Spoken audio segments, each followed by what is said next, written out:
Don't say anything you don't want recorded forever, everyone.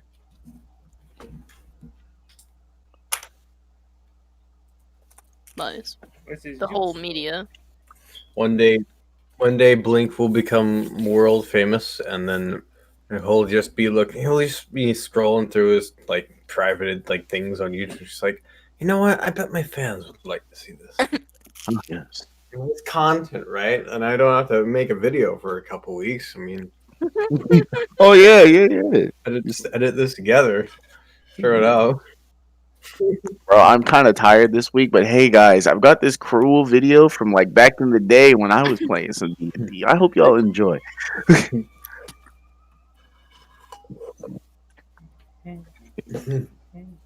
Oh, that reminds me. Damon. Yes. Hello. Do you know this YouTuber named Totally Not Mark? Never heard of them. Is he Mark? He's totally I know not him. Mark. He does. He sounds like he's Mark. He's been doing like the One Piece videos. Lately. Yes. I was gonna show you the reviews, Damon, because they're really in depth and they're really, really good. I like them I'll a keep lot. this in mind.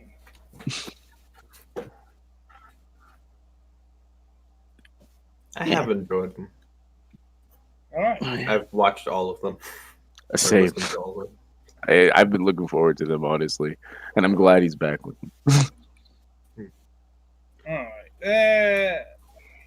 I No, need no, to no. see what the later. Continue y'all conversation. I'm just trying to decide. Find a song that's within 2 minutes that I can use as the opening theme. Because I don't think I have much to recap. Maybe I do. It's fine. You know what? Let's just start rolling. If y'all are ready. Ready, steady. And I'll be ready when you are.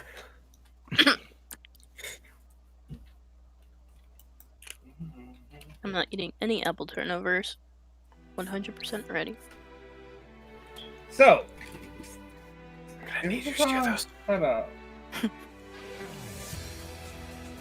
Oh yeah, okay. So yeah, previously, as the battle in Truth is continued for the blue side, and the red side, the journey into the dream prison continued as well. You all, was it 2 room? No, I believe it was 1 room last time. You went into one where you find yourself in a nice little estate with 3 siblings who are more or less imprisoned themselves because they couldn't decide who would inherit the throne. You all, as outsiders to their island, were given the task to choose based on what you hear from them. And so, you each spoke to them. One of you spoke to the oldest of them, a peace-loving individual by the name of Caden, who promised you that in the island of their turn falls under his control, he will make it an island of peace and nature. Another of you spoke to the youngest, Jax, who promised that if the island came out of his control, he would push for progress and scholarship, so that their turn would be the hotbed of innovation. It would change the entirety of the world. And then there was the middle child, the discerning and careful Linda, who promised that things will remain as they are. No need to rock the boat too much. Each of them offered you their ideals, but Linda offered a little something else. A bit of an IOU to Eddie and 46 pounds of catnip to 22. When you all returned to the foyer of this little house, y'all had a conversation about what you were going to do. And the conversation so more or less went that you want to see if you can get the 3 of them to work together. You decided you were going to have a moment and talk to all 3 of them. I believe you started with Linda, who promised that if you could get the others to agree, she wouldn't be opposed to it. She said that it should be easy for Jax, but Caden is, I believe she called him a pigeon. So, Linda sent you all off.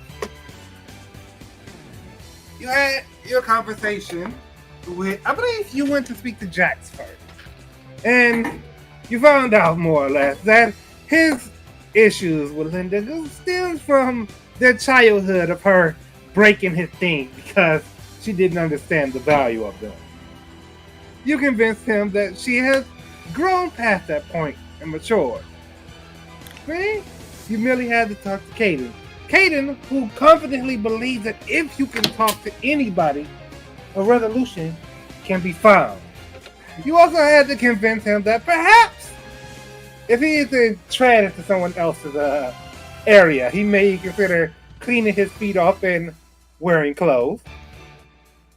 You also attempted to convince Jack that if he is to be a ruler, he's going to have to allow people to get close to him, which he was not receptive toward. Then came Linda, who Resco decided he would strongly convince that she's not going to be the queen so much as she's going to be a member of a council.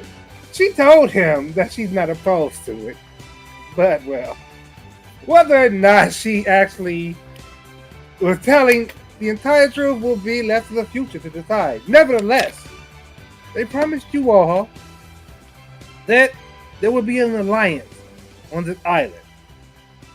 And you departed from that dream. As you did, you found black chains wrapped around the door of another. You decided to peek in the only one you could access, and you saw within a courtroom. Now, the week has gone by. It is late. Well, before we even get into that, the week has gone by. And while Blink and Resco and Jaco headed into Chutas to once again put forward their objective, Koiel and Eddie, what have you two been doing over this past week? Let's start with you, Eddie. What has Eddie been doing? Well, we peeked in the door last week, and we saw what looked like a court scene. And since I've been accommodating myself with legal proceedings with my orphanage, I decided to do some studying on law. Maybe not the right kind of law, water property law. Just how lawyers talk. And I've been walking around saying, objection, for a week now.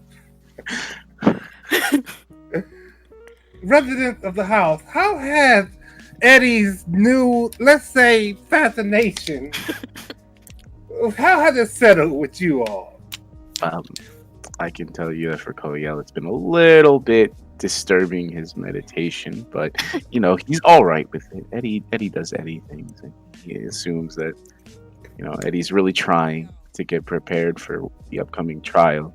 But he himself is also thinking about the trial. You know, it's reminding him of his adventures in the book. And speaking of which, he will be sending a letter to Art detailing exactly what he's been through so far, and like kind of expressing he wish he was here for that. All right. Aww. Now, we will say that is something that Koiel will do. And as the week went by, so far, no response. You wonder what this means. You hope, perhaps, something good. So, Right. Go ahead. Resco,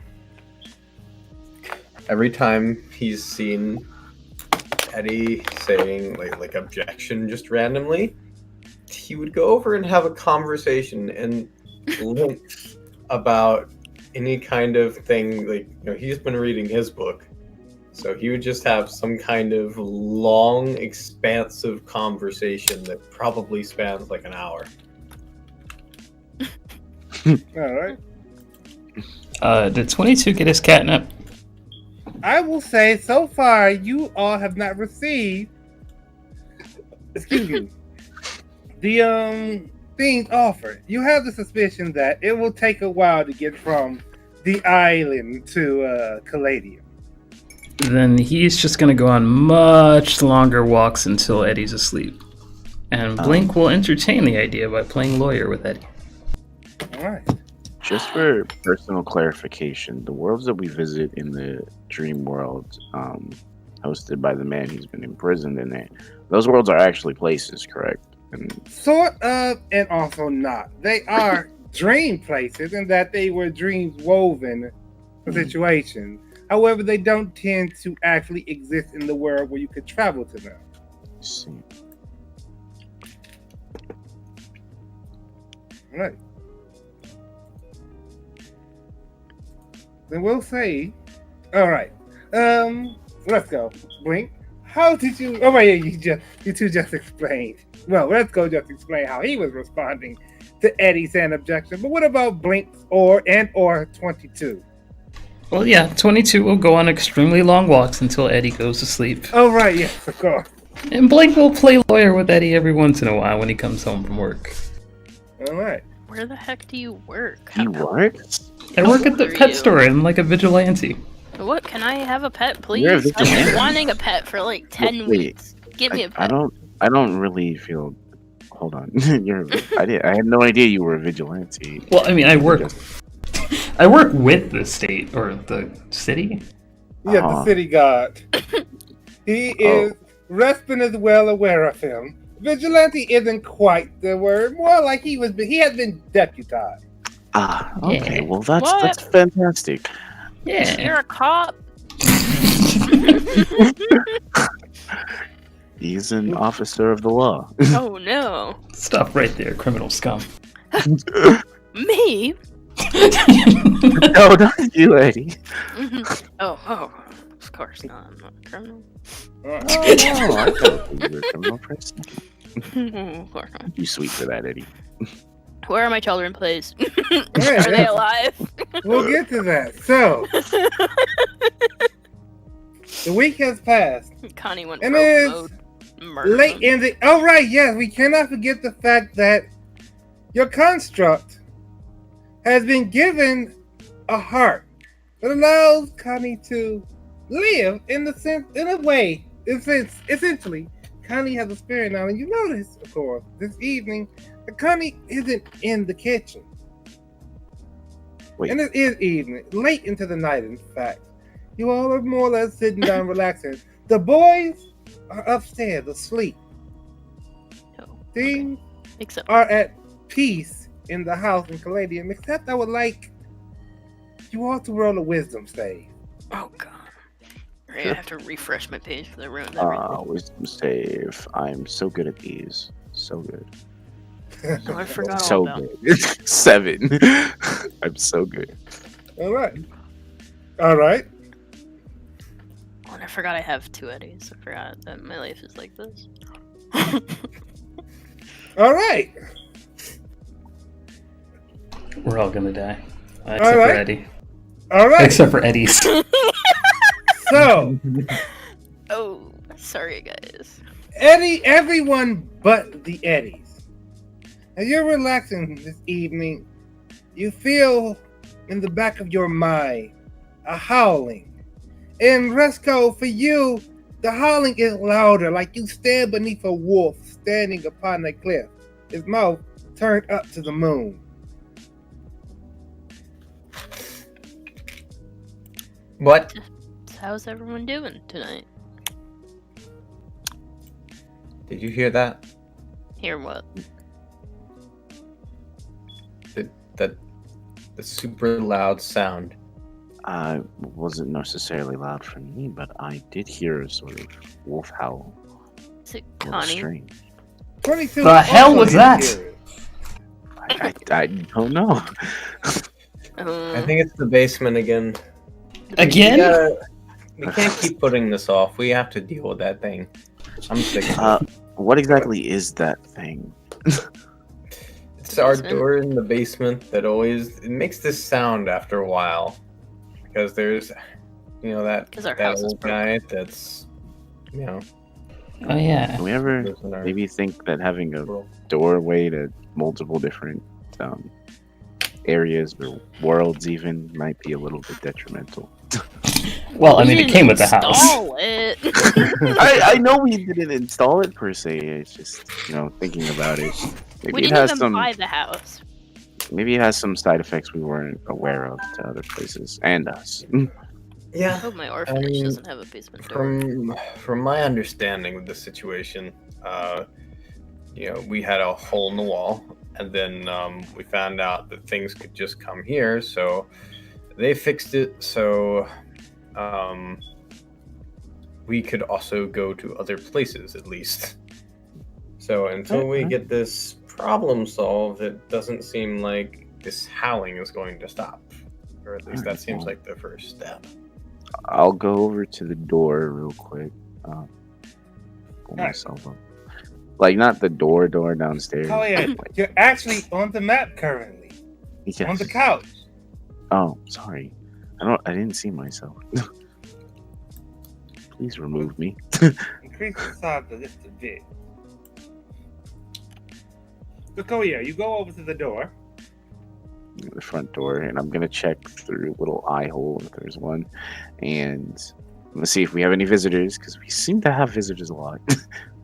You peek out, and you notice people walking down the street, but no one's coming up to the stairs. No one's coming up to the porch.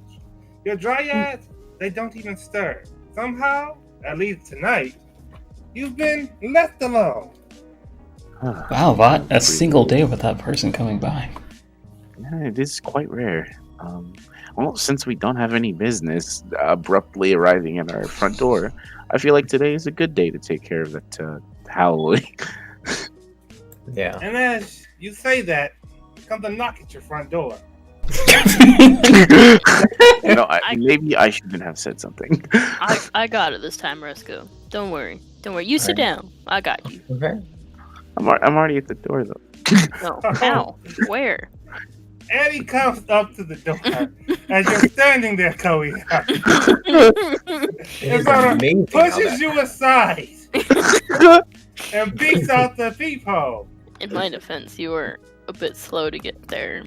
I was already. You know what? It's fine. It's fine. Standing on the other side, you see Yulia there.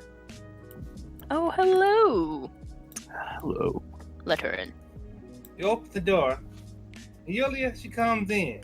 She says, I was walking down the street and I had this sudden feeling that I was going to be needed here, so I made my way.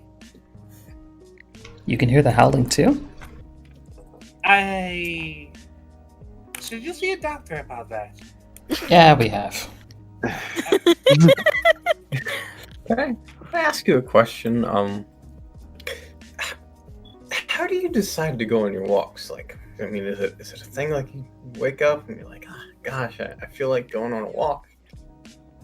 I suppose so. Usually I'm sitting around reading a book or something, maybe enjoying a meal. Then suddenly it's like, I haven't taken a walk today.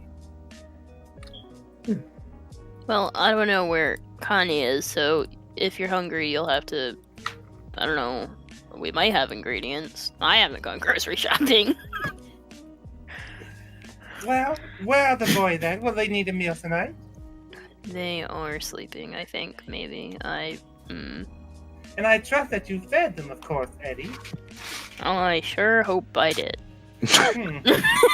Well, hopefully they've had something to eat. But I've had something to eat, so it'll be fine. I suspect that for the most part.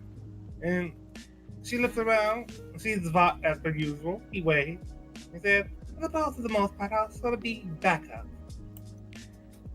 That is, of course, assuming you all are actually going to take leave. Yes. Yeah. Thanks. Of course. And she comes in, sits on the couch.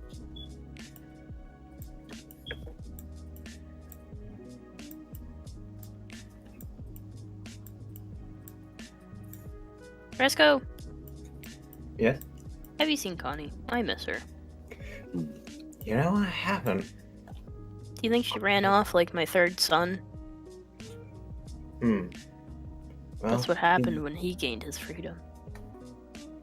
You know, I think the thing about it is, before Connie ever had that conscience or whatever, she was staying here, and we always gave her options to do more things, and she never either chose to or knew how to. And now that we gave her that conscience, she's kind of trying to explore, herself. But this is kind of her roots, and we were the people that gave her that. So I think one day, somehow, some way, she'll probably end up back here. She's gone forever. Thank you, overly optimistic Resco. I appreciate you. Eddie, how dare you? He was doing that thing.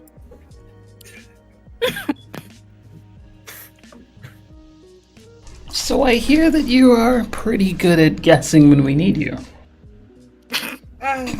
Guessing might be a strong way to put it.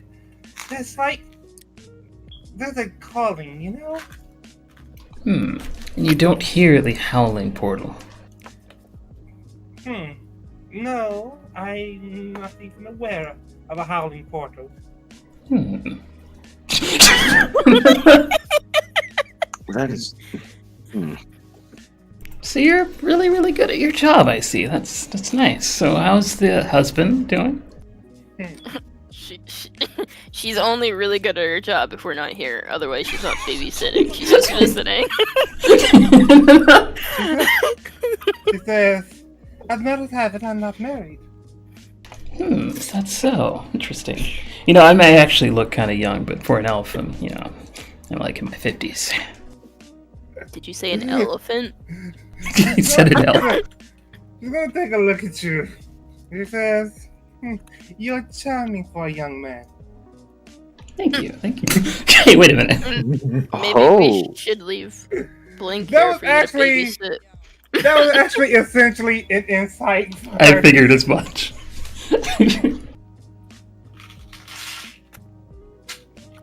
Well, fine. Make sure the kids are fine. Make sure the bird goes on time to bed, because sometimes he likes to stay up late. Very well, I could do that. Make sure the cat doesn't drink too much. He pukes all over the place. I don't know if I can do that. Yeah, I can't either. He scratches me when I get close to him. She is not tasked with cooking, cleaning, or watching cats. Well, let's get this noise over with. So you all, as per usual. Is Thor coming with us? I mean... Thor? But as he said there, you see he's kind of going over some notes. He seemed busy, distracted. And you recall, when you first met him, he was a bit on a quest of his own. I guess you can stay here with your babysitter, Blink. I mean, if you guys want me to watch the babysitter, I wouldn't mind. Go ahead. She could babysit the heck out of you. Alright then. I guess I'm gonna get babysat today.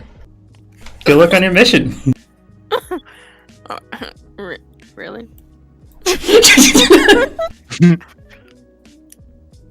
Yeah, I suppose I should do my duty and help. Yeah, that's what I thought. So with that said, you all do what you normally do. You head down into your base. Oh, goodness. And Stomp, stomp, stomp. it's about as quiet as it can be with an ethereal portal howling in a psychic sense in your mind. It's incredibly quiet. You feel the vague presence of Joachim both there and not there. Yes. Schrodinger's Joachim. I think after we get all this portal nonsense settled, we should think about building a meditation room here. You mean a pool? That would be lovely, actually. It would be There's nice. a lot of people here that meditate. It would be quite nice to not be occasionally stepped on while meditating. Sorry about that, by the way. No, it's fine. It's not just you. Well, if you didn't meditate in the middle of the hallway, and I didn't stump my leg on the table, and hurt my foot, and then fall. Such a good right to sue him. That's why we need a meditation room. See, Eddie, lay on the floor. This is me stepping over you.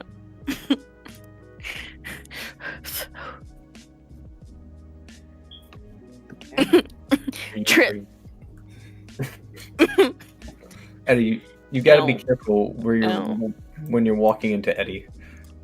Oh no, I was simulating what happens when I walk over a meditating person. Why did you do that? If 22 coming down the stairs, Blink. Blink? Yeah, he just likes to, Alright. check up on things. Alright. Then you have Eddie. As the cat comes down the stairs, you do notice him. Eddie says nothing. Alright. As you say nothing, the portal, it waits before you. You can So, hear the howling, and you can almost feel it emanating from the key you possess, the dream prison. I'll check the dial switch, that can change the portal's location and such. It is set to neutral. The I portal what? is. Go ahead. I'm just gonna look at it and say, I hope we didn't set it to howl. Well, the cat usually sets it up these days. I look at the cat and we let a cat set up a portal too. Well, so we were trying to escape the other night, Mm-hmm. and we wanted to go to the library. I told him just figure it out. We didn't just figure it out, but it was a learning experience. I see. Okay. Well, if you trust the cat, I will trust the cat as well. Well, I mean, the cat's not here right now. Okay, but for future setting of portal. Anyways. So yeah, the dream key. It almost howls in humming rhythm with the portal and the mind of a few of you. Who has the key again? To open it? You do. Okay. You always have the key. Or Joachim. Or it's velcroed to the wall. I think it's usually King, but Oh. As it is your house, it makes more sense that you have it. So let's Yeah. go. It is in your hand. all right. You come I'll- up to the. Go ahead. Yeah, I'll go ahead and do. I'll let you take over from there. So you come up to the portal.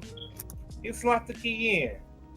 With a turn and a click, you know that the portal comes alive. The bars move aside. Oh, hey guys, look at that! It's alive. Whoa. Reska, you sound a little sad today. Here, let me just hug. I give Eddie a hug back. Goodness gracious. There you go, bud. We got a lot of work to do today, so you gotta stay in tip-top shape. You're right. It's just that sound is so loud. Well, I don't hear it, so that must stink for you. Yeah. But it'll be okay. We're taking care of it now. That's all that matters, right? You should maybe take some herbs for your migraine. Maybe. I still have really crusty herbs in my bag. They're probably disintegrated. And so you all have this conversation as you step into the portal. And as you do, the howling, it fades from your mind. As you come in, you notice the door, once locked before, it seems to be open. Oh. The dreamer, he dreams. Well, no, he's wide awake. But though, he must be dreaming, because he's well to be maintained. Hello. We are back once again, sleepy man. Hello, Eddie the Frog, and company. It is Hello. good to see you all again. You do not sound well. Good to see you. You don't sound very well at all, sir. It is Some difficult water. to be well. No, it's fine. You Sounds all, like you need just a little bit. Just a little bit of water, probably. Just a When bit. my dreams are my own again, I will have as much water as I could ever want. And as he says that, you call upon the power of the Sky Woman to bring rain coming, you falling down on top of him. You can have as much water as you want now. Don't waterboard him though, and please don't kill him. No, essentially, as you stand there, you all are drenched in this rain, and the rain's down on top of him, and he says, "You don't. Thank you. I am parched now."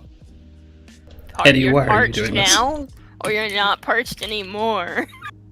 I don't require any water.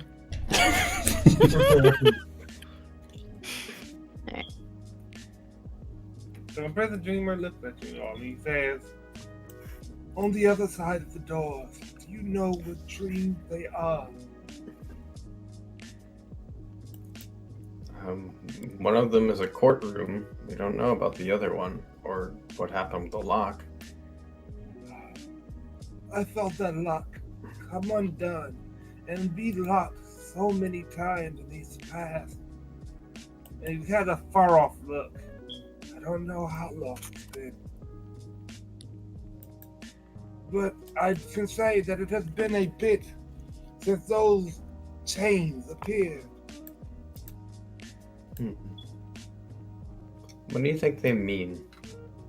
Well, last time the dude said that there was another dude inside there, so either that dude died or is trapped in there, or Would you say that room is causing you the most pain? No, not currently. It is still at the moment, as if it's waiting. Waiting. So you mean it will cause you pain? Perhaps in due time. Hmm. Should Would we you deal with say that now? if it's waiting, it could be the source of, or part of the source of everything here? He lifts the chain and he says, "I wish I could say that it was so simple. I think that place is just a bit more arcane in its structure. The dreams, you ones you've seen before, were there any places where mountains stretch to the sky? Perhaps not. I think this one is far more advanced in its architecture. Architecture. Oh. Eddie, Yep. how are you doing since last time with that whole ancient machinery thing? I don't know. I Are only you- know when the doctor visits, and he hasn't visited. I guess my health insurance has run up. You didn't go to check with him? He said stay away until next time, and then he hasn't been back, so nope. Mm. Well, if you want, I can help you keep an eye on yourself as I look to the other Eddie. If that's the case, I think we should definitely go in the court one first. So that I don't touch evil stuff and become a spider in someone's face. I mean, yeah. I understand you've all been practicing for the last week for this. Have any of you actually been in a trial before? There was the one time, yes. Actually, I think we were on one twice. We were, I guess, the jury in one of them. And then Jaco's mom was on trial. Let me see. Or, wait, not him, somebody. Jaco was on trial. Fusion. We were all on trial. Any trials before, Koel? There was a baby frog Oh. on trial. Well, yes, actually, I've had to decide the fate of a few people before. It's a unique experience. It certainly opened my eyes to at least thinking about the possibility of how others. Didn't we all do it? Like, when we did community service for some lion guy, something? When Were you we think together back on, when we did that, or was Coyle talking about something else? But that was a trial. I'm actually talking about something else. Alright. Yes, I had an adventure before I met all of you. As I think some of you are aware, I was sucked into a book and I had to complete various different events in this story for the book. And one of those was being a judge in a public trial for the fates of others who supposedly committed crimes. So how did you get sucked into that book? Did you happen to touch ancient machinery? No. I had originally been tasked with guarding an important member, or set rather, I'm not gonna say magician, but wizard. By the first will, and while we were on our way to go see an important character, we were apprehended by this thing called the Storyteller, and it sucked us into said book. Oh no. What did the storyteller look like? We vanquished it, but it was a sort of spider-like creature, this blue, large spider-like creature. It was very interested in the dynamic events and stories, and loved it when the books changed. Oh. I talked I to would that know this. spider. I'm sorry, you've what? I've talked to that spider. That can't be the case because we destroyed No. that. It's another spider. There's not another spider. There is only that one spider. I talked to that spider who lives in this guy's face and forces them to write books. Spider's sorry? books has to be the same thing. Wait. Oh, okay. Where did you talk to the spider? I don't remember. Don't worry. In my brain, I think. This is Well, important. I did. You I went did. somewhere before church. Listen to me, Eddie. Listen to me. Okay, this is extremely important. I told That you about spider it is- a couple of weeks ago, but you did not care then. I'm so sorry. I definitely should have paid attention because that is extraordinarily important. Yeah, I know. So now I'm bringing it up again for you, pal. I appreciate it. Now that I am paying actual attention, I need to let you know that when this is all done and said and done, we need to find that storyteller and we need to remove it.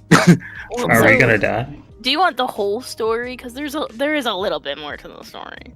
If there's more, I would appreciate knowing more. It always helps me know more.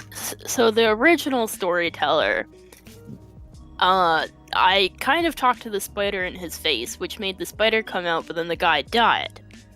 So then I talked to the spider, and he told me many great things, and then he tried to enter my face. But I had a guy who was charmed, so he went inside his face instead. And then I reincarnated the previous storyteller, who You what? was happy to leave. I'm sorry. Yeah, Wait, so you reincarnated the host of the previous storyteller, correct? Yes. Okay. And Yes.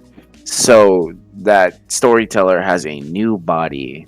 Which was previously charmed by me, so we're great friends.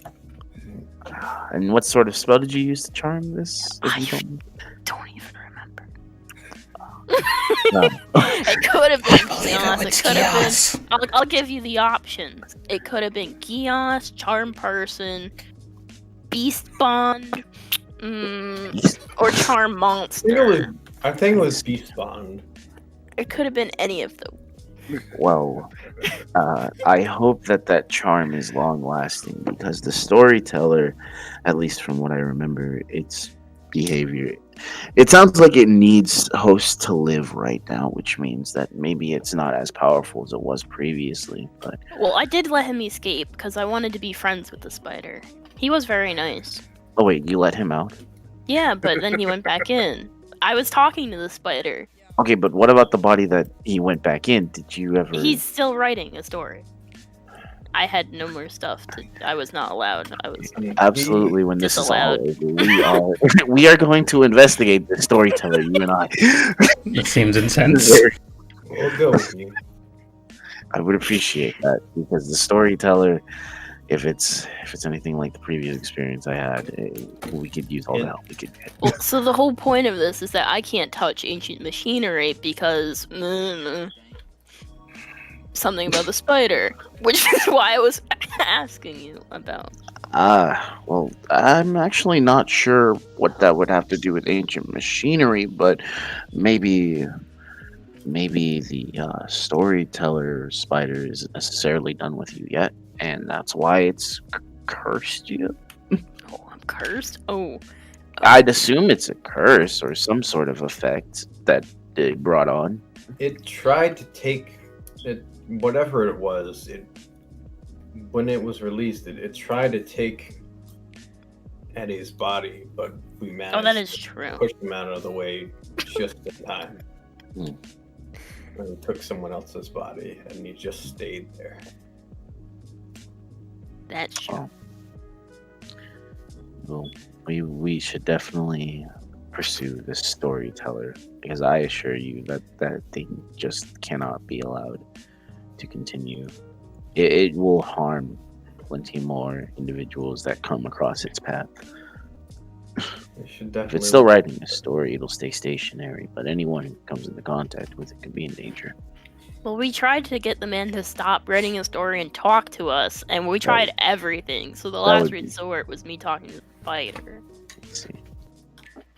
Yeah. Well, we'll investigate that later. For now, we should All right. focus on task at hand. Yep. Yeah. Objection. Just kidding. I allow it. All right. So you all take a moment. Well, the moment has to be had.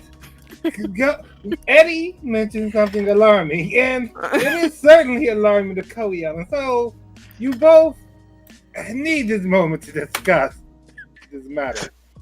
But the moment passes, and you remember you have a mission ahead of you. You head toward the door where you saw the courtroom before.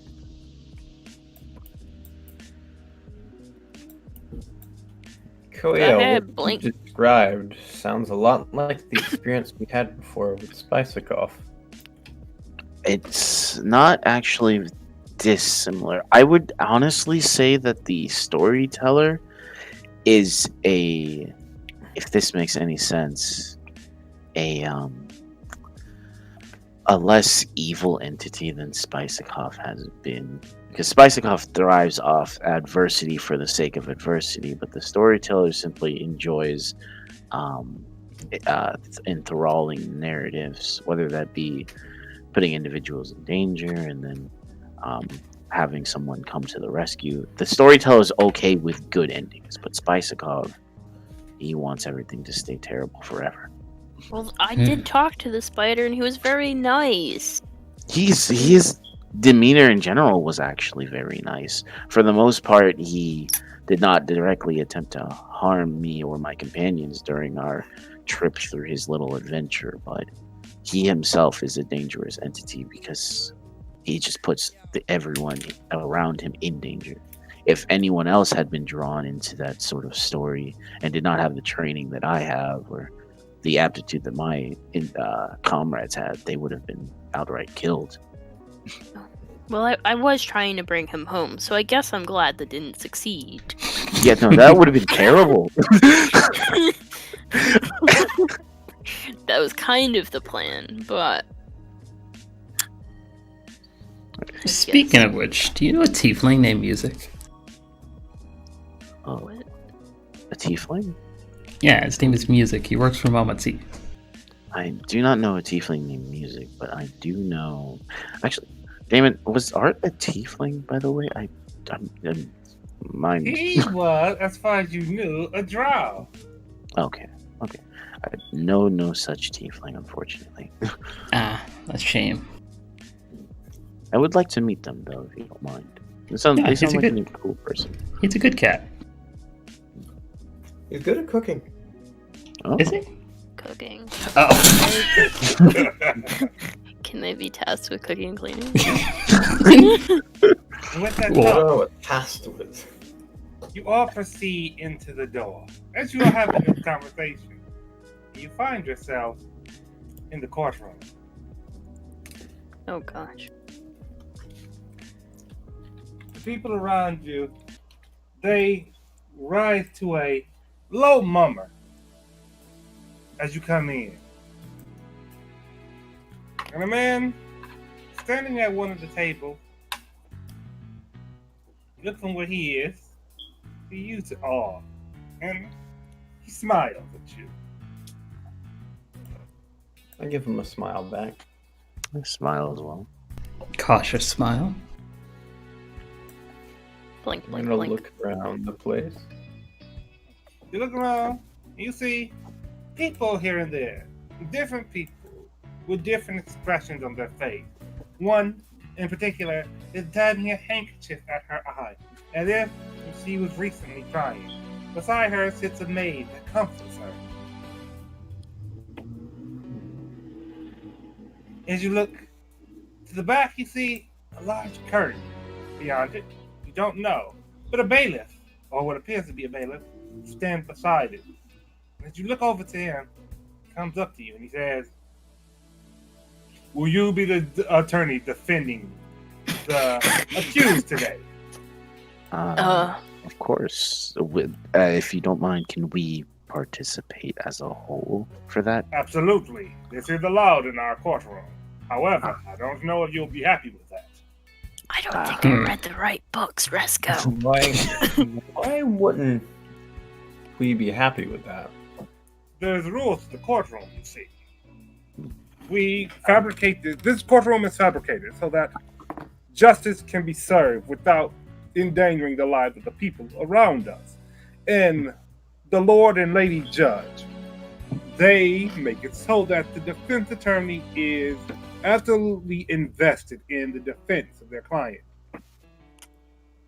If your client's defense gets a guilty verdict, you will manage to leave with your life, but you may leave missing something. So Like we're putting Is it too late to go back in the jury? Not at all. It is only too late when you step up to the table. If you don't wish to participate, I understand, but since I have a little bit of experience, I'll definitely be participating this time around. You said a piece. What is this piece that could be lost? Unfortunately, I cannot say. It is decided by the Lord and Lady Judge.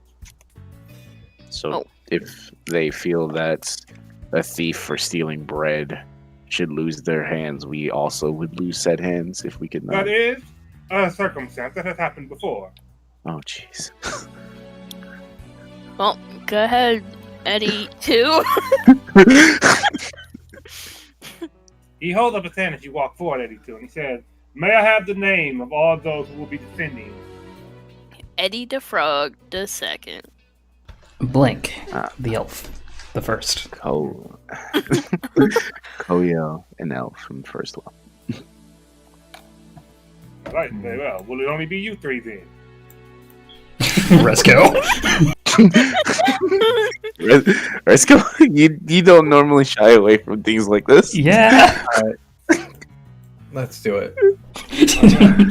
Well, if everyone else is doing it, but so if I did sit out, I could like leave with my life, and y'all could be.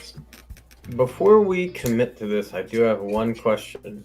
Yes, what is that? What is this person being prosecuted for? For the murder of his older brother. Can we look Eddie, at the would you ever evidence murder me? before we do this? I believe The that evidence is- will be handed out upon the attorneys coming to the table. That seems a little questionable for a courtroom. It is ultimately to avoid the evidence being tampered with. But how am I supposed to study the evidence and prepare my chalkboard? I am not familiar with this measure of defending an attorney. However, I can, and he pulls a list out, give you a list of the evidence. First, a knife, believed to be the murder weapon. Excuse A me. letter from. Oh, go ahead. Sorry. I had to get up. My bad. All right. So what you simply missed was the request to see the evidence, and bailiff telling you that the evidence will be provided in hand to, or in some manner to the defense attorney. However, he cannot provide you with the evidence before the proceedings in order to keep you from being tampered with. Before we commit to this, can we talk to the actual the person that's being prosecuted? It Since is allowed. And so he leads you all. Oh, sorry. He leads you all to a cell in the courtroom. He steps aside and he watches you. And inside the cell, you see a well-dressed man with cleanly cut hair.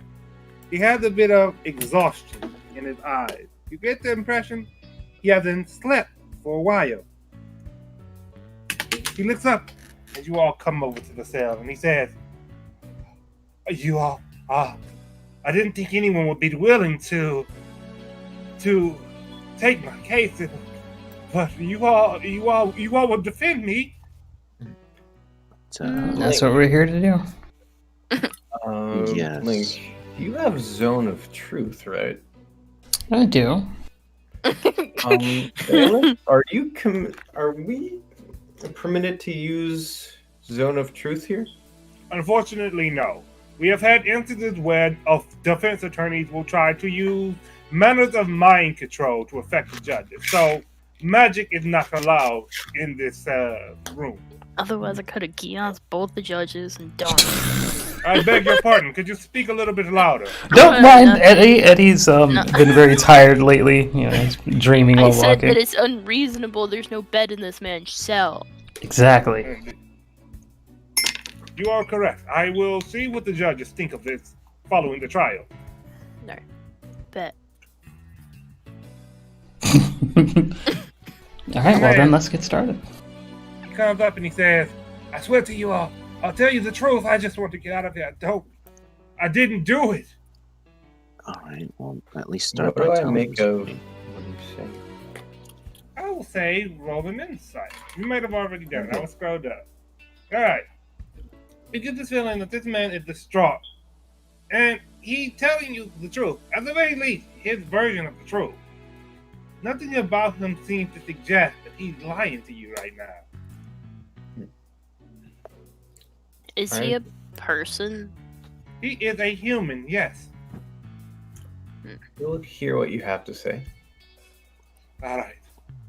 Well, I guess I'll start at the beginning. My brother and I hadn't really talked for a while.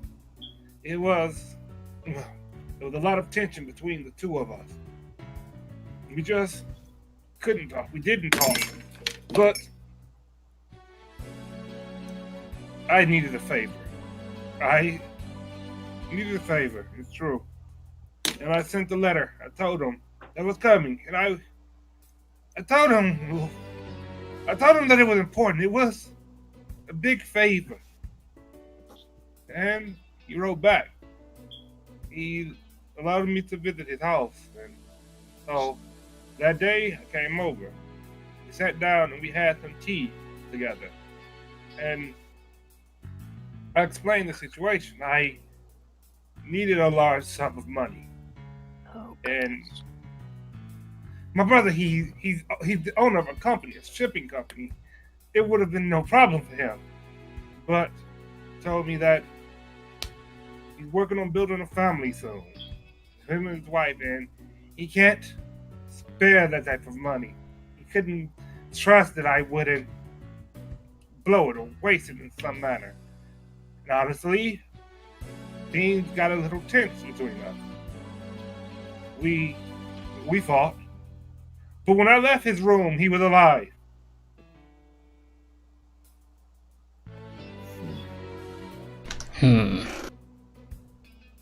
How do you know he was alive? Because I remember what he said to me when I left that room. It was the exact phrase he said that made me leave. He said I was worthless and The reason our parents never loved me is because they always knew that I would be a failure.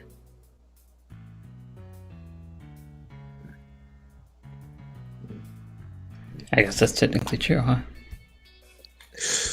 I didn't say that out loud. I'll I don't whisper say it to that I Eddie. agree with this. Go. Blink. Just blink. What? What about Eddie? I'm whispering it to you and Koeo. What did you whisper? So I sorry. do agree with you. That's a little harsh, but I agree. If you don't mind me asking, what specific time did you leave that room?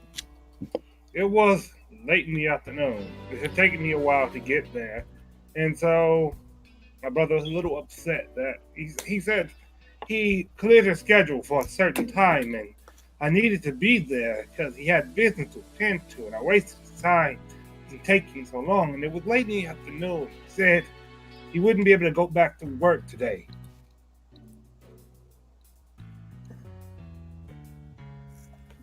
So he had to go to work to get the money? Well, Or did he decide? take clients? They would come to his office and stuff at his home. Oh. Did you live with him? No, of course not. My brother What? lives with his wife and his maid. So you visited him at his home after one of his clients for this? As far as I know, I don't know my brother's schedule. What I did would you like to do? interrogate the wife. The bailiff holds up his hand and he says, members of the jury do not have permission to interrogate anyone. Furthermore, there's order to the courtroom that will be followed. Okay. I Sorry. am quite. So the victim in this case, I just want to talk to you for a second. The victim in this case is the brother's wife or the brother himself? The brother himself. Okay. Because he's dead. If there was something you wanted to say to your brother, if he was still here now, just one last word, what would it be? So to be honest, I call him a bastard. A truthful, for sure, but those are Yeah, we really are. the last words you'd want to call him. You got to think about what he said to me. I always had trouble with my mother and father. They were harsh on both of us, and for a long time, I saw my brother as an ally, but when he said those words to me, I realized I was always alone in that house.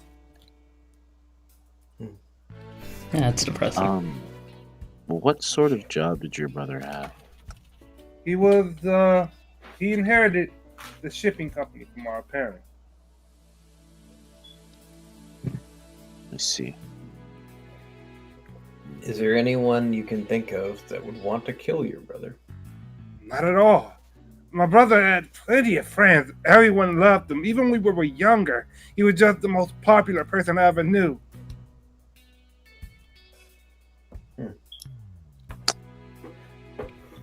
Do you think that the evidence that they have would we'd be able to work you out of this? I don't know, honestly. I didn't see the evidence. Just like for rehash, you guys got into a physical altercation before you left. Yes. Punches were thrown.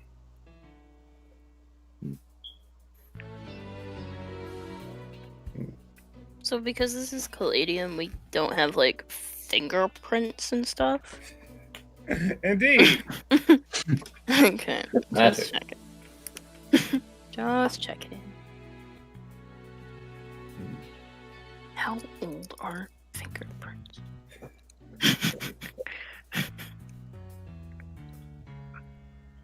I'm making a whole notepad, so just I'm glad that you are. I would advise it. Oh, God. I like stuff like this. What you guys have any other questions for him? Well, so far we know that he thinks he's not guilty, and he fought with his brother. What was the purpose of the money? What did you need it for? To start a business. What was the business you wanted to start? It was going to be sort of transportation service. Transportation. Can you elaborate? I would hire out people who could act as carriage ride drivers for not just a city, but they could take you from one city to another with ease. They would always be available, and I would work out a system where you could contact us, and we would send this carriage to your place, and they take you there, and they take you to another place. Holy shit, out of character. This guy's was working on a taxi system? That would have been Yes, he successful was. as fuck. Okay, continue. Did he say how the physical altercation went down? Like, did he say No. he stomped on his face? No, he didn't explain. He didn't explain the entire details, other than some punches were thrown. Can you specify exactly like what you guys did during your fight? I imagine it'll come up in the trial. It was, you know, you don't really think about it when you get into a fight. At least I didn't. Started with my brother saying some harsh words, and then I said some harsh words. He stood up and he got in my face, and he's always been bigger than me, stronger than me. So I felt like he was just trying to intimidate me, but I didn't want him to think I would just give in to the intimidation, so I swung on him. Then he swung on me. Yeah. Well, he's bigger than me, so his hit hurt a lot more than mine did.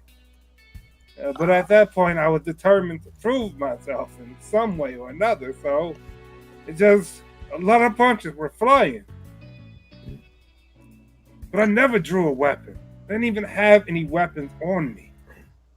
Not even a dagger to protect yourself? Of course not. It was my brother. I didn't see a reason I would have one. I'm curious. Your brother, I understand that him calling you a failure heavily hurt you, but you and your brother were very close for the majority of your life. So I'm wondering, was he in a bad mood when you came to see him that night? Yes, because I was late. He was upset with me. I see. Are you usually late? Well, not normally, no, but my brother lives a bit further out from the city than any of my other appointments would be, so it was hard getting there from my job. What Oh, kept I'm you sure. late? So the maid lives in this house with your brother? Yes, she lived with my brother and his wife. Would you say the maid is satisfied with their job?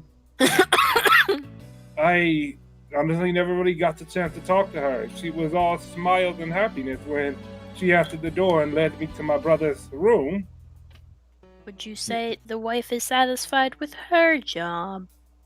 Well, I would assume so. I know that his wife used to work, but when they got married, she decided that she'd stop. They were bringing in enough money. So she lived at home then. Yes, Was she there that night? absolutely. Would you say the wife is satisfied with your brother? Ow. I believe so, but I didn't really talk to his wife like that. Hmm. Was the wife or the maid anywhere near where your brother was that night? But when I came in, the wife was in the sitting room, and the maid was cleaning the house. When I left, my wife remained in the sitting room, and the maid had moved on to cleaning other parts of the house.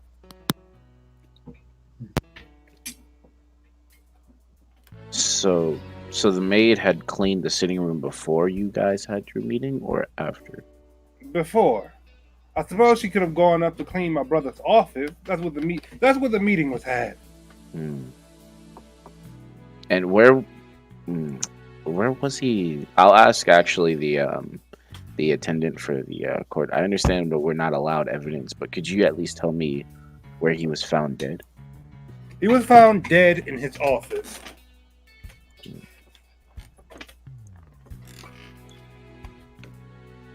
I think we should take this case. Oh, absolutely. This is. I never had to do anything this in depth, but Don't worry, we got you. Fist bump. Oh, I'll fist bump him back. the bailiff looked at you, Eddie, and said, the suspect is not allowed to fist bump through the bars. It's okay, Koyel fist bump me. It's fine. Very well. Resco, Blink, Eddie, and he stops you, Green Eddie, and said, you, sir, you did not provide your name. Eddie the Frog the First. Very well. Very well Resco, indeed. Blink, Koyel, Eddie the Resco Frog. didn't provide his name either. Oh, did Resco not provide his name? I thought did he not. did. All right. He looks at you then, and he said, what of you, sir? Will you also be defending this client? My name is Resco, and You don't have to if you don't wish I to. will. If this is what my team is doing, I will go with you. If we're sitting out, I'll sit all out with you, Resco. I do have to be honest. I think this case is an interesting one, and it's difficult in that we don't know the circumstances behind Well, it. from a morality standpoint, we're his defender, so it really honestly doesn't matter if he's guilty or not. I We mean, have a duty to him. I suppose, but we did volunteer for this, I suppose. But I don't know. He could have killed his brother, but One thing that's worth asking is the greater good. We're his defendants. We're no longer a part of the greater good. We're a part of his good. Everyone deserves a fair trial. one Don't way forget or the another, reason. And don't forget the reason we're in here in the first place. To to be solve fair, a problem. wouldn't the problem be solved regardless of his verdict? It would be a verdict, right? Yeah. Let's try to get the right one. All right. Yeah, I agree with that. You mean defend him? Because that's our job. Oh, well, yeah, but, if we figure out in the midst that he definitely did it, then, Then But we if not- failed. And No, then I we don't know. are-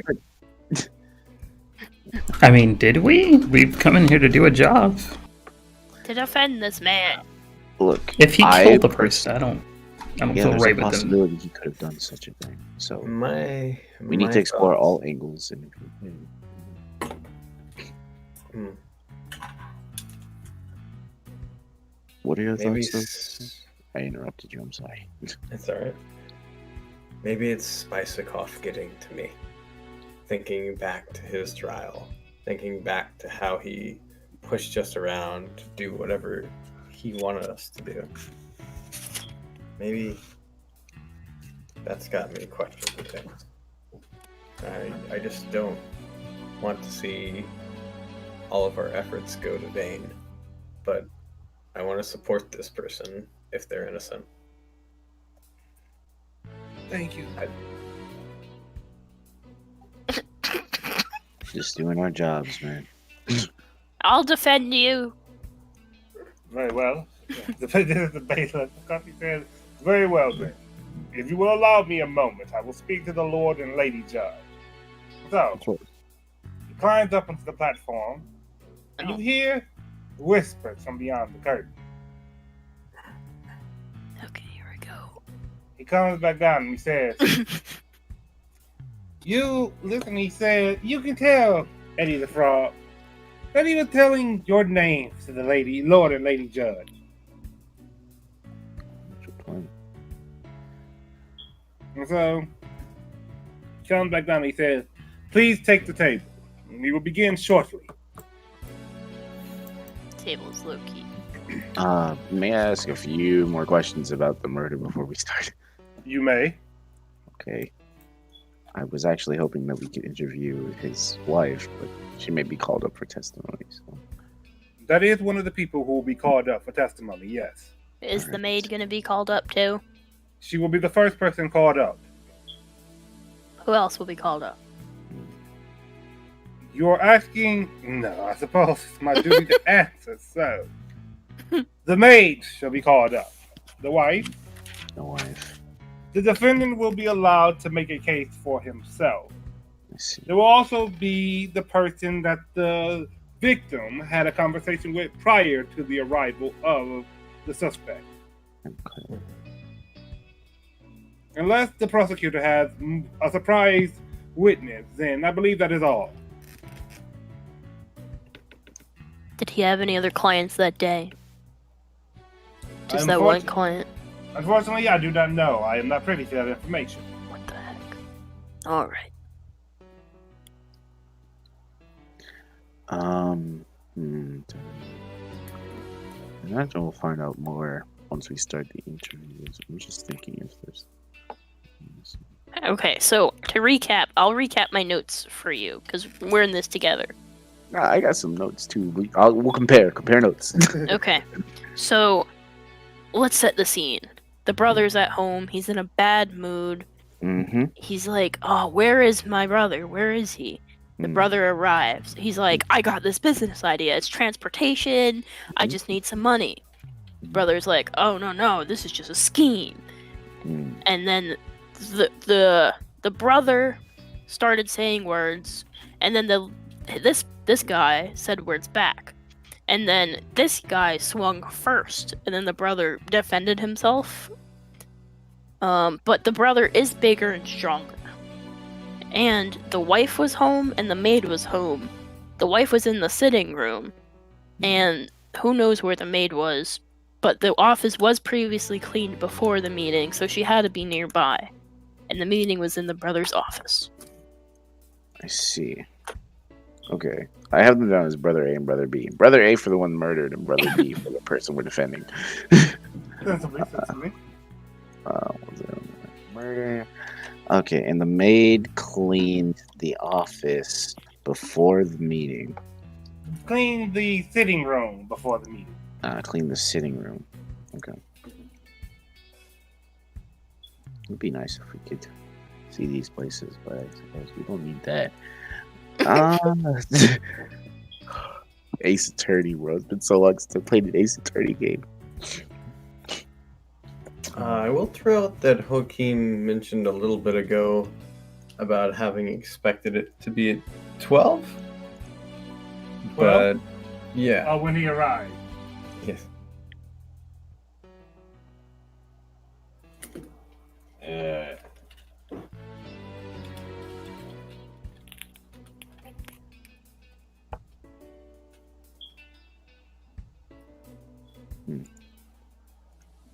My pen is betraying me. There we go. All right. I have like 6 pens, just in case. For the most part, our notes line up. I think the most that we can learn now is going to be in the midst of the trial. So whenever you guys are ready, I'll go ahead and sit down. Before So we know the evidence is a knife and some other stuff. Yeah. We'll probably go over it with us once we sit down. But before we jump into that, I'm going to run to the restroom. Right. See if we can give Pokemon a moment to... Guys, all I'm trying to say is the absence of evidence isn't the evidence of absence. Correlation does not equal causation. What's the other one? Rain... Innocent until proven guilty. Yes. Rain falling does not mean that the water that was here earlier evaporated. Just because it's wet doesn't mean it was raining. There are known knowns and there are known unknowns, but there are also unknown unknowns. Okay, What? Say what again? Say what? Surely the client was going to be alright. We're trustworthy. He'll be fine.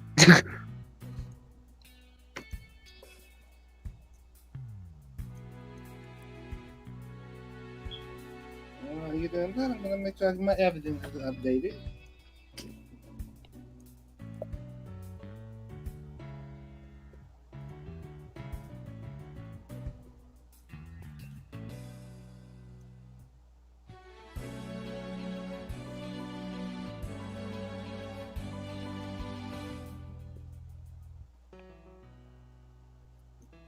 Quail and I, we got it with our notes here.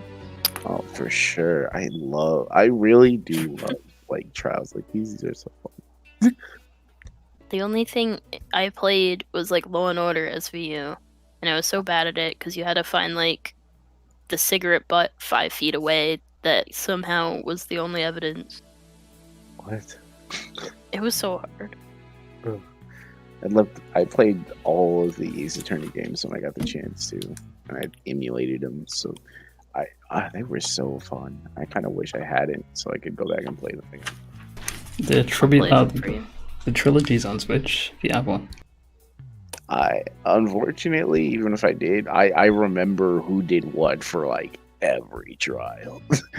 So It's a pretty fun playback through, though. but it's like you don't have the discovery part of it. It's like, whoa, I figured out the mystery, you know? It's like watching Death Note again. You already know what's gonna happen, but it's just fun to relive it. I guess. I'll think about getting the trilogy. They've got it on Steam, and I think they got it on Switch, so I'll think about it.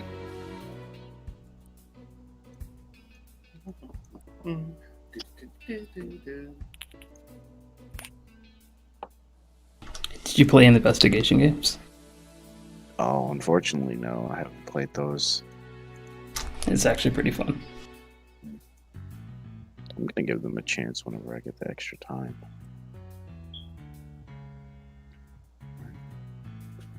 Are y'all coming to sit down over here or nah? I've already sent her.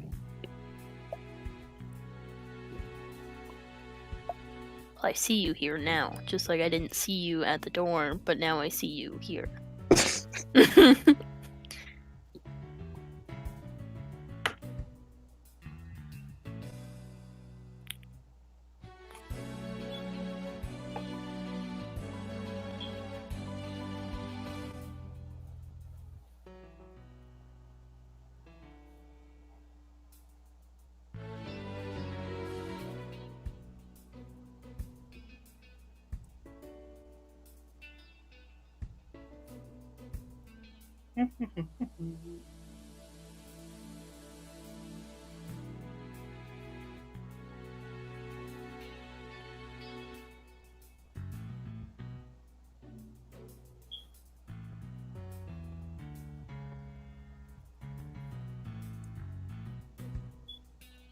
Objection. Sorry, just practicing. Objection. I'm so ready to object.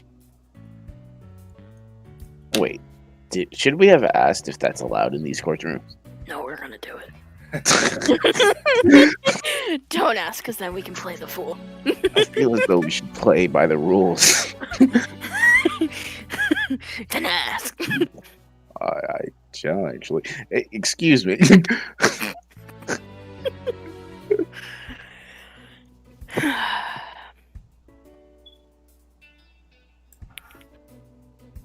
Hello. Hi. Have we heard from Hood Game? Not yet.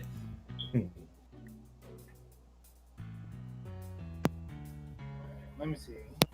I'm adding to my evidence because I want to flesh it out. Oh God. Flesh. All right, let's do a quick investigation. These are skulls in the wall. I want everyone to know that. Skulls. I can see them with my eyes. These are literal skulls. Yeah, they are.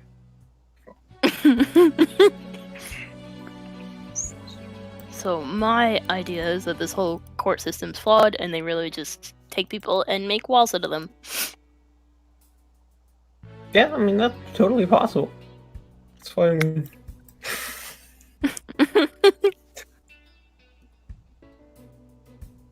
There's Aarakocras in the walls. Is that a bird? Spoiler. Is it a spoiler? Are the judges Aarakocras? Alright. I think I got pretty evident. The walls are awakakwas. The Awakakwa in the wall stays mainly on the wall. So, are you guys ready to start? Let's begin. He said as he moved Blink to the table. Get over there! Alright, let me see. You're just giving me a little squish, Resco. Sorry, you got this. We've all got this, right? You've been practicing, Eddie. Remember all those times we practiced together? Yes. Evidence plus person equals guilty. I think there's a few more steps to that. Check over your notes. Remember? Your I notes? think it was the wife. Eddie, did you bring your notes? I don't know, Nettie. Yeah, I said Nettie, but I meant Eddie. I'm not exactly sure. It's like a TV show. You have to say who you think it is before. Oh, well, personally, I can't make any judgments. No, of course not. Because you're no fun. Well, it's not just fun. You've got to see all the options before you. Order in the court.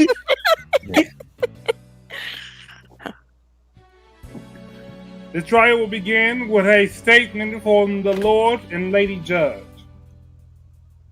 You are here from behind the curtain. It has been a long time coming.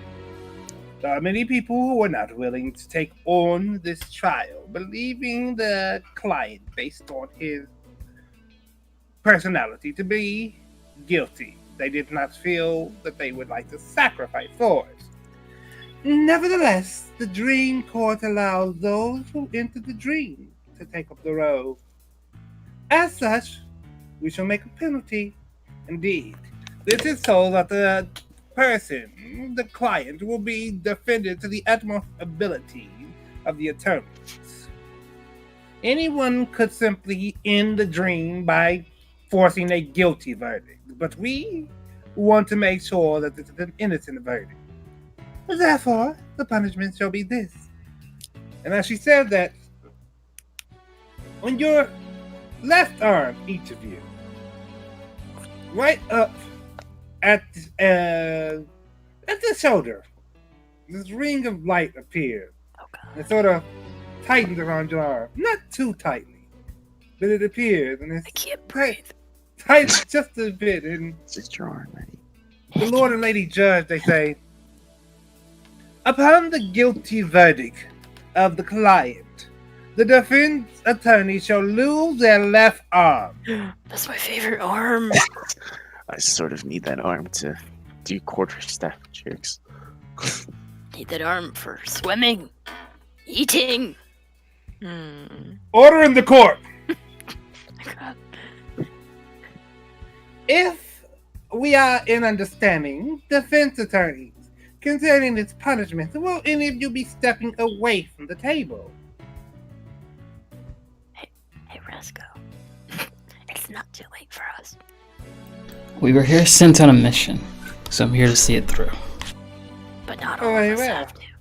Then Okay. all of the defense attorneys have decided that they shall remain at the table. Their fate is now tied to the fate of the suspect.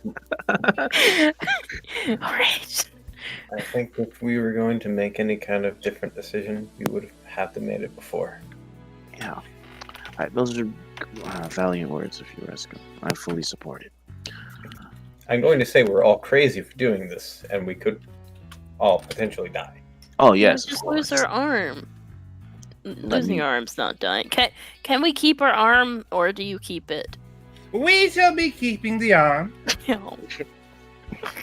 That's kind of like dying. Maybe we could bleed out. Yeah, that's also true. On the right side, it could have been worse. They could have made a ring around our heads. Order in the court. Well, we're all losing the same arm, so we won't even be able to help each other. Order in the court. Come on, We won't guys. have any more interruptions. Sorry about that. The Lord and Lady Judge, they say, then, if everything is squared, yes, it is time for the opening statement. Defense, what is yours? Have you not all decided who shall be speaking for you? I can do it. He will be Unless- doing it today. Sure, I'll step up. Opening statement, right? All right, step up. So He just leaped over the table. we shall be defending our client today in this courtroom. He couldn't have done it because he left. And we will be proclaiming that we will be seeking a verdict of innocence. Following that, We could do guilty by insanity. no, we're not doing that. Okay, sorry. I can't whisper anybody, but Kyoyo's never had to do an opening statement before.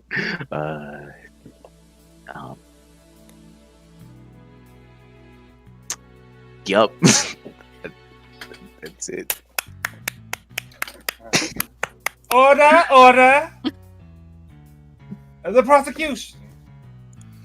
And the man Good standing job. at the table, you look over, he stands there in a two-piece suit with a cape flowing down. We should have got dressed up. The dark-skinned man with short hair. He steps forward and he says, "Ladies and gentlemen of the court, I am Cassius Wayland. I'm here to prove to you without a doubt that the defendant, Hayden Jenkins, the defendant, Frederick Jenkins, is responsible for the death of his brother, Hayden Jenkins. The evidence is stacked against him. And upon investigation of his character, we have had no reason to believe that this man is the unscrupulous sort. I do not know what he has told the defense, but I assure you that the evidence laid out before us will prove, without a shadow of a doubt, his criminality." Well, that was a really good statement. We didn't even ask his name. The prosecution would like to start by calling the maid to the stand. And so, you hear a bit of commotion behind you. The young lady stands up, walks over, comes to the stand. He said, Cassius Wayland says, "Madam, could you state your name and occupation for the courtroom?" And the woman says, "My name is Marnie Foreman. I have been a maid at the Jenkins house for 3 years now." "No, Miss Foreman, could you explain what happened the day that the client came in, the defendant came in?" And so, Marnie straightens herself up a bit, and she says, "Well, this was late in the afternoon. I recall that Mr. Jenkins, he was upset because he expected his brother to be there earlier. He canceled a lot of appointments, but there was some business he saw need to attend to. I had just finished cleaning the sitting room, and his wife, Miss Jenkins, she had prepared tea. This is a normal thing for them. She would prepare the tea, and I'd bring it up to them. As she was preparing the tea, there came a knock at the front door. Uh-oh, Eddie's Discord crashed. Oh, dear. Let me wait that out."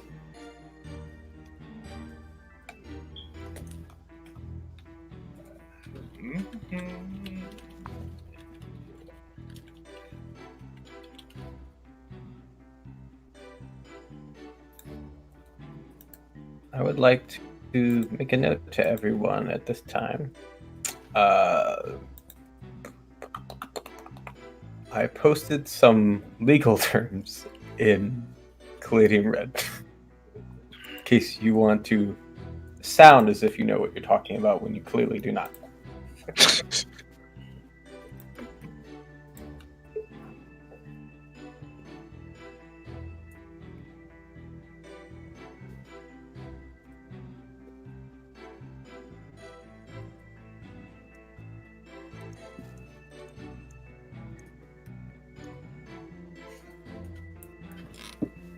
Well, what I need to do is really get my Ace Attorney song squared up. Got a few of them. Yes. I hope we get to Gonna hear do. Cornered tonight. Hopefully. Which cornered will it be, though? They're all pretty good. I know I certainly have my preferred corner, but I'll probably go with the most. Are you going with the first one? Because that's kind of basic, Damon. Oh, It no, is of course basic. not. Come on now. I don't think I liked Okay. Dual Sabotage Destinies. me. Alright. So, right there. So, money for me. She goes on. It was late in the afternoon. I recall that Mr. Frederick was upset because his brother was late, and he had expected him earlier on. I had just finished cleaning the sitting room, and Mrs. Jenkins, she was in the kitchen preparing tea. This is a regular routine where she will prepare the tea and I will bring it up to him. She had just finished preparing it when I heard a knock at the door. I answered it, and Mr. Frederick Jenkins, he was on the other side. I had to rush to grab the tea and escort him up. But I did, and I provided the cup. His wife was a bit upset. Miss Jenkins was a bit upset because the tea ended up being given to his brother instead of her. But still, they began the conversation, and I left. I was cleaning upstairs when I heard the start of the altercation. The voices were raised, and then there was a bit of some commotion as I believe they began to fight. Moments after that, Mr. Jenkins' brother left the room. I thought that the bossway required me to come in and clean it up, but he told me to give him some time. He needed a moment to himself. So, I left and went and cleaned other parts of the house. When Mr. Jenkins didn't call me back, I went and asked Miss Jenkins if she think it would be alright. And she suggested that he might have gotten deep into his work and that it should be alright for me to go in there. When I went in there, I found Mr. Jenkins leaning back. I thought he had to have fallen asleep in a strange position, but as I was attempting to clean the room, well, when I went over to grab the teacup, I noticed he was bleeding from a wound in his chest.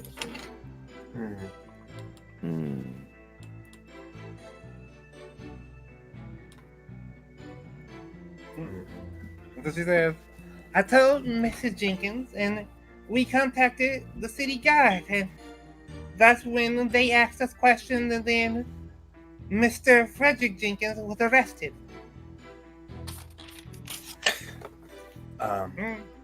She said, I think that's all. Ask for a moment to deliberate. I suppose if any of you need to read that, hear that again, I do have this on a live stream. So if you need the link, just let me know. I wrote all the things she said. I kind of memorized a lot of it. Alright, so if we can take a second to deliberate this. Kathy You is need to waiting talk to the says, brother. this is the witness's testimony. She was the one who found the body. Defense, will you be cross-examining her? Yes. Of course. Of course. So before we start cross-examination, may we deliberate? By all means. Alright. Okay. So we, this is to us now, right? We are just talking amongst ourselves. Yeah. All right. So, So, just to point out a couple things. So, when the brother came over, the one that was accused for murder, when Fred. he came over, Fred, was it? Yes. Frederick. But Fred. Okay. So when he arrived, the wife, to start off, just a small detail, was upset because the maid brought the tea to what do you call it? To Frederick. but wasn't it? I think it was like she had brought the tea to either Frederick or Jenkins. Well, Jenkins is the last name for the record. Yeah. Frederick Hayden. is the suspect, and Hayden is the victim. I believe she brought the tea to Frederick, which might have upset her. I'm not sure. Okay. She said So we that can, Miss Jenkins was upset because she didn't get to have her tea. It was brought instead to Frederick and Hayden.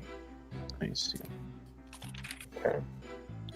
But she prepared it, correct? Right? Yes.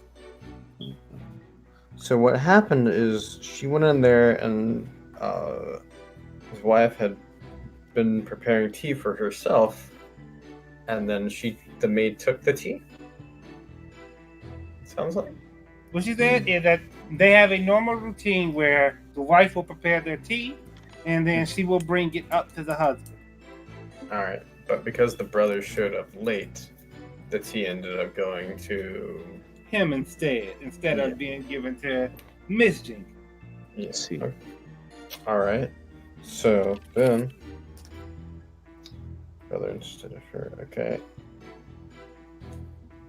So then, Hayden.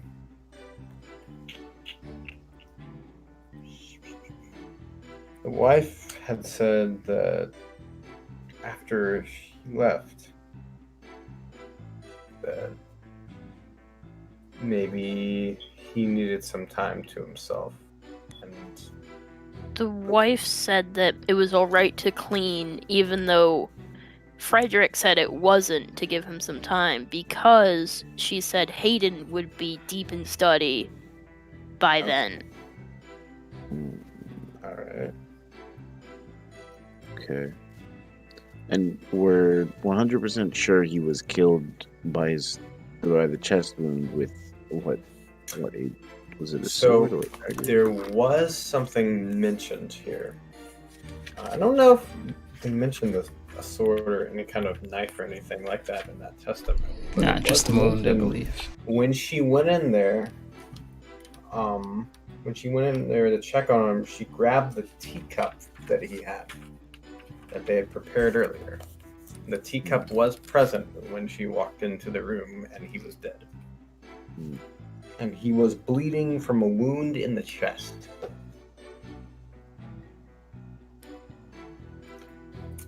One thing So- we could ask her is if there is any noticeable blood on either of them when Frederick was leaving. We should also ask her if there were. I don't believe she said that there were any strange sounds coming from the study. She After said he- voices were raised, and then there was fighting, and then the brother left. Hmm.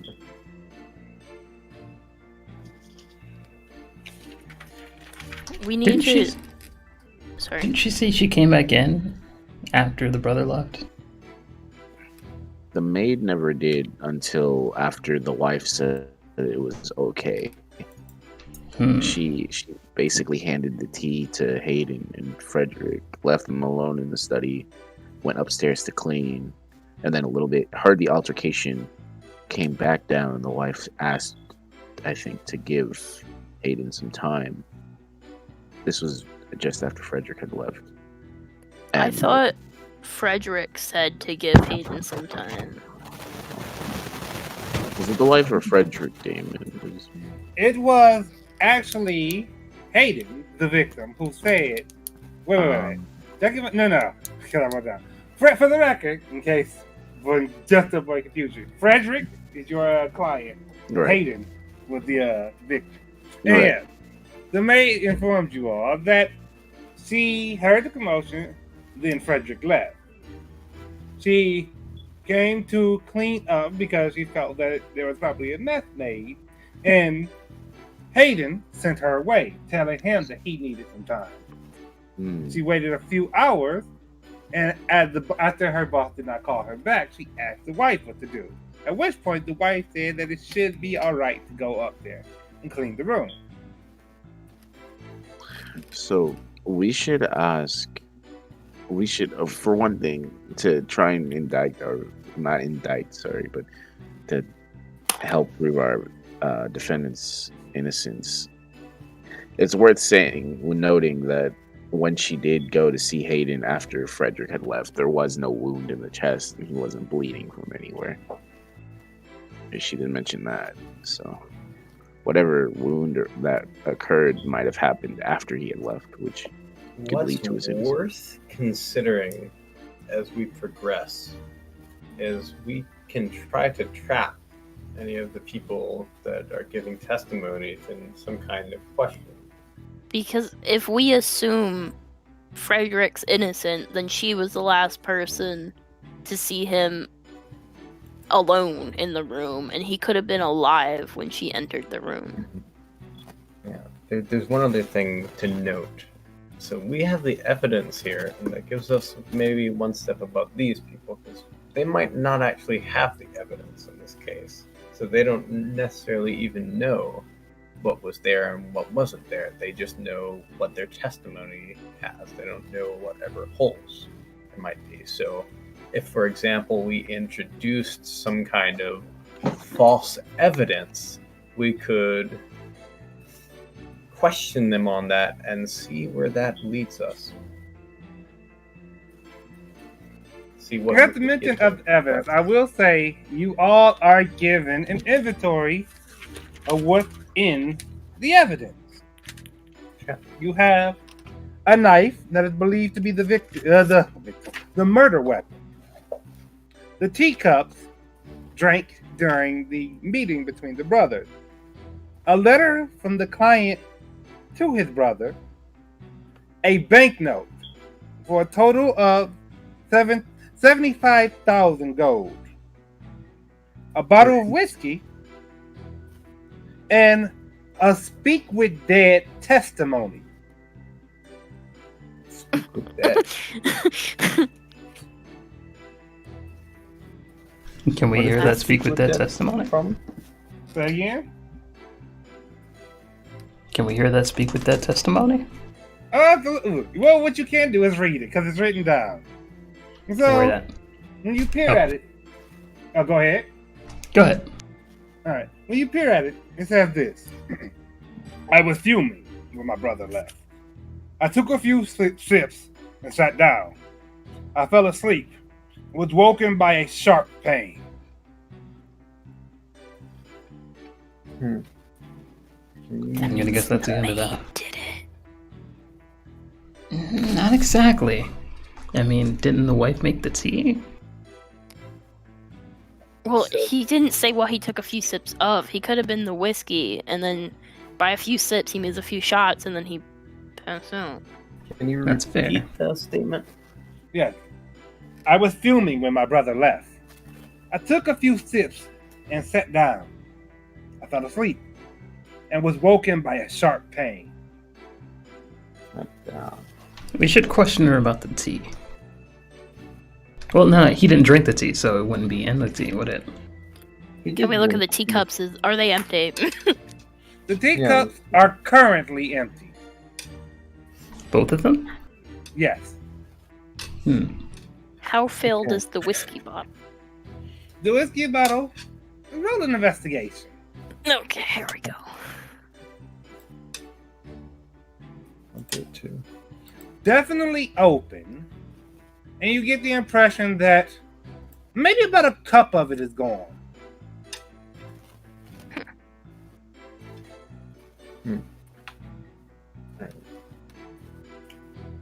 So like 4 shots. And he was big and strong. It's a possibility the whiskey could have been poisoned in some way. Poisoning and stabbing? That seems a little overkill. It could be. It's possible that we don't totally understand the situation, and it could have been a case of like he was cut in some way, and it could have been framed like maybe he was stabbed, but it wasn't a fatal stabbing, and what actually killed him could have been the poison. Do we have this dude's body? No, you don't have the body. However, you have an autopsy.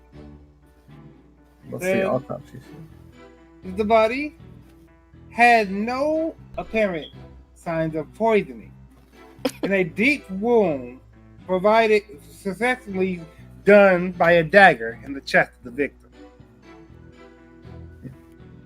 So it Can wasn't. you look at the dagger? Absolutely. You have in your hand a dagger. Oh, It's jeez. still Sorry. coated a bit with blood. Okay. Roll an investigation. Oh, you already did. It appears as a normal dagger to you, Resco. Can someone roll a better one? I'll give it a look if you would. Oh, by all means, if you all want to, roll the investigation at the same time. All right, I'll do a bardic inspiration on whoever. Eddie's gonna be All right. Eddie, I the guess prime you. investigator. All You right. all take a look at this dagger, and most of you don't notice anything about it. It's a bit on the ornate side. Eddie, perhaps because of your tendency to touch things. I'm pick giving it up. him a boost. All right, you pick it up, and as you do so, you notice, no, that's not just a bit of decoration. There's a button there. You press the button, and a slot in the handle of the dagger comes open. What's in the slot? Investigate What's in there? further. Roll another investigation. Can we all roll investigation on the secondary? Absolutely. You can all roll it at the same time. Ooh. Wow. 20. Ooh. No matter. I'll wait for Blink's investigation before I go on. Alright, we'll say this. Eddie the First. Let's go, Koyo. This slot is interesting. You look at this slot and you get the impression that something round and long could fit in there. Blink, Round and long. after Like a needle. thinking about it for a moment, you get that idea too. So you look at this thing and, you look at the blade of it. And as you look at the blade, I want you to roll an investigation again. All right. As you can all imagine, there's going to be a few investigation rolls here. Oh no, Eddie. Eddie. Bruh. All right, Koyo, just waiting for you here. Yep. Right. Ooh. Eddie So- dropped the knife and hurt himself. Eddie the Second dropped the knife, and this distracts you, Blink. But before it was dropped, let's go. Eddie the First. Koyo, you notice something off about the tip of the dagger. It seems pointed. At first, when you look at it a bit more closely, there is a small hole at the tip of the dagger.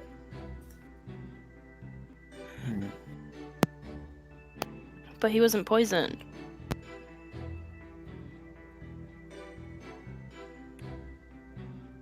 What if I just keep rolling investigation? A small hole in the tip of the dagger. A slot in the handle that something round and long could fit into. You wonder what this means. Oh. Take another. Ooh. Let's go up. Say your thoughts, please. Oh, sorry. I was just thinking, a long round, a hole. Maybe it could be a syringe. But he Of was A syringe on a knife? Even if he wasn't poisoned, maybe he was injected with something. To Well, make then him the- lie After after stabbing he dies. Sure. Like, oh, this guy's gonna die. I sure hope he doesn't wake up after he dies. I'm not sure, but Well, this is the world of magic, so I can't think of any other reason there would be like a cylinder and a hole in a knife, unless It's to take blood out. And it was done by a vampire. And the first client was a vampire. maybe. I want to investigate the teacups, please. All right. You take a look at the teacup, Eddie the Frog. And let's see. Both All right. names. Resco, you do as well. The teacups are empty now. A little bit of fancy. This is a little bit of fancy teacup. Porcelain with gold around the rims. They're empty. You take a sniff. A strong smell of black tea comes from this cup. It clearly has not been cleaned since the meeting between the brothers. do they both appear the same? Yes.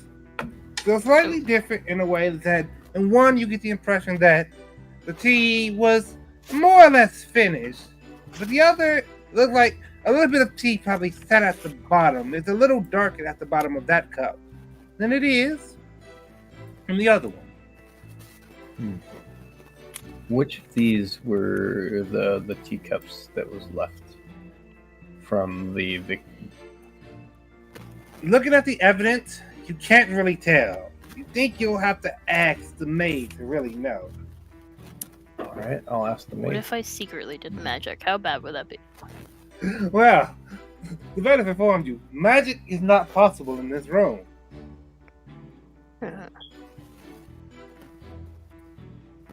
Of course, with the exception, of course, of the rings that threaten your left arm. Guys, I Well, just really go. want to just you know, detect poison and disease on these guys.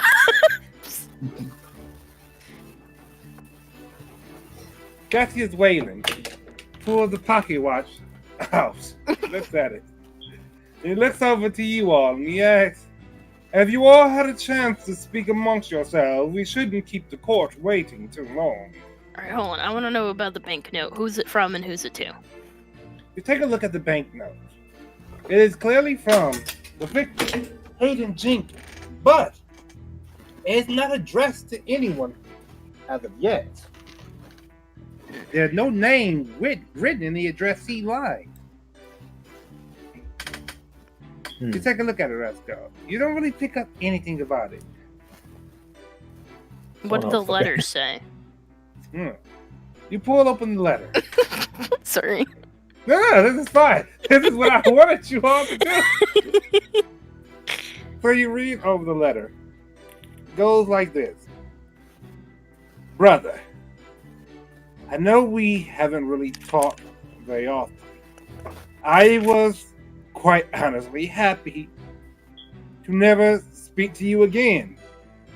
Oh. But I need a favor.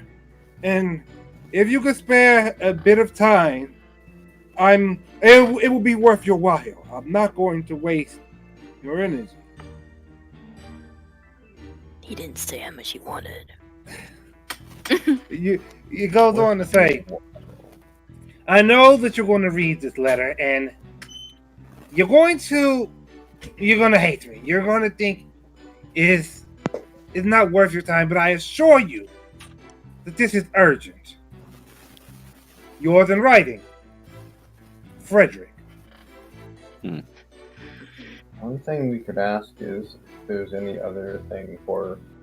He said worth your while. How is he going to make it worth his while?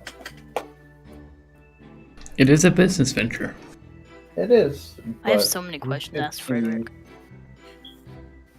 Okay, one thing I'll ask about is the whiskey bottle. Is there any like distinctive like marks or anything?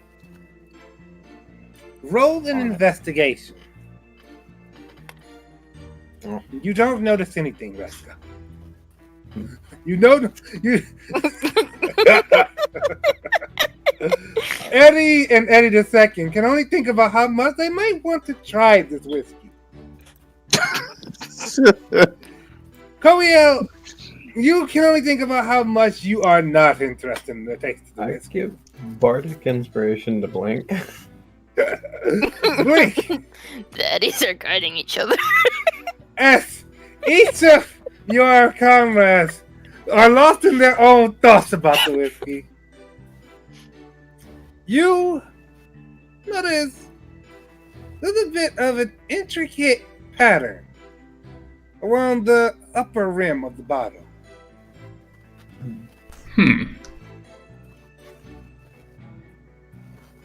Guys, there seems to be some sort of pattern here on the tip of the bottle. Bottle. What does it mean? Bottle. What does it all mean? Share all history. What I'll actually ask you to do, well, yeah, Roll another Arcana. Arcana. Oh boy. Okay, I used to be good at that. Oh, okay. all right. No problem, guys. You got Smart Boy on your team today. Ooh. Mhm. All right. Alive, man. We'll say it like this then. Blink, you feel like you recognize these markings. And you're piecing it together, piece by piece. But as it comes to the tip of your tongue, Eddie bursts out, "Oh! Those type of glyphs, you can use them to put someone to sleep with a touch." Oh my god. Someone asleep. We should ask the maid. Well, should we just start asking her questions? What do we have to think to ourselves? Captain Wayland looks over to you all and looks down to his pocket watch and looks This is a back. dream. Are you on a time Wait. budget, sir? Wait, so just to be clear, there was an insignia on the teapot. Not on the teapot, on the bottle of whiskey, around the upper rim of it. That puts So- people to sleep. Mm-hmm. Miss With a Maid touch. Lady. But we shouldn't ask that question to the maid. Why Because I not? remember- wanna- Sorry. Wouldn't she be the one that brought it to her? To them? Oh, wait. Did she do that? I was actually gonna say we should ask the wife that because I thought she prepared the tea. Yeah, she prepared Well, the tea, but what about the whiskey wine? is The whiskey. not. I thought the whiskey was just a bottle in his office. Like, you know how businessmen just pull out of their drawer their whiskey bottle? Hmm. I actually don't know about Okay, that. Well, we should ask a little bit more about the whiskey then. Koiel does. I definitely don't know that. Hold it! I'm only 17. Hold it. That's nice. I wish I had said that. We want to ask the maid about the difference between the teacups Ask her. and something else, but I don't remember. I have too many pages of notes. The maid says, "The teacups, the one that Frederick drank from was completely empty, and I was surprised to see that the one that Mr. Jenkins drank from wasn't. Usually he finishes his tea." What flavor tea was it? It was a black tea bought from an orchard. Hold it again? Question mark. So you said that one of the teas weren't drinking from? Yeah, well, he drank it, but he did not finish it. I presume that it was brought here for evidence after pouring it out then? Well, yes. It was the city guard took a look at it first, Goodness gracious. and they didn't detect any sort of poison or disease. I'm sure they didn't roll as high as I would.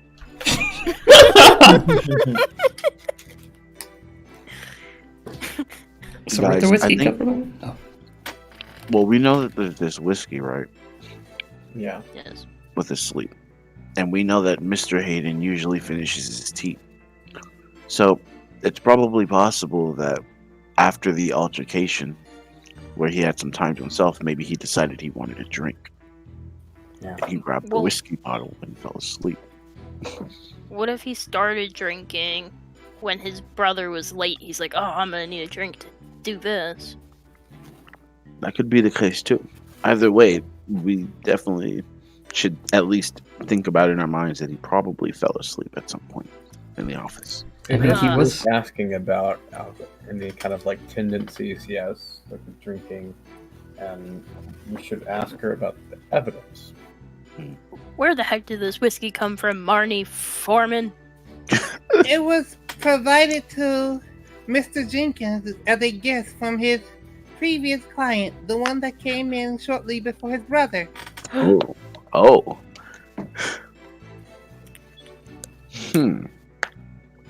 Client's looking pretty suspicious right now. And he left? You watched him walk out the door, Yes, I escorted him to the door. and then he walked through the door?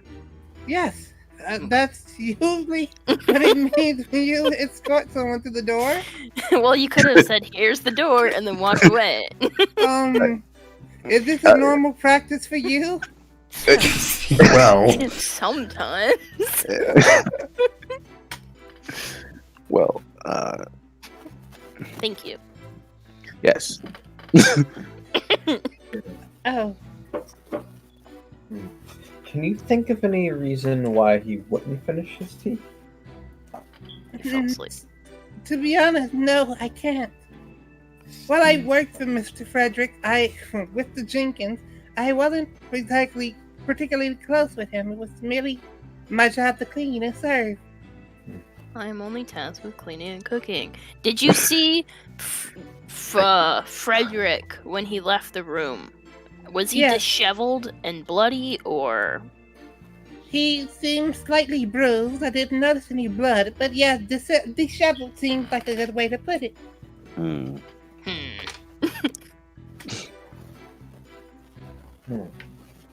Gotta think about this for a second. His hair looks very nice right now.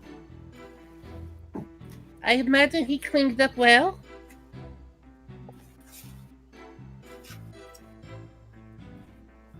It's a good thing we don't get slammed with like penalties like Ace Attorney. I'm done talking to this lady. How do you Alright, feel ma'am. about the evidence that was gathered? I wasn't Objection. exactly allowed to see it. Interesting. Right. Oh, yeah. Who performed the speak with the dead testimony? Cassie says, objection, Lord and Lady Judge. The defense is asking the witness a question. I was She asking couldn't- the bailiff. The bailiff is not on trial. Rather, the bailiff is not at the stand. Can I ask you? You're on stand. Can we send the witness back to her seat? Hold it. Oh, hold on. Yeah, thank you. I'm done talking. We still have a few more questions. I think Blink for sure has a question. So, Oh no. Well, I mean, okay. I don't know. My thoughts keep leaving me as soon as I get them. So Well, let's see. We I asked will about, ask one thing. This bottle of whiskey. Can you think of anyone else that might have consumed it? Not at all. It was found in Mr. Jenkins' office by the city guard. where you exactly say- in the office? Sorry, Go ahead. I just got curious. It was found on his desk, I believe. And Katia said, yes, it was found on the victim's desk. Opened, unopened? It was closed when it was found. How come he Well, can ask you questions, but I can't? That's a good question. But and I look at the whiskey itself. Does it look like it's been drinking out of in general? Eddie presumably told you it seems that at least a cup of it has been consumed. Eddie says all his Was thoughts there- out loud. At least was Green there- Eddie does. Closed. Was there any shot glasses or anything on the scene? And Cassius raises his hand to stop her and he says, no, there were no shot glasses on the scene of the crime. So, sorry. Oh Already no, asked my question. you're good. I'll ask the bailiff this after you go through. All right. So since you're Mr. Jenkins' maid, would you say that he generally has a bottle of alcohol on his desk? And would you classify him as an alcoholic? I don't feel that is my place to really speak. It's the truth and nothing but I didn't see this witness sworn in. Well, It I is important for suppose- the case. he he enjoys a good bottle every now and again. His friends, those of his clients we've gone close to, they will often bring bottles and he and his wife may share in on them. I have so many questions for this wife. Do you know where his wife was after the altercation? In the sitting room. I was cleaning at the time, so I'm afraid not. So you can't account for what happened between him and his wife And since while you were cleaning. Frederick was gone, that means that nobody could technically stand witness for the wife. What rooms were you cleaning for those few hours in between Frederick leaving and you asking the wife to clean the room? Well, normally I started by cleaning the lower floor. I finished that a little bit after Mr. Jenkins' brother came in, and I began cleaning the upper floor, which includes 3 bedrooms and the master's office, as well as the facilities. The clients that came in before Frederick did. Is he familiar with Hayden's wife? I'm not certain. You have to ask her, I'm afraid. All right. Was this a first-time client or a recurring client? I had met Mr. Sorry, I gotta look up my notes. I had met Mr. Vincent several times, yes? Mr. Vincent. What kind of clients are these? What kind of job does this guy have? Objection, Your Honor. Hold on. I feel like these things are sort of relevant to the situation at hand. It may be relevant, but we're asking this of a maid. Now, perhaps you all are from a finer stock than myself, but do you normally involve your maid with your business dealings? Yeah. No, No. not since. So much for, Not Well- necessarily, but We do not know the particular situation surrounding these circumstances, and as I understand, this courtroom is very serious about getting a proper verdict. So every avenue she's a should be live-in explored, maid. right? She could be a sexual partner for all we know. I never. Would you never? No. With You don't either find of the least them? bit attractive? You're. I doubt that has to do with. I'm sure that's based on objectivity. I honestly will sustain you. Hey, we need motive. But hey, I would actually like to avoid this derailing. And Hey, man, if she's messing around with him and the wife killed him, then we have motive. this is Well, true. if she's messing around with the wife, and then the wife killed him. I'm talking about the maid messing around with the victim. No, so if the maid and the wife were together secretly, then they would have killed the husband so they could be together. Would we- Order Yes, in yeah. the court. I feel It's like this, all relevant. look. we- I just have a specific question, and I would Yes. like to ask the bailiff for clarification on this, not necessarily the maid. I need to know Yes. something about. What court can I do rules. for you? So I understand that no can magic do for is me. allowed within the court, but are we allowed to request the usage of certain spells for clarification? What spell would you like to request the uses of? So I would actually like to request an identify spell used on the bottle of whiskey in question. Very well. Can I What's roll a up? bunch of insights to see if I think this maid's lying? Oh, sure. You absolutely can. I'll do that. Just I'd like to know the specifics of the runes we're under. All right. I'll wait for those insights first. I go through. Did not. Okay. Let me do it again.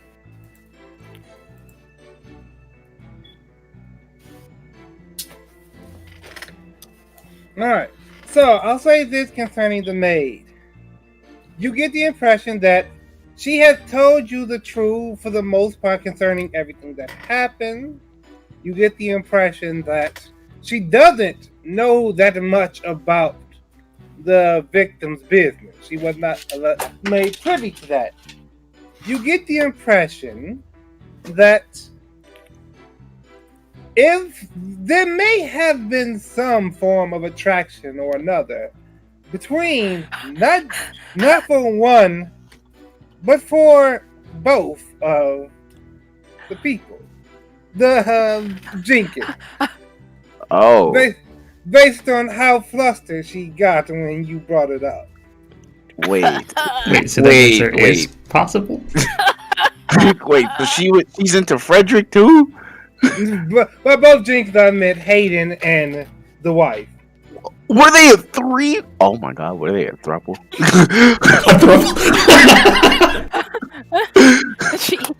We questioned I learned a him. new He word said today. he didn't know much about this wife. He's lying to us. Not Frederick, I meant to say Hayden. Hayden and his wife. Wow. Okay, so she did definitely have an interest in them. In the wife. And then they In the killed both of them. No, like she liked Hayden and the wife. Blink, what are you trying to discern with this insight? Rolling I didn't expect to get a. I mean, I just wanted to like confirm it for myself because I'm really more of a hands-on kind of guy. I You understand get that. the entire impression that yes, there seems to have been a fairly strong attraction between this maid and the husband and wife. Oh boy. See, she was a living sexual worker. I told you guys. Well, Objection! Bring the wife up. I don't The necessarily. bailiff. Oh, go ahead, Collier. No. But the question about the identify spell, please. Yeah, the bailiff pulls on a glove and he walks over. Oh god. He takes the bottle from you all. Mhm. And he does That's it. this done in the doctor's office. You take a look at him and you get the impression that some magic does occur. He says, "This is a bottle of whiskey often made on a place known as the Island of Return. It is the favorite of those who have expensive taste." And he says, "Is there a particular part of this bottle that you want me to investigate?" There's some glyphs here. Yes. And these glyphs will put people to sleep if they drink the whiskey in the spot. He touches the glyph and he says, "There does seem to be some manner of sleep spell in this glyph, though I'm not sure how to tell how it works, Your Honor."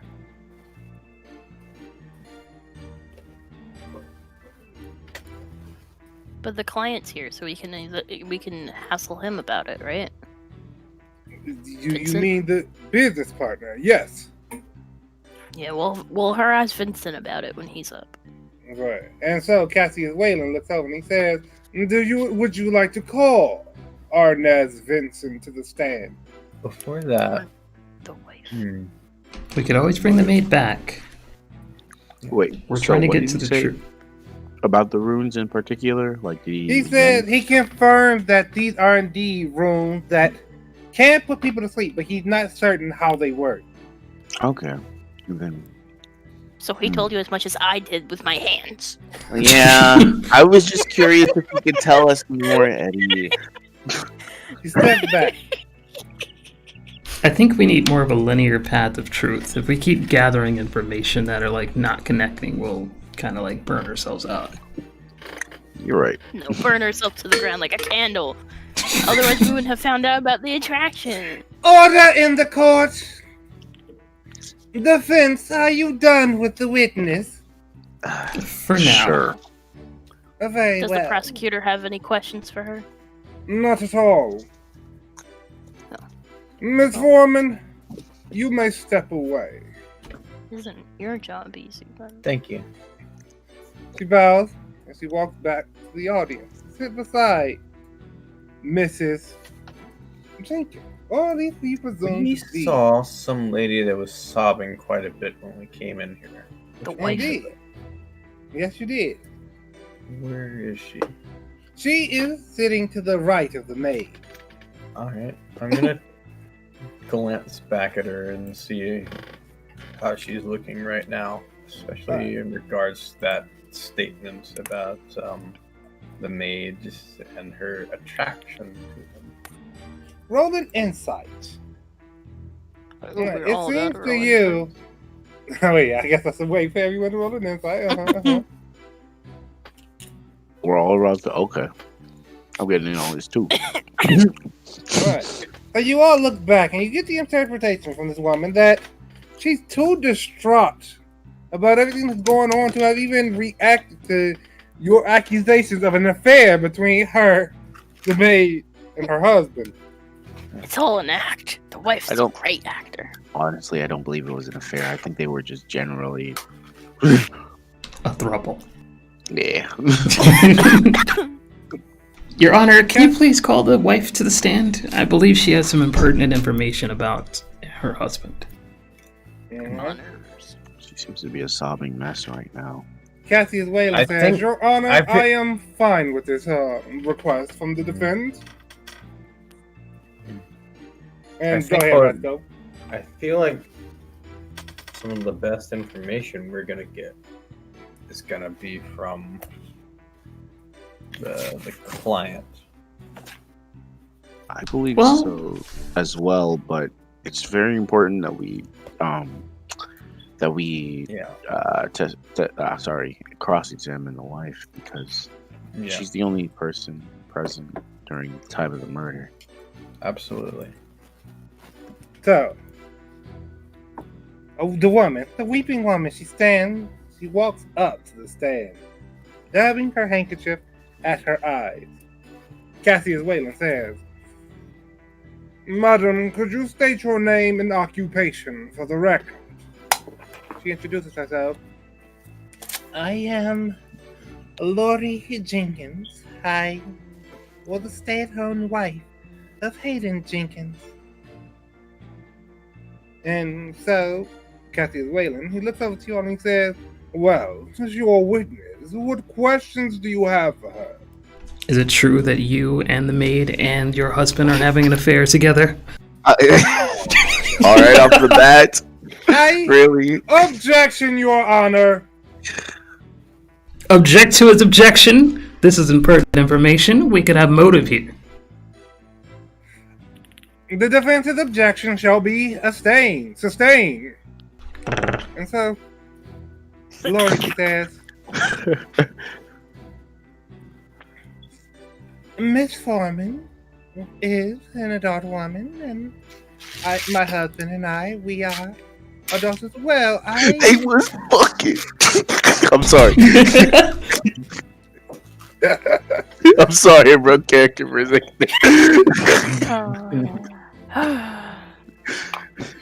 When she first began working for us, it was merely as an employee, but she expressed interest that we reciprocated.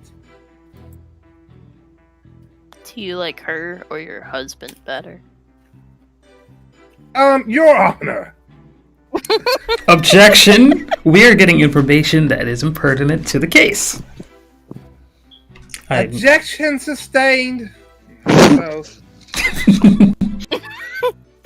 Lori Jenkins gives you all a very unpleased look. And she says, I shall explain it in this manner. There are days when you would prefer a soft and sweet cheesecake. No, it was a polyamorous relationship. And there are days when you prefer something a bit more meaty. I know. Are all there about that. days in which your meaty food wants to take you away from your cheesecake? Are you telling The cheesecake would be taking you away from the meat. I don't think that's the case. Too, yeah. Honestly, guys, I think that all three of them genuinely liked each other in that sort of discretion. I don't. Where were believe- you at the time of the alleged murder? I That's a good was question. in the bedroom. It was late at night, and I was preparing to go to sleep. I was waiting for my husband to return. But you said he was deep in work, so you were expecting him to suddenly stop being deep in work and then come to bed? That is how it usually goes, yes. Hmm. Suspicious. Well, unless you guys have any more specific The questions? maid- for me? The maid agreed So I have with like her 75 more questions. on this, so we can at least attest that even if they were plotting, So you were upset about the tea? Yeah. Oh, yeah. I think we're kind of spitting in directions here. Personally, and this is just me, guys. I think it would be better if we let her do her recalling of her events that night. yeah, we need as much information as we can get before we start throwing accusations out there. Witness. Speak, Miss. Sorry, not witness. Miss Jenkins. Tell us what occurred for you the day of your husband's presumed murder. So, Miss Jenkins straightens up. She places her, folds her handkerchief up, and places it to the side. She begins. On that day, earlier in the day, in fact, I was with my husband when he read over the letter from his brother. This was the second or third time that morning, and he had been doing this regularly over the course of the week or so since the letter arrived. He spoke to me of how he would give his brother time, so he would cancel most of his afternoon. He planned to get back to business shortly thereafter, but unfortunately, his brother showed up late. So, I waited, as per usual. At a certain time each day, when all his clients are done, I prepare a cup of tea for both of us, and we sit in his office and we discuss matters and enjoy our tea. I had just prepared the tea when Frederick came knocking at the door. I was going to have Marnie bring it up to my husband, and I would join shortly after, but upon Frederick's arrival, I realized that that wouldn't be possible. I retired to the sitting room and accepted that I would not have tea time with my husband that day. I remained there for most of the evening, expecting at any point for my husband's business to be done. In the meantime, several of his clients showed up, and I informed them that he was still occupied.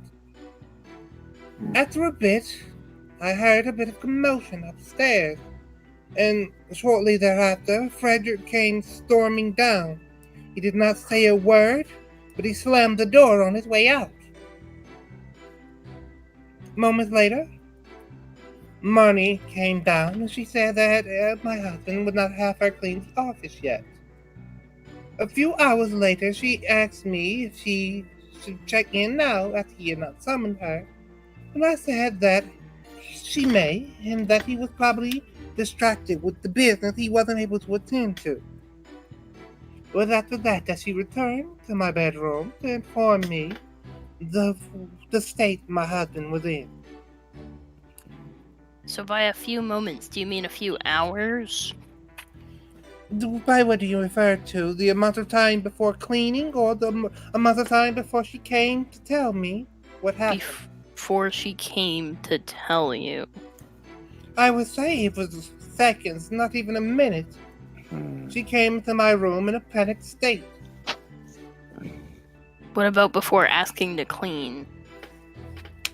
She was slightly concerned considering the altercation, but otherwise, I don't understand what you're asking me. She said it was a few hours in between Frederick leaving and her going to clean. Indeed, it was. She immediately tried nearly immediately upon Frederick's departure, but my husband sent her away. She waited a few hours, tended to the rest of the house and the yard, and then she asked me what she should do. I decided that she should go and try and clean, and were she to get in trouble for it, I would merely take the blame as I was the one who sent her up there. I'm just a little bit curious. So, given what we heard, you both decided to leave Hayden alone for a few hours after the visit with Frederick, and there were no more clients who came in between that time, correct? Yes, that is accurate. This is just personally me, but if I had a partner who had just been through a recently rough time, I would have at least decided to go and check up on them. I would have left him alone. She closes her eyes for a moment, and then with half-lidded eyes, she looks over to you, Koyo, and she says, Have you You've ever never had been a married. partner who engages in corporate business? Is I that what Frederick does? Is that his business is corporate business? I couldn't tell you what Oh, you Frederick does. can't. not necessarily no. Oh, I've I mean had a- Hayden. Sorry. Yes, my husband is the owner of a shipping company.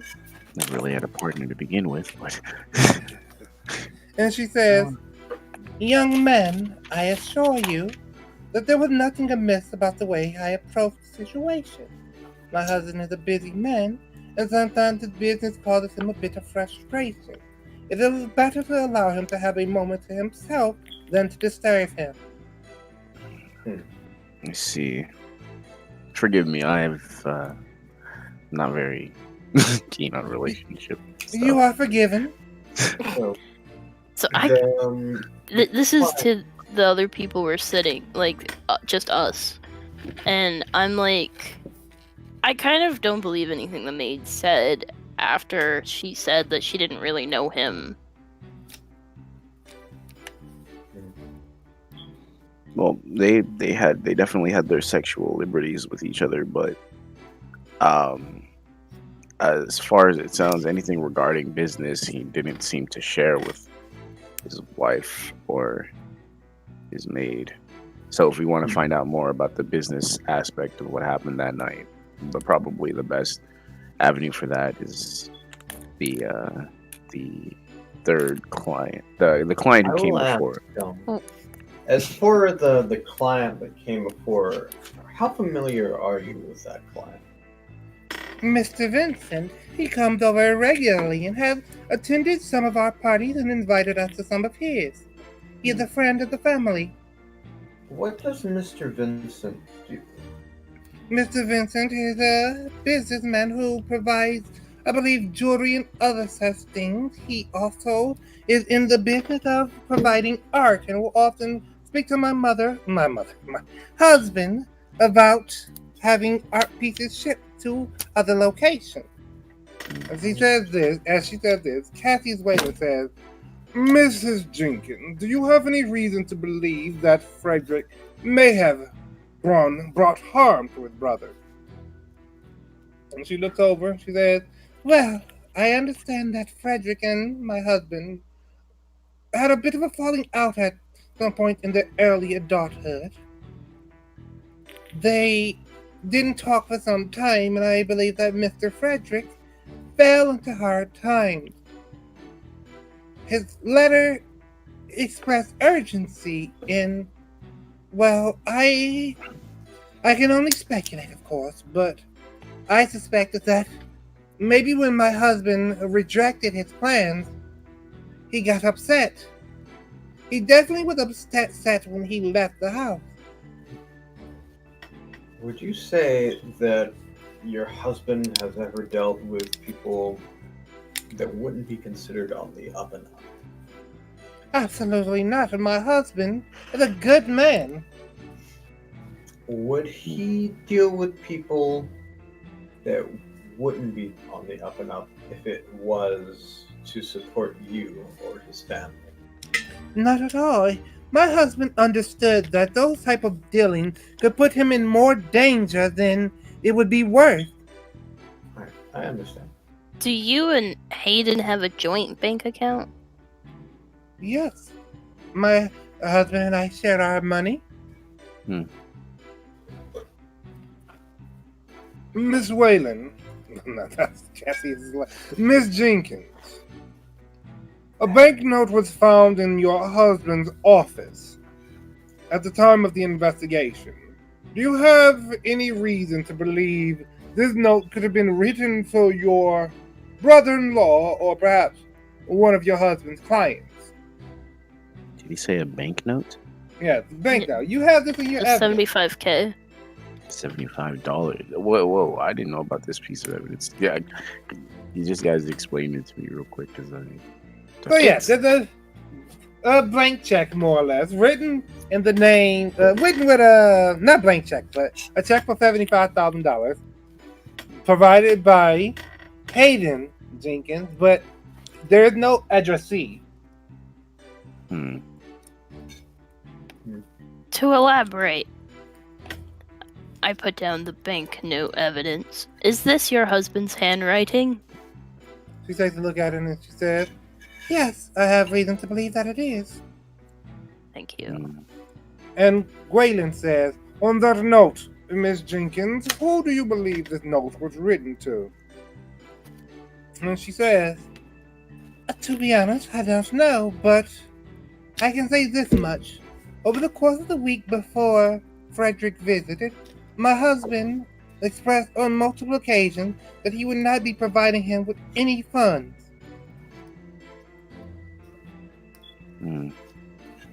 Do you have say this note was to be cashed? Do you have the available funds for it to go through? Absolutely. You say any funds? Then why on earth would he meet with him? Why would he be so angry that he didn't show up on time?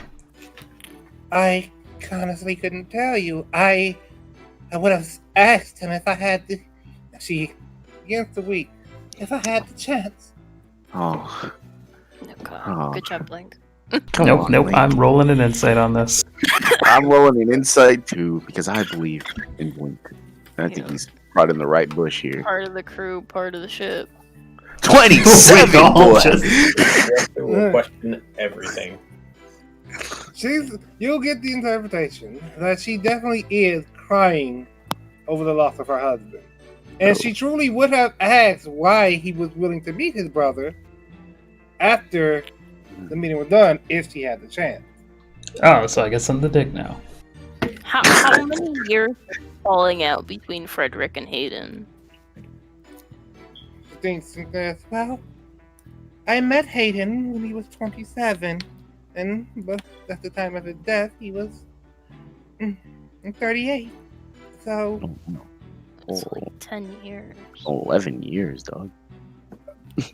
I don't believe that Frederick was in his life at that point. He said Hayden would always say he had a brother and he hadn't talked to him in years at the time that I met him. I suppose you would have to ask Frederick yourself." This isn't looking good for our main man.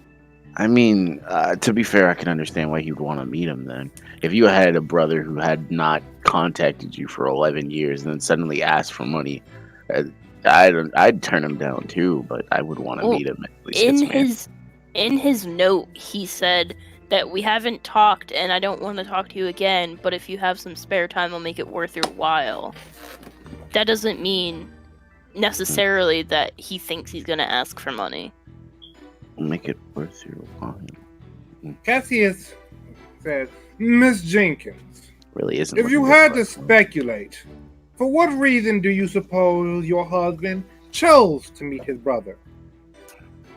And she dabbed with some more tears and she said, "My husband has always been a generous man. I believe that he met his brother in hopes of fixing the rift between them." Would you say that Vincent has ever met Frederick? Yes. I honestly couldn't say, no. Have you ever seen the knife before?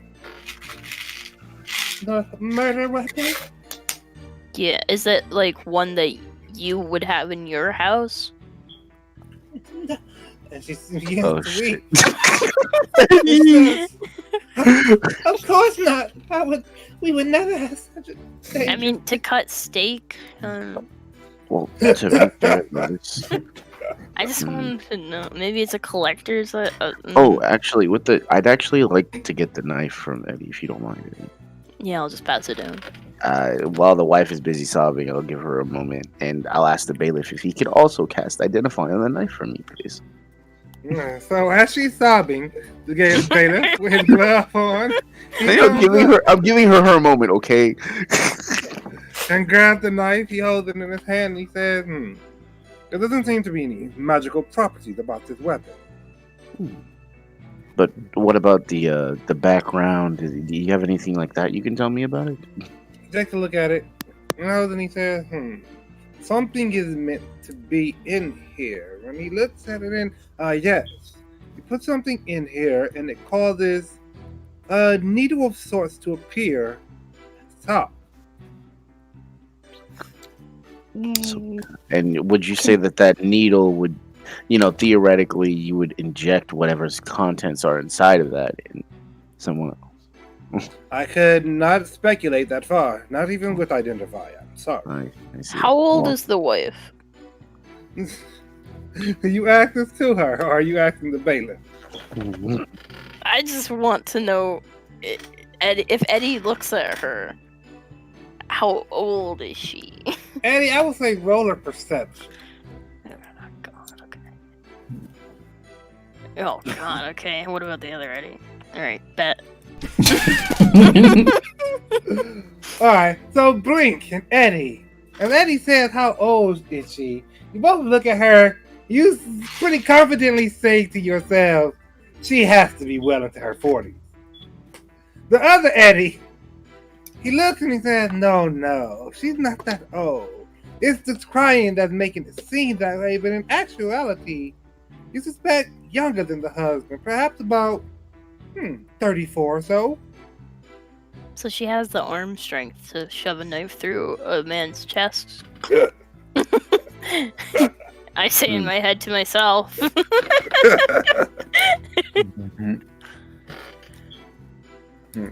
So, okay, so the bailiff steps back, assuming you were done with him. yeah, no, I'm done. I just wanted to confirm that was indeed a tool used for injections, and my conjecture is I'm still on the route of injection, guys. Alright, we're ready to talk to Vincent. But just to get my head straight and my facts straight about this so far, pretty much, if both the wife and the maid's testimonies are correct, nobody had any chance to get inside of the office during the few hours that they left Hayden alone, and by the time they found him, he was sprawled out on his back on the chair, nice and dead, with the knife in his chest. And the only thing that could have happened is the whiskey which he consumed himself, which made him go to sleep, but none of that could have made a knife. No, not at all. Plus, whatever was in the knife was removed from the slot because there's normally supposed to be something in there to begin with. So these are the options. According to both of their testimonies, if you believe them, they are the only two in the house. If when Frederick left, he was alive, only they had access to him. Exactly. What does the autopsy say again? The autopsy says there were no traces of poison found in him, and the cause of death seems to be through the dagger that was found on the scene of the crime. The wound matches the curvature of the blade and such, and the autopsy seems to suggest that his time of death was sometime well into the night. So Are you... Sorry. No, I'm just looking at there on the night of murder. Are we charging Frederick with first-degree murder then? Is that what he's on trial for? Hold on, let me look up my degrees of murder to make sure I'd assume have it that would be properly. first degree murder. Well, first degrees, he planned it. Second degree is like he didn't plan it, but then they fought and he decided to kill him. Manslaughter would be it was an accident. He punched him way too hard. Technically, you could say because of the letter on the grounds of that it's first degree because he had planned for this meeting beforehand. He had plans for the meeting, but that doesn't mean that he planned to murder him. I will say Yeah. that the court says, based on the knowledge of the altercation, it is believed that the client, it was second degree. They believe that this was a murder out of anger rather than plan. I see. So if we can get this down as defenders, we'd still be good. But I think that it would be first degree murder because of the thing in the knife, so it had to not be him. So we should talk to Vincent about him being the murderer, even though he wasn't even in the house, unless he's like a ghost vampire and could teleport. Well, you have to remember magic exists in this world, so there's always ways for people to get into places or do things. Yeah. I think Without- there's also the potential possibility of a third party that we are unaware of. And considering the autopsy, based on what we know, it's possible that it isn't perfect. It could be infallible since they didn't notice going through any kind of needle. That's true. But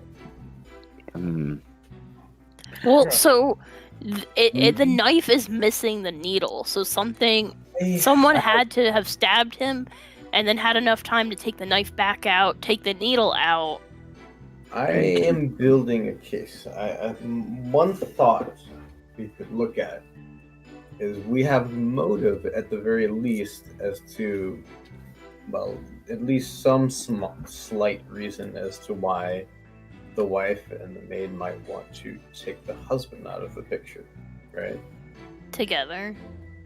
Yeah. So well, either together or separately, or they could have actually worked with the client because she did say that they've known the client. She family did say friends. Yeah. Well, since magic exists in this world, the client could have given the whiskey to Hayden with the intent that it makes you sleep, and he could have had a drink before going to bed so he would sleep well because he was distraught because of the fight. This is true. Possible. But So that okay, doesn't they necessarily didn't mean it's know. evidence. assuming all They of this, didn't right? know that was the case. Like at the end, like we didn't. The client didn't necessarily know that when he came there, he was going to be giving them. He was going to be meeting with his brother a bit after, and that he was going to be late and all this other stuff. Well, it's a bottle of whiskey, so you assume someone's gonna drink a bottle of whiskey, sleep before he finishes tea. But I don't know why he would Right, start why would- drinking something why else would if he he just already had a drink. Exactly. Why would you just cork up in whiskey if you already had some tea on you? You might as well finish the tea and then be like, you know what, I need a drink, and then pour it into the teacup or something, right? Or dump out the tea at What least. if someone forced him to drink the whiskey? The only one who could have is Frederick, or if the maid or the wife went in and said, "Hey, let's just have a drink, calm down." Assuming Frederick is innocent, and assuming One, that the maid and the wife aren't lying, we would have to assume that there's a third party involved here. one way Vincent. that this could be framed is Vincent came and he had some kind of discussion with the maid or the wife or both beforehand about this, and they agreed he would bring this whiskey. And at some point in the night, she knew that Frederick was coming, and she knew that there was a history and something could happen, or at least it'd be a good time to frame something. So you're Okay. assuming Frederick There- is such a family friend that he would help his Vincent. wife and Oh no! See what I'm saying? Well, Vincent. Oh, you're saying the that guy Vincent- sells art, the client. I'm saying he could have. We don't know necessarily about his art business or how sketchy that is, even if the wife says it's not. Because obviously they seem to have secrets that they haven't necessarily divulged to us, right? This is true. So what I'm saying is there's a possibility that there could have been some kind of discussion one way or another. It could have even just been, yes, well, we could use this. The client might not even know any better. He might have just thought maybe the wife was having sleeping trouble or something, and something went down like that. You know, the client, for some reason, brings this whiskey, and the wife or the maid knows this. So after Frederick leaves, one of them goes in there, or a third party goes in there and has him drink this, or suggests him to drink this. Maybe they even bring their own cup, and maybe that's why there is a cup. Even if Vincent's just like magic, he could have geoffed the wife and the maid to forget or to do it or something, like, you know? That is. Cassius Whalen says, if the defense will allow it, I would like Miss Jenkins to step down from the stand. I would like to call Frederick Jenkins to the stand. Frederick. Brother, I guess so. Sure. Before we talk to Vincent? Does anyone have any other questions you can think of before this happens? Well, if we talk to Vincent first, we can backtrack to Fred. Well, Frederick won't even know. It doesn't matter. Never mind. Just to be clear, the maid said she was cleaning upstairs after the altercations, and 3 bedrooms and 2 baths, I think. Right, and then she just continued cleaning until she finished, and then she came down and asked if it was okay to go into the office. Mm-hmm. Not quite went down, but went to the bedroom where Miss Jenkins was. I'm a little confused about the layout of this whole house. Could you give me? So I know the layout's No, it's fine. It's fine. Obviously, I don't have a map. I could just give you a floor plan. But the picture of this, a modest house or so. You come to the front door. To your left, you see an open kitchen area. You see a dining area near the window. So you look to your left, look a little back, and you see the dining area, and then you see the kitchen. You look to your right, you see the sitting room. If you go down the hall, past the flight of stairs leading up, you will find a library and a bathroom. For you to go up the stairs, the first room you would encounter would be the maid's bedroom, followed by the husband and wife's bedroom. There's a third bedroom in this house as well, and then past that, the office in the back of the hallway.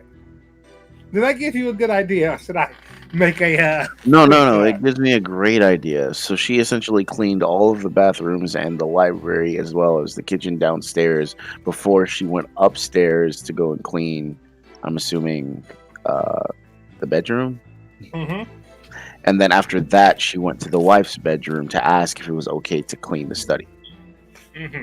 Which then, it took her several hours to clean the library, maybe the kitchen, and a bath, and a bedroom that no one slept in. Damn it. This is very important. I needed to know this because now that makes me feel like the wife is sus. Because the maid, assuming she did her job completely and she's telling the truth, that means that the maid was downstairs for all of the hours while after Frederick had left. So if there had been anything that happened upstairs, she wouldn't have known. And that means that the closest person to the husband at that point in time was the wife. Well, she was down the hallway. Right, but she was still upstairs in a different floor of the building. So the maid would never have seen what would have happened up there. How easy is it to get into your house? What But kind it of also sounds defenses like do you have plants outside that defend it? it also. No, of course we don't. I mean, of course you don't. She straightens up a bit, still weeping over the notion that she just had this dagger in the house. And she says, I can say how easy it is to get in. Normally we come into the front door. We do have a back door that leads into the kitchen. To the kitchen. There's no There's no rope or lattice work that you could use to climb to the second floor. You would have to. Go through the stairway. So Presumably, yes. you've been with your husband for 11 years and you don't have any kids? Well, as matters have it, we were. And she starts to cry again. Bro, Just need to. It seems sus because We were Caladium planning to- doesn't have birth control. We were planning to start a family. So they've been having threesome sex for 11 years, and they don't have any kids. None of them. What? Like, Not it's called quite pull-out 11. game. It's called pull-out game. Martha has been in the service of them for 3 years. However, Three- no, they have no kids. And she said, we were planning to start a family, actually. I have to admit, this man has some expert pull-out games. For 11 full years. and then 3 years extra. Your Honor, objection. No, The definitely this defense is is not. being pressed right now. I feel But I don't know. I'm all of my knowledge. I've never. Well, because Resco wanted like a third party, and if they had a kid, that would have been No. great. Well, then you'd be charging a kid with murder. That's. No, he could be 20. They're 40. Like, Well, yeah, but that's in 11 years that they've known each other. So at the least, the kid would be like, I don't know, 10 or 5 well, or something. how long were they dating beforehand? They were just. Look, it's not that important. Like, Did no, someone say they were no, I'm planning just on having a saying child? that they could have a 20-year-old son. That's why I asked. Okay, well, now we know that they don't. Yeah, Um, she said that they were planning to have a child. Hmm. And this child would have inherited all of the your savings and wealth from the business, correct? Of course, if the dying came of our early death, by all means. Okay, Dude, does Caladium... In Caladium, is it like a man-run system where if the man dies, it goes to the son, or would the wife get it? Yeah, it's a good Well, question. where I'm from, I would take over more or less his business, yes. Hmm. Hmm. No. May I ask? What exactly was your husband's business? He dealt in Shipping. shipping supplies. Shipping supplies, including art and other sorts of. Well, so he was Yeah. shipping supplies. Vincent deals with jewelry and art. Okay, and the brother wanted to suggest a new transportation idea. Which he just needed funds for. But Hmm. he supposedly was going to give the brother something out of it if it ever came to tuition. I see. Well, it sounded like that would be a very. Okay. That's why he's on trial. I'm thinking. So, this is weird. Something is like really off, and I can't put my finger on it. Something is. We have to talk to Vincent. We'll know once we talk to Vincent, but apparently we're talking to Frederick first. I Okay. think that if we can figure out that needle, that could tell us so much. That's true. It would be really important to understand what exactly was in that needle. Hmm. And how someone could have stabbed it. So when the guards found it, was the knife in him or like No, on the it floor? was not. The knife was found within proximity of the body, covered Oh. in blood. Wait. So that would mean that someone. So Well, he wait. had to pull it out to take the needle out, I assume. Right, and whatever was in the contents of the needle, Would be empty though, if they injected it all. and they didn't find. I know you said fingerprints aren't in Caladium before, but I just want to ask again. They didn't find any fingerprints or nothing on that thing. None. They found no fingerprints. And for the sake of science, I'll say, yeah, there's ways to detect fingerprints, but no, they didn't find any on the presumed murder weapon. Well, hold on. If it was done in second degree murder and it was done in the bedroom upstairs, there's no bathroom up there, is there? There's no There- bathroom upstairs. So how would this? I'm just wondering, deliberating to the defense itself. how would this be second-degree murder at that point? Because like They're the- assuming that Frederick had a knife on him, maybe to fight bears on the way, and then they were fist fighting, and he pulls out his knife. right, but he leaves his knife with absolutely no fingerprints on it. Mhm. That's weird. Even if like you Did the whiskey and bottle have took any it out. fingerprints? And put it somewhere else. yeah, why would instead you of- intentionally Here's- leave your murder weapon? And beyond that, it's very strange because listen to this. He stabs him, and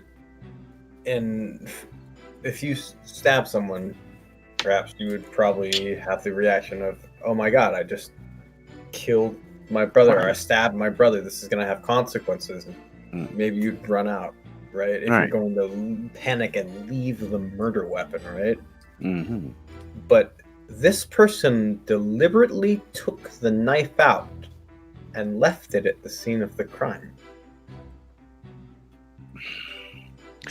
Not It's to more mention, calculated. Cassie's wailing. This is popular. She said, defense, are you done with Mrs. Jenkins? shoot, I just don't want to dismiss her. Can we call her back whenever if we may have any? Absolutely. She won't be leaving the courtroom. I suppose for now it wouldn't hurt to dismiss her then.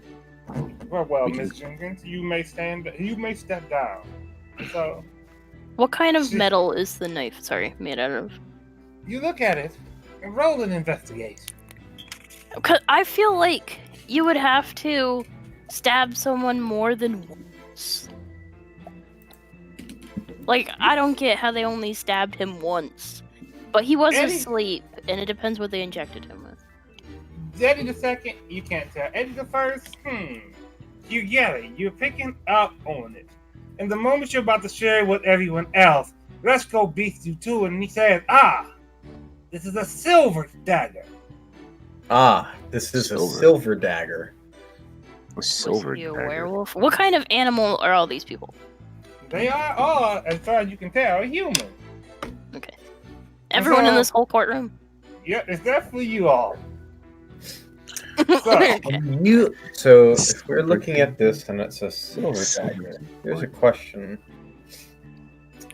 So, what tools would you use if you were going to kill a vampire? Definitely use silver. Silver for any type of magical creature in general, honestly. Well, but if he was a vampire, you couldn't just put him to sleep with whiskey. Even if it had like a sleeping spell in it, I think. Damon, what I know from my my time spent reading books and researching at First Will, anything specific about magical creatures like vampires in general? I I rolled also- an Arcana. I touched a vampire one time also, so can I? I also was roll- bit by one. I have a 4. Can I use history instead? Can we- Come on. Let the Eddies were there with that. Oh god. I'm using history because if I let's say Coel had researched something like that, then it would be his history, Eddie's right? 100 Be a million years great old. time for Joaquin to be here. Let's roll a whole bunch of stuff and let Damon. I'm just curious, Damon. I'm not gonna roll it unless you say so. Not Eddie. I'll say if it was a different subject, maybe, but as far as doing if you could put them to sleep, I would say that would be an Arcana. Okay. I'll stick with the 4. Coel, let me touch you a bunch. Come over here. Here. I see you concentrating and thinking about your life, and here I am. And I'm like patting you on the back. I'm like, bruh, come on. I appreciate it. I could use some guidance. holding your hand. Let's take a look at that. That's all right. All right, so hold on, let me look up vampires just to be certain. Give me a moment. I don't even know why we're asking about vampires. It's important. Coel, Is roll it? this guidance. Let's go. Mhm. Sure. D4. 3. See, look at that. Now you have a whole 7. Whoa. That's resistance. Yo, I like it when you get some sleep, bro. Right? I'm so energetic and I'm actually paying attention. It's crazy. Normally I'm just like dead, but having sleep helps a lot. I don't My- see any sort of sleep-based resistance on this page. Well, and if I'm wrong, I'm gonna be wrong. We can just retcon that later. But for now, I'll say, Koyo, you don't quite know enough about vampires, but you bring it up. You all have been talking about it, of course. So Right. everyone, you think on it, they're like, you believe, yes, vampires can be put to sleep. Okay. Yeah, maybe. Probably. Okay. Cassius Probably. Wayland, he steps up and he says, Your Honor, we have interviewed Your Honor, it's my apology. We have interviewed the maid and the wife.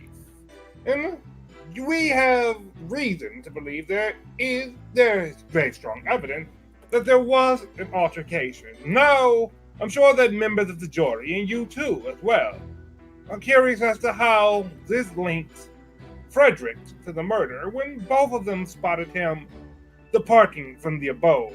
This is why I would like to take this moment to call Frederick Jenkins to the stand.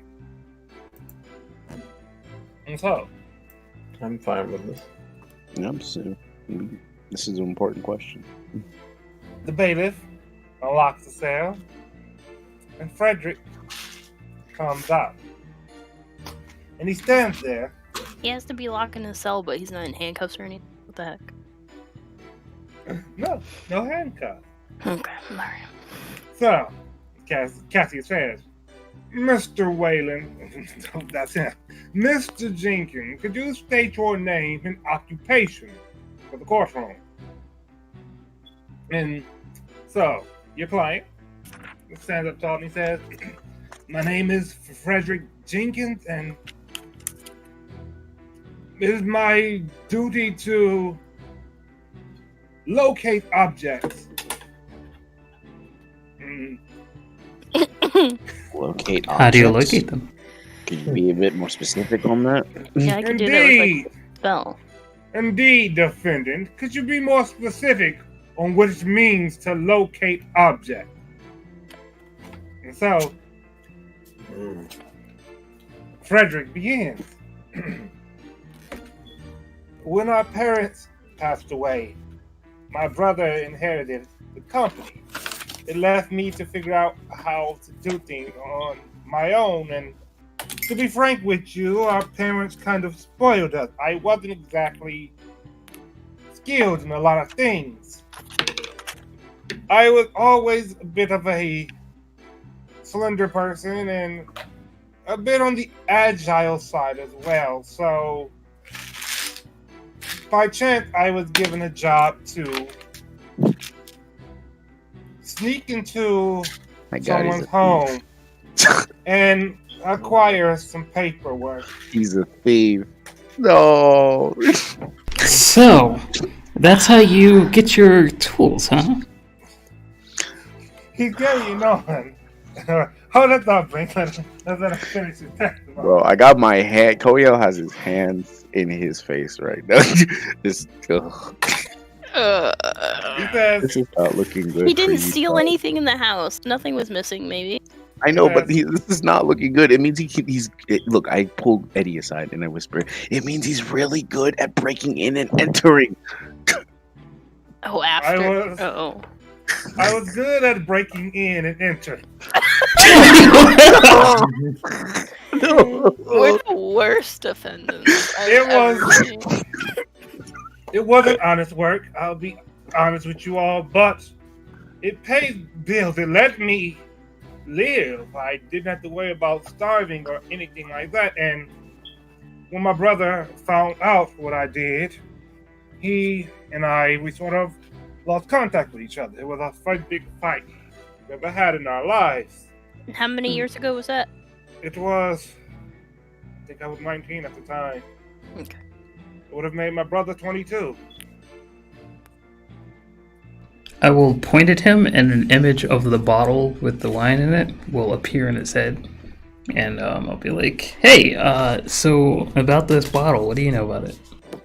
You mean the whiskey? Yeah, I was like, oh, hold that thought for just a moment. you got it. And he says, so, I was hired by people across the I don't country think we should let him keep talking. to break into places and acquire things for them. It never required me to hurt anyone, to take anyone's life. Never did anything like that. But He's digging himself a hole. jewelry, paperwork, art pieces. If the information was given to me, it was my duty to go in, scope the area out, and then come back later So he was and especially. acquire the item. You said art pieces. No, no. No. Yes, I've stole everything from paintings Stop. Alright. to ornate bows to little statuettes. Can I ask where the client is? The client that came to visit Vincent. Yeah, where is Vincent in the stands? You are at this, and the bailiff points you to the man sitting right here. Alright. Frederick, do you recognize that person? He looks over and says, never met him a day in my life. Alright. Just had to confirm. Okay, I have some. Oh, well, actually, hold on. Before that, Brink, you mentioned the whiskey, by the way. So Frederick says, I remember seeing it on my brother's desk when I came in. It was wrapped up as if a gift. And Cassia says, Mr. Jenkins, perhaps you did not inform your defense of this and condemn them to lose a limb for your sake. And you believe him for the record, Brink. And he says, William says, perchance, did a business rival of your brother contact you I'm gonna cry. Oh, with God. Crying. Can we after this? We need to hear his version of what happened. We definitely need to hear his version. did a business rival of your brother contact you with Resco, cover your ears. with the request to steal something from your brother's office? God, I'm gonna throw up. And Frederick gulps deeply and he says, yes, they did, but I didn't take that request. And he says, And yet you say that as a thief, you have made it your duty to scope out the area. Objection. This is a Objection. very. Oh. Was anything stolen from the office? Objection sustained.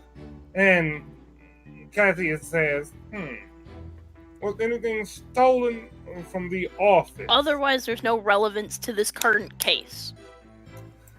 These Kathy, Nice. you about to do that thing that I was about to do. So he smiled at you. No, not the entrance. Flips open his pocket watch, snaps it shut, and says, don't you already know, defense? Wasn't there something missing from the office? Is this going to be the autopsy was updated thing? And so he says, indeed, wasn't there something missing from the dagger used as the murder weapon? Oh no, there's no way. Please tell me that was not found on your person. Please. This man, he's such a klepto. And he says,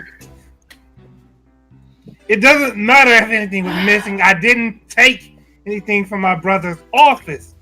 Oh, okay. So you're saying that are you trying to propose or that he would have stolen whatever was the contents of that syringe? But you can't place him in that room. Therefore, you can't say he stole it. Yeah. Plus, we have. After the knife is in that room. Plus, according to the witnesses, the maid and Hayden's wife, it's just not possible for him to have stolen that they had an altercation and everything. Ladies and gentlemen of the court, I propose this to you.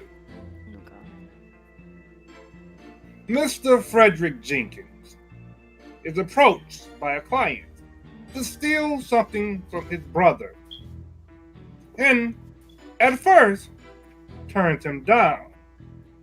But he's in need of money for some venture or another, and decides maybe he should contact his brother. He does, and surprisingly, his brother is willing to meet him. Objection. He goes. What? If he were to say there, he had no reason to murder his brother for money if he was going to get the money from stealing. Therefore, if you're insinuating he was there to steal stuff, there's no way he murdered him. Objection. Your Honor, if I may continue, the client, the defendant, came to his brother with the request, a simple request: fund my operation. And his brother turned him down. The defendant realized, however, that he was in the exact position he needed to be to acquire the money in another way. He was in his brother's office, and he just so happened to get a good look at it. Now, they fight. The defendant leaves in a fume. He comes back later that night, No one placed him back. Indeed. He comes back later that night, expecting his brother to retire to the bedroom. A professional thief, he sneaks in. He's able to scale the outer wall. He doesn't need to leave his mark because an accomplished thief doesn't leave his mark.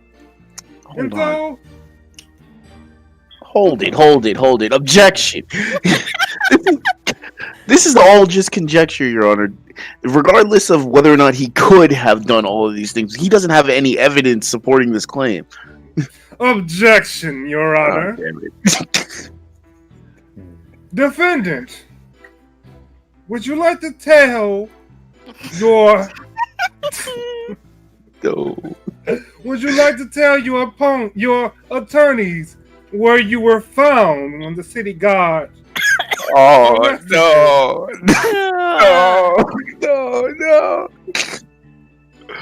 Come on. And so, Frederick gives you a mournful look, and he says, I'm gonna lose my arm today. I was heading away from my brother's home. They found me later that night. So? You were a slow walker, look at you. No offense. Indeed, a slow walker, and yet an accomplished thief. Tell me, Eddie the Frog, how many accomplished thieves do you know to be on the slower side? He has sticky fingers, not fast feet. He wasn't walking home on a handstand. You said he's an accomplished thief. Someone that would know the ins and outs and the consequences of murdering someone, correct? So let me ask you a question. Why would an accomplished thief stand around outside upon murdering someone and, as well as all these things, leave the murder weapon to be I have something to say after. Good choice. Not in the victim, but I have something in to the say after. room on the scene of the crime where he knew it would be investigated. This professional thief that you think is so good at sneaking into people's houses.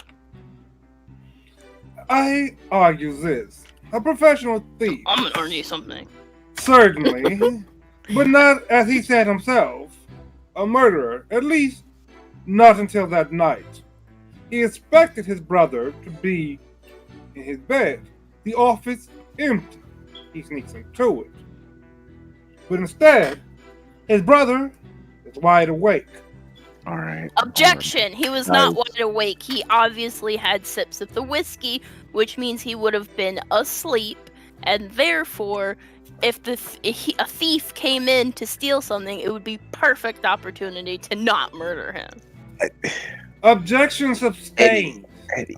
We have the evidence. This is No, evidence. no, I think that's true, but that doesn't mean that he couldn't So have he's killed on him. trial for stealing.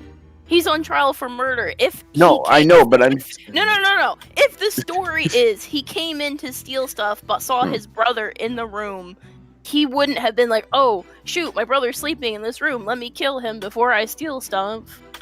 So, as you say this, Cassius flips open his pocket watch, looks at it, No. snaps it shut. God damn it. You make a fine point, Eddie the Frog. If the client was asleep, if the victim was asleep, and it was simple enough for Frederick Jenkins to steal the item and abscond, what would have caused him to perhaps stab the victim? He didn't. He flips open his pocket watch again, snaps it shut, and says, perhaps earlier in that day, there was some sort of altercation. No. And the weaker of the brothers lost the fight. This is He what I'm went talking away disheveled, bruised, and clearly upset. Wait, hold on. That directly contradicts what the brothers, what the witness told us before the proceedings of the trial, right? He Because was a didn't he kicked say- dog. He wasn't angry. No. He was. Right, but didn't he say he won the fight? No, what he told you all was that his brother was bigger than him and stronger than him, Yeah, and he well, you know what happened when someone is bigger than you Oh, is stronger than you. Okay. So Cassius goes on, he says, so the defendant notices his brother asleep and remembers the whooping he got early in the day. He's fuming. He remembers, perhaps, some harsh words his brother said to him. And it occurs to him, this is his moment. He was just angry, you see. Took out the knife. The knife he was there to steal. And stabbed the victim. Then it occurred to him, in that moment, oh no, what have I done? He's a thief, not a murderer. He absconds with the content of the knife, but doesn't think about the knife. Leaves it behind. He gets out and he goes away, leaves the vicinity, and surely he can get away with this. Sure. That doesn't make any sense Wait. because he would have to bring the knife because the wife never saw the knife before. Not to mention that if you're saying all of this and that he did indeed intentionally leave the knife anyway, or unintentionally leave the knife, then in his Well, it's absence, not even there should have been. stealing because No, it's his but- knife. Besides all of that, there should have been fingerprints on the knife to begin with. If you're going to hastily leave an object like that there, you would It not was have had wiped the down. time. And let me Yeah. ask you one other question. Since you're saying that he took the contents of his knife, what you're suggesting is he stabbed his brother in a panic. He stabbed his brother and Suddenly gained composure. yes.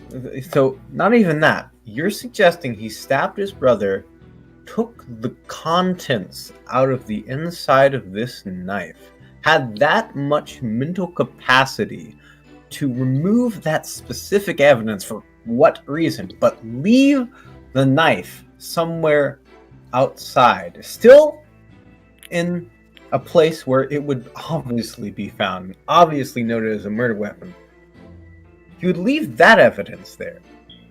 But You would also be charging him with He- first-degree murder then. what you're telling me, he's just gonna just methodically pick through the knife and just take out the inside center little thing inside of it. I But think it's he's kind of just gonna impossible use the that nobody heard any of this especially the wife, since she was in a room that was nearby upstairs. And this would have happened after the altercation and after Frederick supposedly left the house. It's Cassius way flips too- open his pocket watch. Take a look at it. No. Snaps it shut. He says, the defense raises a lot of good points. So let's start with the question of the fingerprints. Tell me something, Kobiel. Were you a thief who makes his living stealing things? How often do you suppose you'd leave your fingerprints behind? I mean, If you're stealing things, you wouldn't leave fingerprints because you're daintily touching it, but you have to use force and have your whole hand around a knife to do the stab. that is correct. And as a thief, normally. Cassius flips over the pocket watch. Dude, is that your favorite action? Huh? I'm sorry. looks at it. Can we look at this pocket watch? What is this pocket? Is this just a watch? What is this? Can I see this? I don't think it matters in this case. He looks at it as if counting the seconds, and he closes it again. He says, indeed, carefully looking around, right? If only there was something you could put on your hands to avoid leaving any evidence. Gloves. Are you talking about gloves? Just say gloves. Oh, so the defense is sharp, nevertheless. Jesus. I have a couple of questions for this guy that has nothing. I took the notes earlier that I still want to ask him. Sure. I would say, would you like Cassius to continue, or would you? I kind of don't really, but everyone else go ahead, ask him. Right then, the idea of removing the content while planning it. Indeed, who would have the wherewithal for that, Resco? I do have one interesting question to ask you. Were you aware, Frederick, of the relationship between your brother, his wife, and the maid? Your Honor, objection. What was this possibly? This could establish motive, and while the wife and the maid might not necessarily inform us or give us information about this subject, this is a party that's being blamed. This is the outside party. So if they could give us information on that, that could be vital. Right, so you look over and you explain this to the court, and you look over to Frederick, asking the question. He stands there shaking, aghast. He says, no, I hadn't talked to my brother in a long time. I only knew he was married by so sure happenstance. The type of stuff that spreads around when someone is from a fortunate family. Word of them getting married gets around, so I found out that way, but no, I didn't know anything about him and the maid and his wife. That's it. All right. And so Cassius said, Resco, yes, you said something about being able to lose yourself in rage and remove the content. Except, I propose this in counter-argument. He took the content from the dagger before it occurred to him to do the stabbing. Imagine yourself, you're standing there, your bounty obtained. His blade is in your hand. You see your brother sleeping there as he is. And you think, you know what, this bastard, this dastard, this no good fool, to insult me, to deny me what is rightfully mine. How dare he? And before you know it, there's a stab. After all, you threw the first punch earlier that day. You give in to your aggression.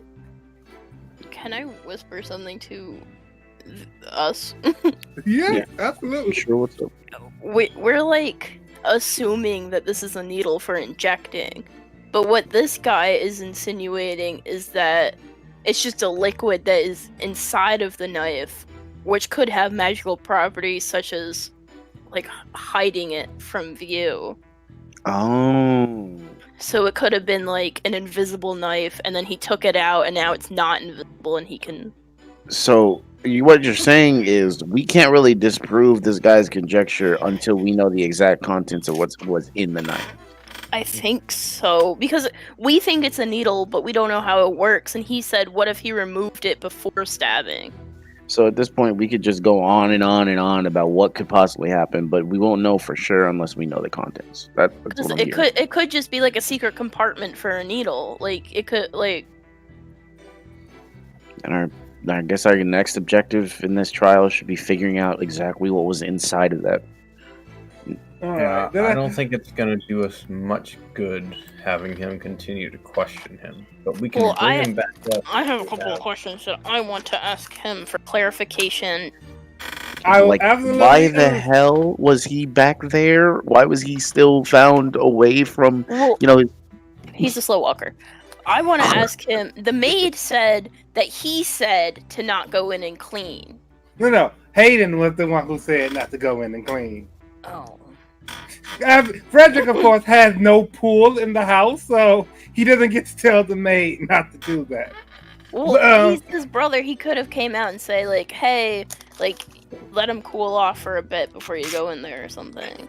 No, it's not like they would have listened to him anyway. Just to clarify, it was Hayden who told her to give him some time. Also, I would just like to say, if the person who knows how this case is going to, who knows the ins and outs of the case, I have to say, this is absolutely fun to bear witness to. You guys are making this well worth the effort. Having a lot of fun with this too, David. So I'm a little into it. Cassius, I have like 1, 2, 3, 4, 5, 6 pieces of paper with evidence on it. I do. I love how the prosecutor has like a little tick like Ace Attorney. Right? The guy opens up his damn pocket watch. He looks at it, closes it. So cool. So, he says, there you are, Your Honor. A careful thief with a penchant for losing his temper. An accident, and then, found at the scene of the crime. Defense is your witness now.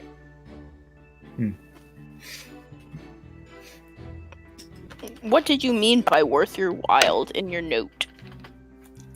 I thought that it was a great idea, right? Like, I was thinking about it for so long, and I know that my brother, he hated what I did, but this is going to be different. And I was going to, once it was successful, he would have a part of this company. It wouldn't just be mine. It would be the first time we would actually be able to work together as brothers in a long time.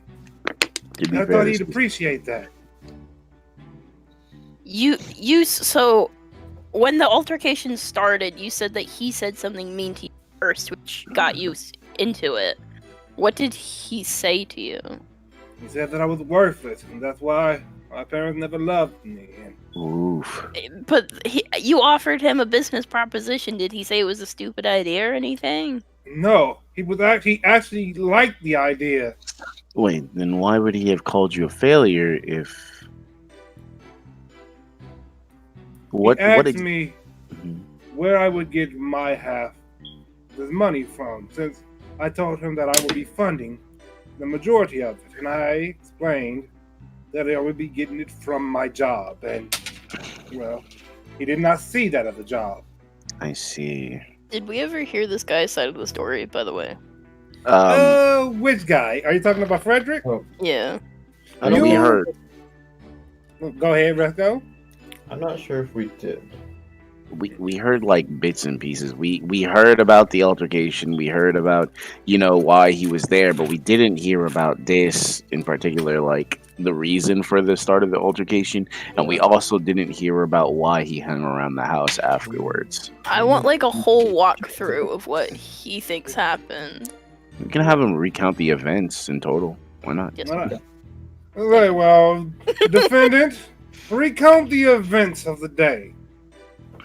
And so, Frederick straightens up and he says, I was late coming to my brother's house because I had a job to do.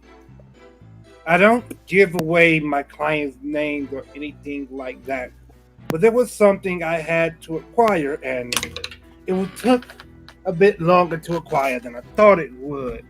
The person I was stealing from, they were supposed to be out of their office for longer than they were, but they returned sooner than I thought they would. Did you murder them? No, of course Alright. I didn't. They Yes. spent a bit of that time there, and so I had to lay low to avoid detection. That accounts for his Uh-huh. credibility as a non-murderer. And so it took a while. It wasn't until early evening that they left and I was able to acquire the item. At that point, I headed to my brother's house. Yeah, so that's When why I- you were. When I got there, the maid, she grabbed a platter of 2 teacups from the kitchen and led me up the stairs. My brother was there and he was clearly upset. He was angry with me. But he said he would let me speak first. And so I told him what I wanted to do, my plan, my chance to go completely legit. And he liked the idea at first. He liked the idea till he asked me where I got the money, where I would be getting the money from. When I told him, he asked me if that was the reason I was late. I told him. And thus, when he said everything about our mother, our father, and me being a failure, I threw the first punch. I was angry. I thought he wasn't listening to me. I was trying to get away from the life that he hated so much. I wanted the chance to reconnect with my brother, and he just like our parents, he refused to listen. So I hit him. I was just full with anger, and he hit me back, and he hit me hard. I remember the first hit took me down. I was on the ground for a moment, and I don't know if it was a few seconds or if it was a few minutes. But when he So knocked he me has down, more bruises on his face than his hands. my brother, me, You well, you have more bruises on your face than your hands, so you were beat up more than you did beating up. well, my brother, We don't need to clarify that. he knocked me down, and then after he did it, he expected me to stay down. You know, I could tell while he was speaking to me, and it just made me angrier. So I got up and, well, I hit him again, and well, he hit me again, and I didn't go down that time, but it knocked the air out of me. I would like to say I gave as good as I got, but I definitely didn't. There is a feign death spell, so the brother could be setting this all up to put his brother away because of the disdain that he has towards his brother and the feeling that he needs to be accountable for what he did. Well, that sounds like a very roundabout way to go about it. Plus, he would have, if he really wanted to feign his death and all that, it sounds like he just now found out about his brother's actual, like, you know, what he did for his life. I'd imagine you wouldn't just come up with that kind of a plan on the spot, Eddie. Well, actually, just to clarify, he said that his brother, they originally fell out because when they Oh. were younger, he found out and didn't approve. My bad. Yeah, so Maybe. I just wanted to bring it up. Well, he it could be says, that. after he whooped me and kicked me out, I headed home. But after a while, I thought about everything that happened. And I wanted to go back. I wanted to apologize to my brother. I had this plan. I said, whatever he asks me, I'll do it. I'll prove to him that I could be better. And when I found out he was dead, and the guards were taking me in. I don't think I he know. did it. I don't think I don't know he if y'all did. heard that, but that was some very loud lightning. So if I disappear at any point, it's because the lightning knocked my power out, which would be a shame. It would. Would definitely be a shame. I would cry. Yeah. And so his testimony ends.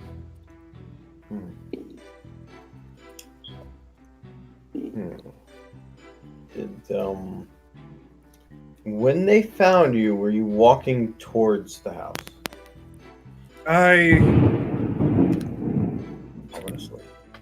was indecisive. I was walking there at first, but Oh my god.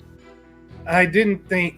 The more I thought about it, the more idiotic it seemed to me. So I turned around. I can relate to that.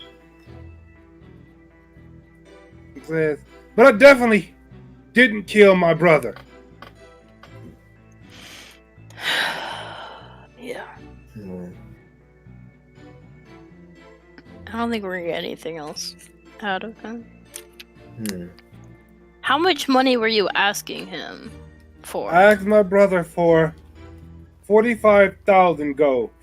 45,000. And the check was for 75. How much did you need on your end to make that work? On my end, 100,000 gold. Okay.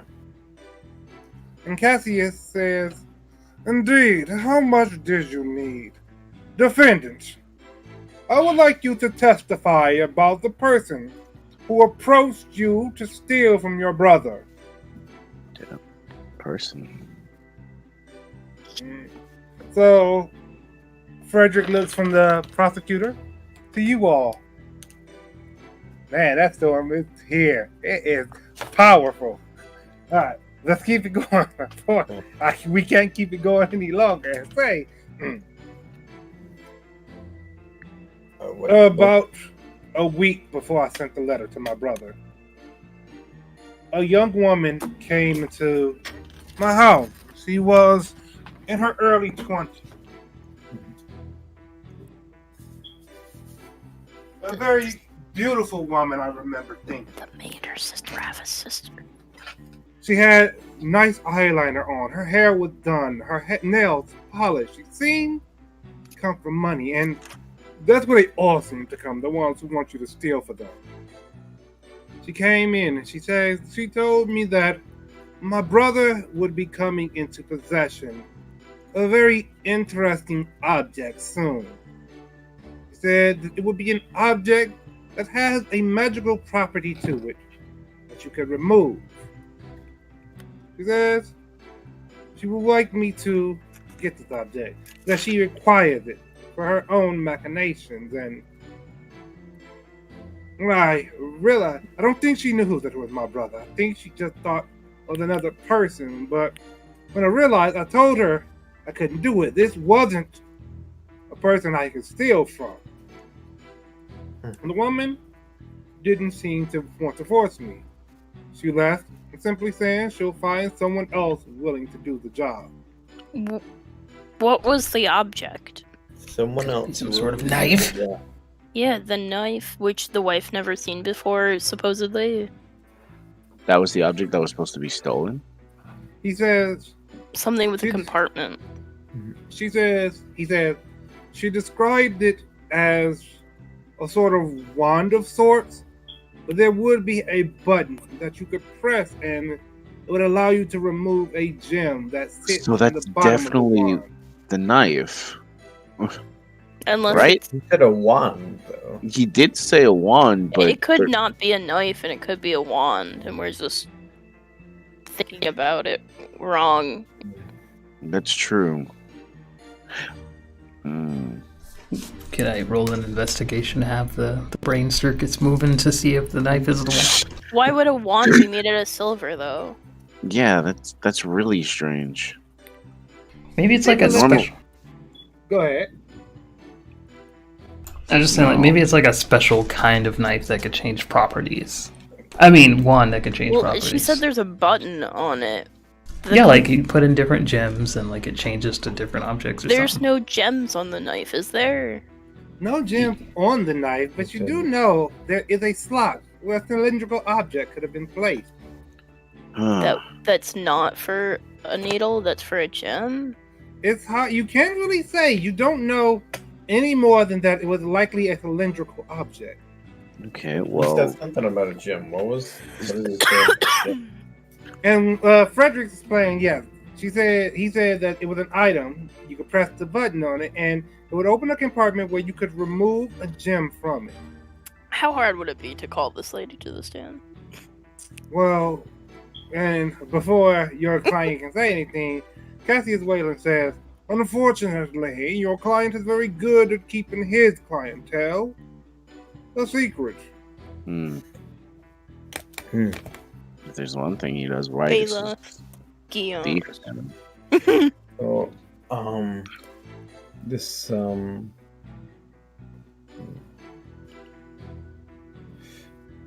do you feel like your client had any connections to the family? The way she phrased everything, sort of no, but the way she made it seem like my brother wouldn't acquire the object for some time, so I don't think that. Well, no, I suppose she could have known. How else would she have known? That means we have to go through his business records. Do you have any records actually of your deal? No, since I didn't take it, I didn't keep any record. Hayden's business records. I Yeah. did not steal anything from my brother's office. So, but you did steal from a different person than the night of the. Yes, I did. And that, oh yeah, they took it off of me when they arrested me. I never What? got to turn it over to my client. The paperwork that I stole. Oh, well then, could you present that to the? Can we see that, please? Yeah, Mr. Come on. Pocket Watch. You're Or- telling me I'm far-fetched. What the hell do we need that paperwork? No. Look, I know it doesn't sound like it's important, right? But what I do know is that we could use all the information we can get, and we can't examine all of this unless we look at all of the angles. And if it is irrelevant, Your Honor, then we can dismiss it from the evidence. But until we've actually taken a look at the paperwork, I don't think it's fair or just for us to do so. I just saying that Cassius is looking up at his watch. He places it on the table. Claude. And then slammed his shutter. He Come banged his on! head down onto the table. and said, Come on, dude! Your Honor, they make a fairly good point. So, the bailiff, let's say, he takes a moment. It's gonna Wait, be he real was damn- agreeing with He me? was agreeing with It's gonna be that Why means is it's it gonna be be so... it's gonna be the most damning evidence of the night. Oh, no. No, he bangs in like, what do you call it? Yeah, bro. Like, Okay. He's making like what do you call it? Concession. I see. Well, look, I know this could be very damaging for our client, but I think that this could also help us identify, give us a better picture of what exactly is going down. The deeper in the hole you get, the Also more ground give you have to us cover. Motive, give us motive for why he wouldn't kill his brother. That's true. Does Yeah. it? So let's take a look at that paperwork. So, it takes a few minutes, but the bailiff returned with 3 sheets of paper. The first, a letter. The second seemed to be shipping information, the location Oh god. of a product moving from one place to another. And finally, instruction. Does the shipping information have the brothers shipping company on it? You take a look at it. You roll an investigation. Oh yeah, I'm rolling. Why don't we just look over everything and see what it says first? before Yeah, we please. Do anything else? Yeah, hold Yeah. on. I got you. Somebody Oh. please do some deep work investigation because my investigation's crap, despite me being. Here's all the documents. Eddie's looking at everything he has in his hands. Alright, so we'll start with the letter. It's a letter addressed to handsome from beautiful. It says, I happened upon an interesting find while I was doing a bit of research. I think you'll find it interesting. It is a portrait, life-size, that depicts a woman, not quite as beautiful as me, but still a woman sitting in a room in a chair. The table sits beside her with a bottle of wine on it. There's another chair. And here's where it gets interesting. There's a certain process you can go through to enter this portrait. Oh If you no. do so, and you have an agreeable conversation with the woman, she will apparently grant you one wish. Nothing major, but she can make sure that certain things occur. I have included with this letter information as to where this package is. I suggest you have it intercepted. It may be worth both of our while. And so, you see, again, the shipping information saying that it started from this place and it's going to end up there. And that most likely means it's going to be shipped by, based on your investigation, the Jenkins Company. Do one more for the last one.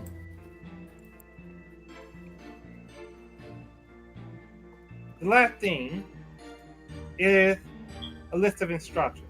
It says, for this process, you're going to have to be near death, though a deep sleep may help as well.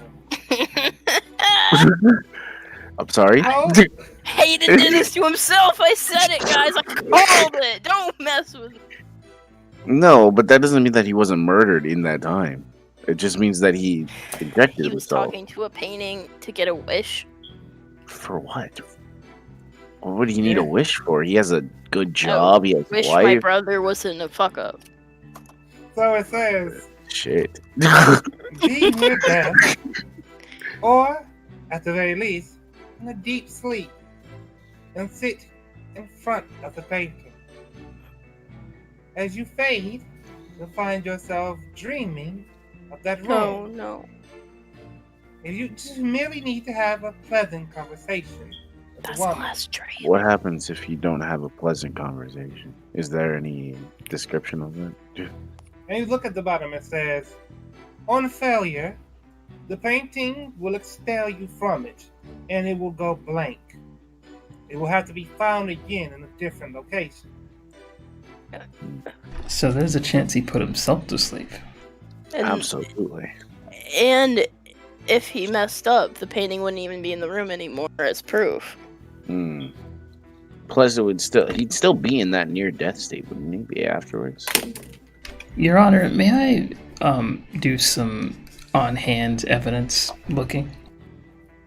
I suppose so, but by what do you mean? What if I were to drink this wine to see if I fall asleep from it? It's whiskey. Whatever. And Cassius Oh, yeah, looks go at his ahead. pocket watch and he says, Your Honor, I do not object to this.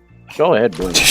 Go ahead, Blake. Roll So, and say it. the lady judge, she says, you may proceed then. Alright, I guess I'll take a sip. So, Blink, Eddie licks his lips. as you raise this bottle to your lips and you pour the whiskey, you notice the ring, the glyph, they glow as the whiskey passes over it. And I notice this fully. Yes.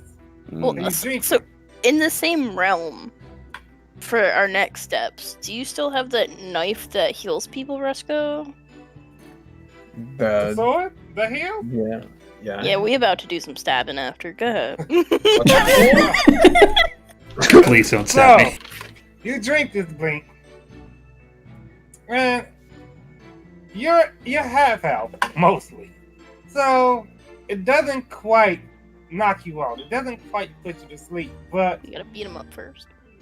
as it goes down your throat. You feel yourself fall into a trance-like state. Your allies kind of blur. The room kind of blur. Wow, this is You some stand strong there stuff. now, sort of dead-eyed. You alright there, Blink? I catch him. Caterpillars. All right, well, so we can definitely attest that the moment you drink this whiskey, you go to sleep.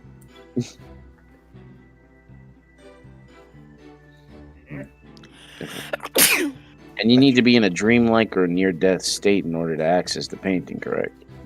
That's what the letter says.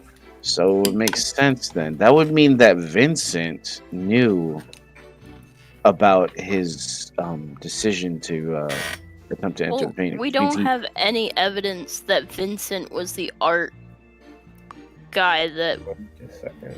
like, we don't have a connection. He just does Oh. art. No, that's not what I Vincent. mean. Vincent's the the one who thing. gave him the whiskey bottle, correct? Which can put him to Yeah. sleep in the first place. I don't as a think. present. Yeah, right. Vincent was aware of this painting existing. Exactly. And he But has how? motive to take it.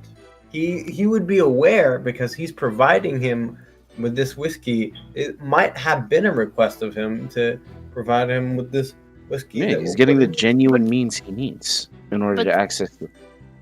That doesn't mean Vincent knows about this painting. It doesn't. No, but it means that if he does know about the painting, he would also know about what kind of wish this guy would want. Anyways, I merely want to say, you all have this conversation as Blink rests there in this trance-like state. I was waiting for someone to wake me up. I caught him. Oh, Say again? I thought it was like a magical sleep. Yeah, Then- certainly. Uh-huh. can I? It would be medicine or wisdom or something to roll something in order to kind of like hit certain pressure points on Blink to wake his ass up. I'll say go ahead and roll a medicine with advantage. I'm All kind right, of all right. questioning Because drawing I'm a used sword to- in a courtroom. Messing around with people's bodies like that. Let me just roll medicine. And with say it. again, Resco. I would question drawing a broadsword in a courtroom. Oh, absolutely. That's Oh boy. All right, so come here. You stand over him, and you know you're a trained monk. You are familiar with the workings of the I body. rolled a fucking 9 and a 7, man. I would like you Eddie can to roll. Oh, go ahead, Eddie. Eddie sees Koiel doing some stuff, and he's like, "Yeah, I could probably do something also." All right, go ahead and roll your medicine, Eddie. And I'm holding him to steady him. And then other Eddie's like, "Oh, I might as well freaking do something with my life." You all loom over. Guys, it's like this. I just want to say, you all loom over Blink. Go, yeah. You Mhm. begin cracking your knuckles. Eddie, 1 and 2. You look at Blink and you think with medical wisdom, you know precisely where to start. Resco notices the impending doom that is certain to befall Blink. And sort of considers the speak with dead testimony, how the victim was woken by a sharp pain, and Resco decides to pinch Blink instead. You've always Blink. wanted to do that, didn't you? You come to as you're pinched and find your ally sort of looming over you menacingly. Oh, you're awake. Sorry. I was about to punch you. Good news, it works. Bad news, I guess you guys almost killed me. Thanks. What? You were fine. Yeah, you're I have a fine. bunch of heal spells now. And trust me, I know how to make Oh, sure I can punch you to magic the point where doesn't you work. don't die. You will die. I've spent a lot of time I- working around I- that. I don't know which one's worse. I could have dragged your body home and resurrected you. I don't think I want that. Order in the court. We have So- a thing to look at now. We Cassius- both- Go ahead. we woke you up with that stinging, right? That's right. pinch? He also woke up to a stinging. There's a potential that didn't kill him. There's a potential he could have died after he woke up. I think, there's a chance. Can we review what the Speak he with was- Dead scroll said? It said, I was fuming when my brother left. I took a few sips and sat down. I fell asleep and was woken by a sharp pain. Sharp pain. Oh. That doesn't exactly say like Yeah. pinched. Well, so when the knife goes in, he probably wasn't dead, but it came back out. That would have killed him because of the blood and stuff. Could make sense that the thing that killed him wasn't the knife, but if there was some kind of poison or substance in the knife, that could have been the thing in the end. Gem. That killed him. Yeah. Well, he wasn't found poisoned, so I can't imagine them hiding Isn't the it poison. possible that he could have been killed in his sleep during his intended conversation with the lady? Well, I mean, we know that he's been stabbed. Right. I'm saying, like, since we know that he wasn't poisoned and that he wasn't, Like killed by the painting lady? I have the feeling- no, not the painting lady, because it doesn't state that the painting lady can actually kill you if you fail or mess up your thingy. Well, it doesn't say that you'll wake up fine either, though. Yeah, so It we says know that you will there be is- expelled from the painting if you fail. Expelled We- dead or alive. It doesn't We say know- dead or alive. So we know that the painting at some point was shipped or was supposed to be shipped. Was it actually shipped to the Jenkins? You That's looking at the information, and of course, considering the investigation y'all wrote earlier, you get the feeling, based on some numbering at the bottom, that yes, it definitely arrived, or at least was going to be shipped through the Jenkins company. It arrived in their town. Wait, so just to be clear, Mr. Frederick successfully stole this painting. No, Frederick didn't steal anything. He just stole the documents that said. So he stole documents that said this painting was going to be shipped through this company, but not to or from anything that had to do with the Jenkins.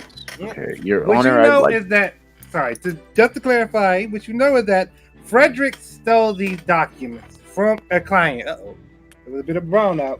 From a client that took, whether he stole it from a target that came back sooner than he expected. So he had it on him when he went to his brother's house. I see. But it also delayed him because it took a while for the client to leave. Not a client, but person he was stealing from. May I ask, Frederick a question? Do you know the name of the person you actually stole from? Not name. But do you know anything about them? Anything that could help us figure out their... I remember their office, it was pretty ornate. They had a lot of fancy stuff around. What Stuff sort of... that was jewels and Uh-huh. sculptures and Oh, pieces of artwork like that. I see. So are you thinking this guy has the paint? Since he has the shipping information, he probably had the painting shipped to him. More than likely. So then our guy couldn't be in the painting unless this guy messed up and came out alive, and then it got to this guy, which then he couldn't have. Like, it teleports someplace. Right. So you're the office that you stole from, ornate jewelry, all sorts of things like that. You know, Yes, beautiful workmanship and such. absolutely. But to be honest, as much as I've stolen things, I can definitely tell the quality of an item. I see. Okay. And this and all of this paperwork is found there in their office. Yeah, okay. I just needed to know that. That's very important. Thank you. We have to talk to Vincent. We absolutely have to talk to Vincent now. And It's all Cassius starting to come looks together. over at you all and he says, "Yes, I believe we should call our Ned Vincent to the stand." There's one thing though. You said when you got this this paperwork here, did you meet the person that owned this property that you took the papers from? Not at all. I heard them come in, and I took a moment to hide myself so that they wouldn't detect me. I didn't get a chance to meet them at all. Did you hear them or anything in particular? Like, did you notice anything? Not really, no. That- They seemed to have come in comfortably. They had no reason to believe I was there and didn't do anything, as far as I could tell from a hiding spot, that was suspicious. I can That certainly say you're is- pretty good at doing your job. I want to say that it's suspicious that either one, the client for Frederick or that Hayden, would be engaged in something and then immediately want to go into a painting as soon as they arrive home or as soon as they get into a fight with brother, instead of waiting for like Yeah. a longer period of time where they would have time to go through with it.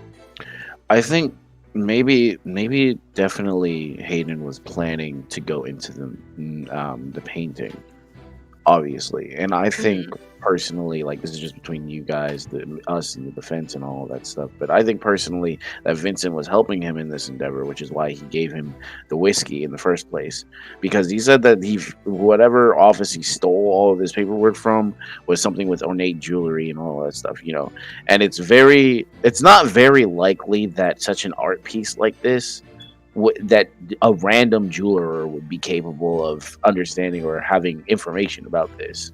So it would make sense if Vincent, who has been longtime family friends of an artist, of a person who usually ships and moves art around to begin with, would know about the location and whereabouts of a specifically important painting like this. Especially if they're family friends, it wouldn't be weird for them to have talked about it. Or But it would be weird for Hayden to want a wish when his life is so good and he hasn't talked to his brother or thought about his shitty life in so long. 'Cause You're that's the only cool. wish I could think of that he would want. I don't think Hayden wanted the. He just wanted to sell it with the whiskey. Well, oh, no. Now you're bringing up a very important point. Hayden wouldn't want this at all because you're right. He has a great life already. The only thing that was upsetting was his brother. Everything else was going pretty well. We can't exactly know that though. Oh, it sounds like it anyway. Well, we don't know that he's happy with this threesome Like, polygamy thing. have The you wife seen and maid are celebrities? happy with They're it. always miserable. That's true. Okay. We can't assume his happiness then, but we can at least agree that Vincent is extraordinarily sus right now, right? Yeah, I think there's one thing we could look at for motive, actually. This person has a vested interest in specifically art, right? And this is an incredibly important painting, regardless of, its magical capabilities. It's obviously something that someone that collects art would want to have in their collection. Right.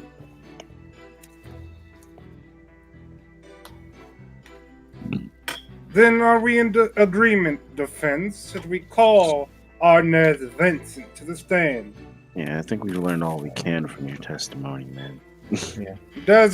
Defendant, you are, at the very least, temporarily dismissed. And so, bailiff comes up, he grabs your client and locks him back behind the bar.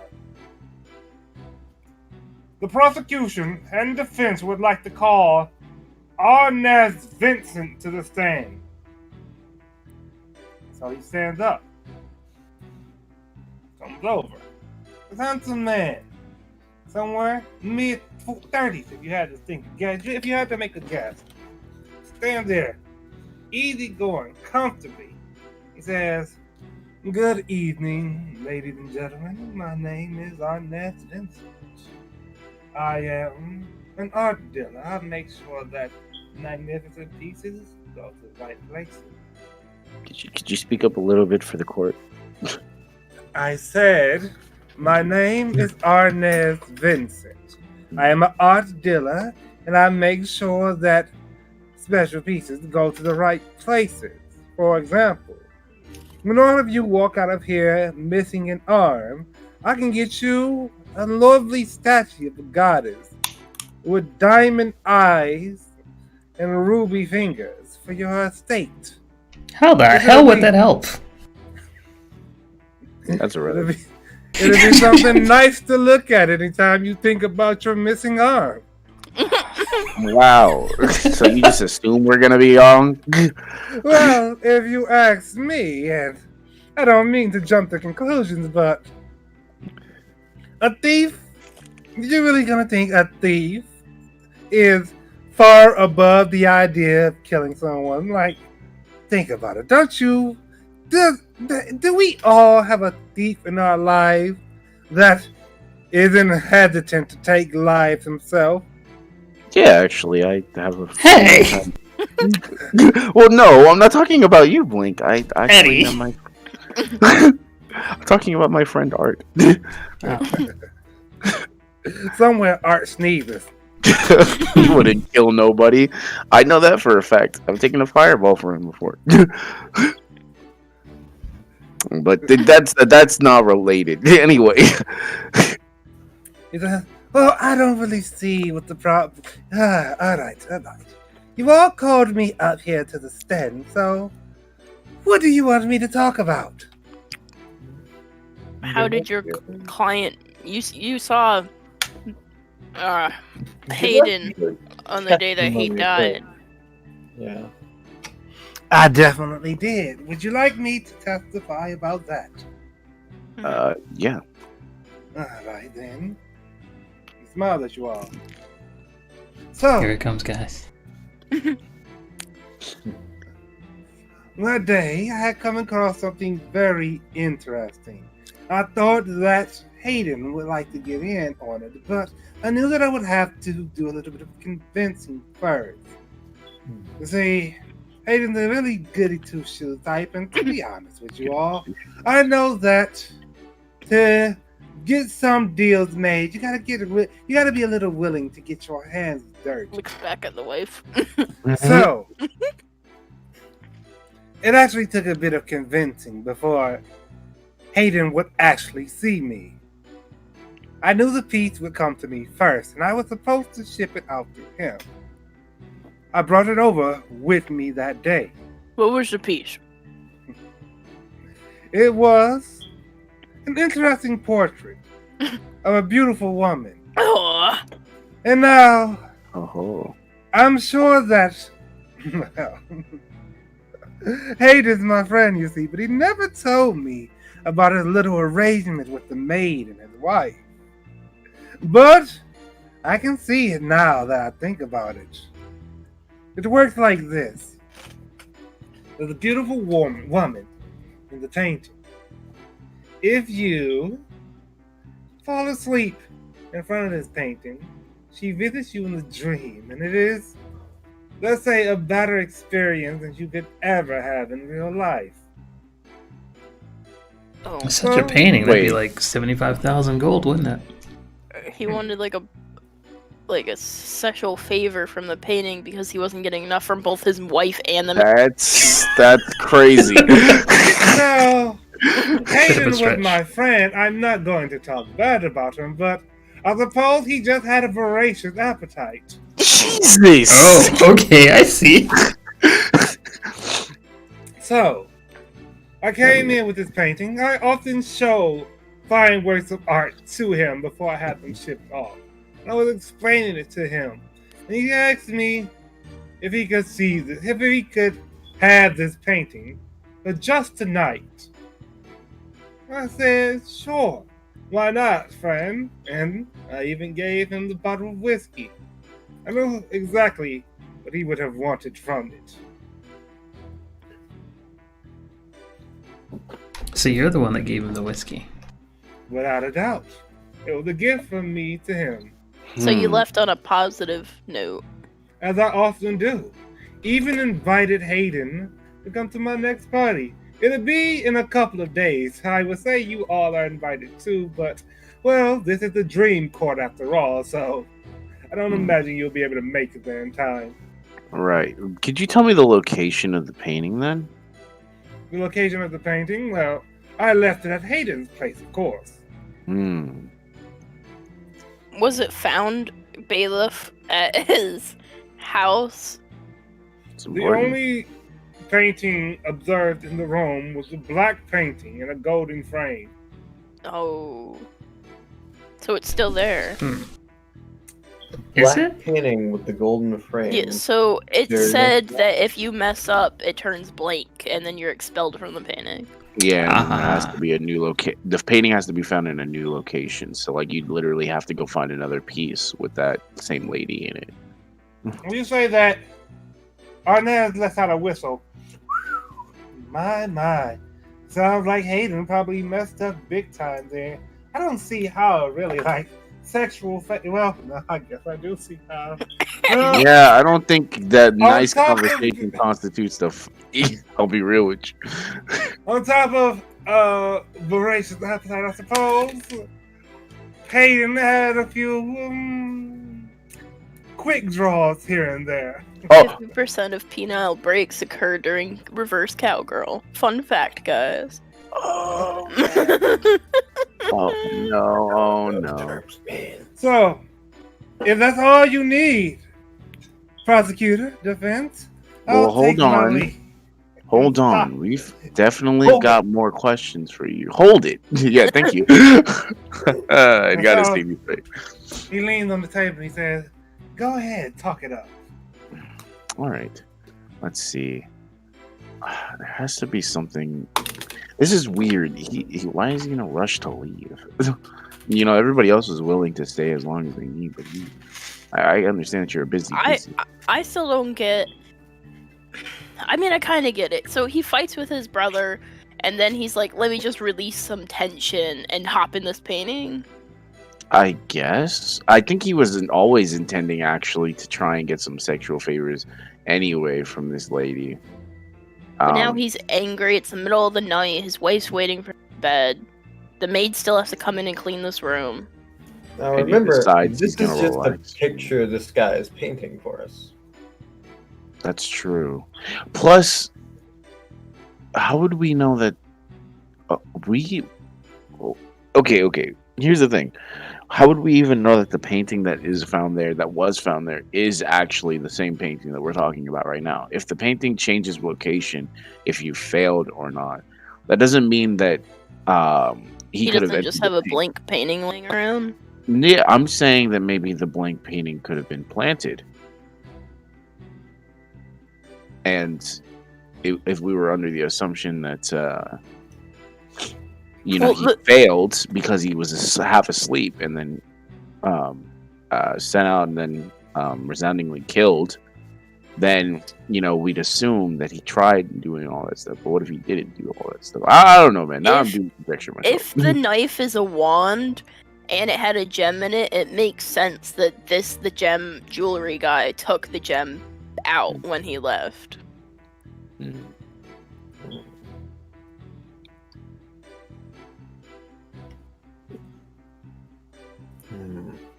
Has he ever seen this knife before? You ask him this, he holds up the knife, and he says, "That's a pretty looking knife. It'll probably make a nice amount of gold off of it, but no, never seen anything like that before a day in my life." No, he's lying to me. I'm rolling insight. I gotta know with my 23. I over there got 25. Blink, you believe him. I don't know, guys. A shady guy seems like he may be telling the truth. The rest of you, though, the way he looked at that knife, he definitely recognized it. Can we pat this guy down, bailiff? What if we... Bailiff, Wait, listen to me. go ahead, yo. Listen to me. Now, I'm not talking this to the defense. I'm gonna talk to my defense for a second. What if we catch him in the act with the knife? How? Okay, so obviously he remember. recognizes the knife. But remember, they said that the knife was a wand, right? So what if we managed to catch him into calling it a wand rather than a knife?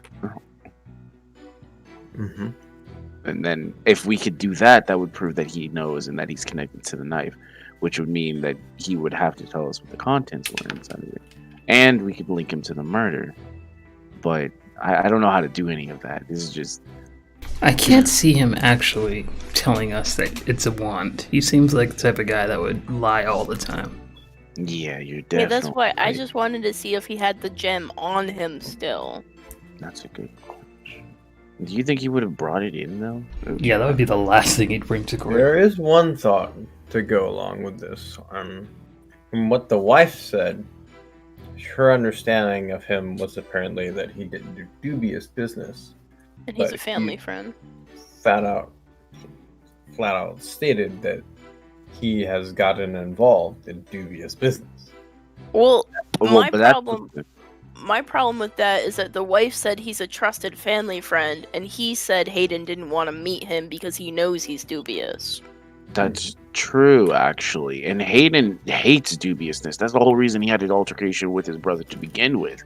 It wasn't because the idea was bad. It just he hated the way that it was being funded.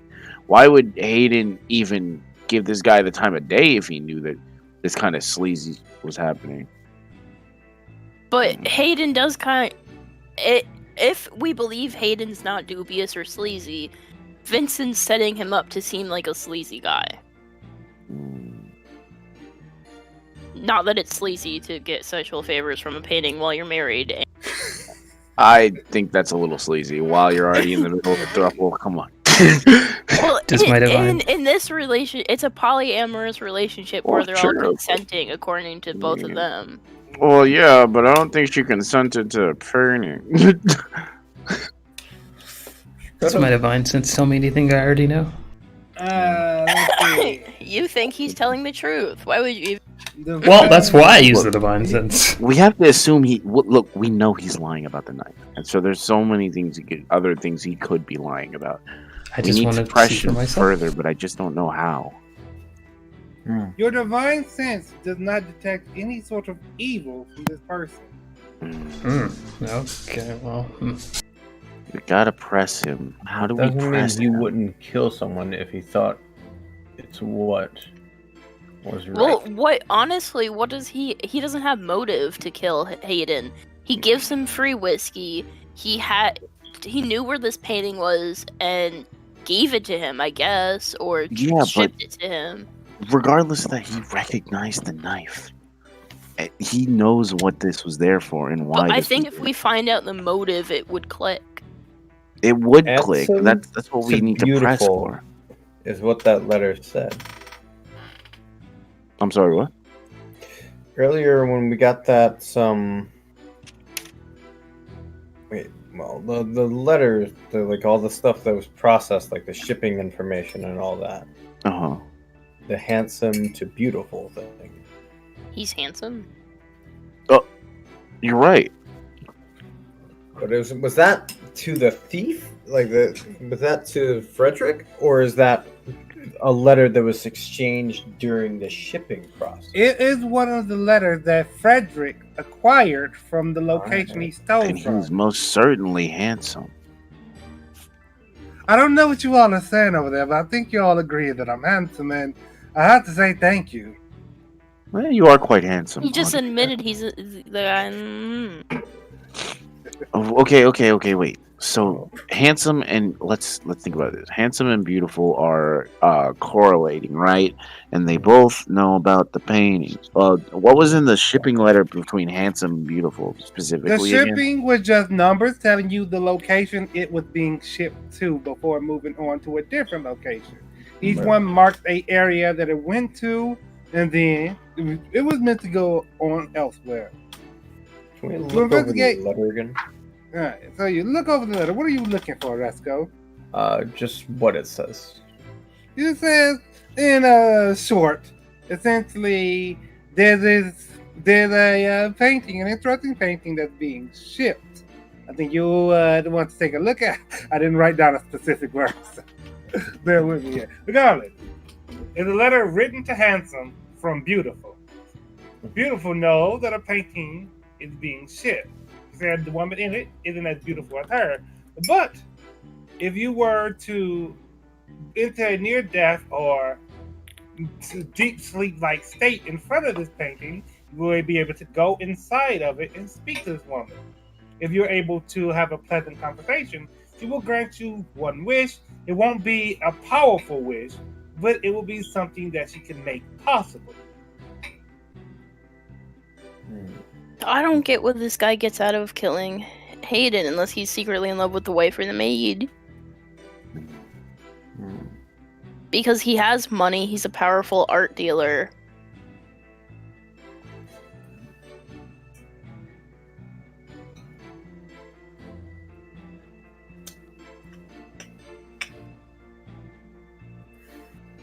Cassius takes a look at his pocket watch.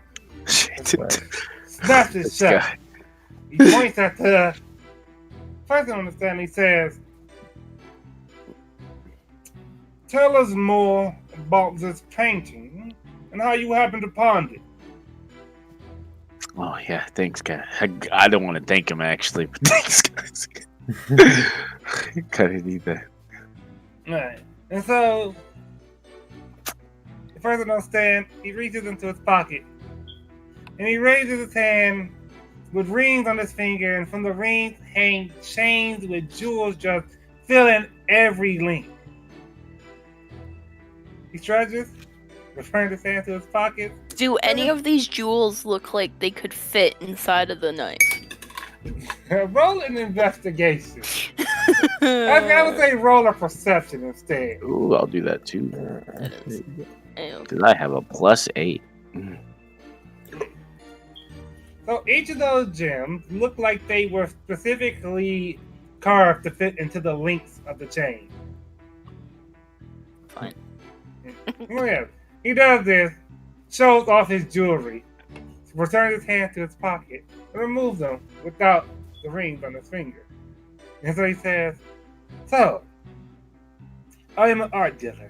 Sometimes when shipping off product, they have to be in the care of someone who knows how to deal with them. That means I get to sit on top of a lot of lovely pieces.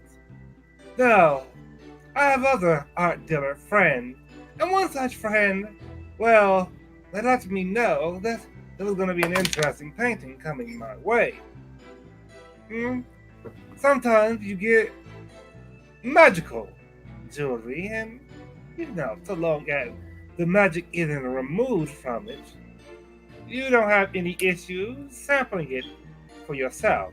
You hold on to it. Say maybe it didn't reach you yet. You don't write down the shipping number. You hold on to it for a bit, and when you're done with it, you send it away. Well, my friend, that other art dealer, they let me know that this piece was coming my way. And you know, I couldn't help but take interest in it. And that's how So, I knew. did he give the art piece to Hayden? He said, "Are you asking at them or are you asking for a recap?"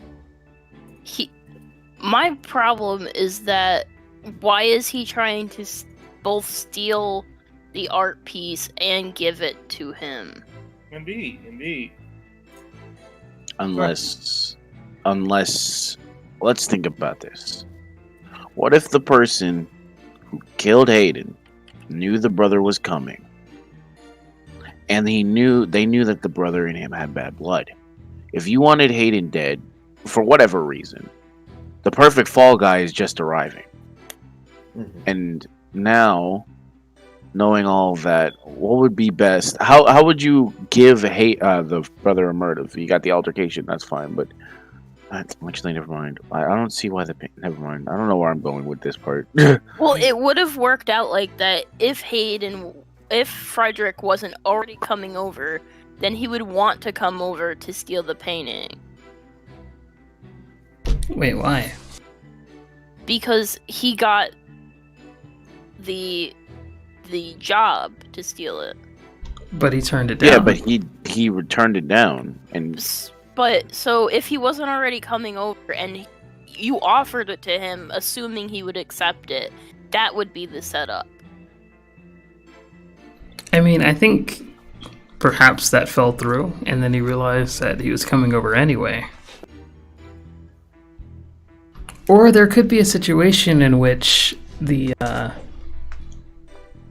on stand, I forgot his name, was offering an opportunity to the brother, and he was conveying that to the guy that died.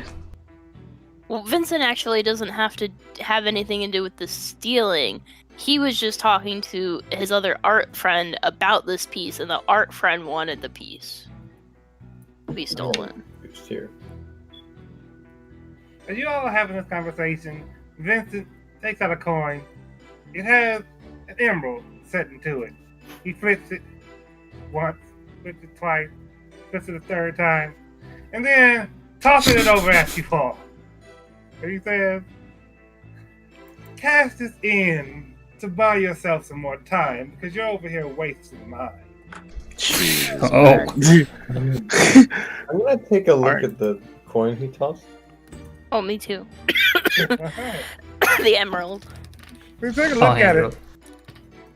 It is a pure platinum coin with an emerald carved into a square shape and sat inside of it.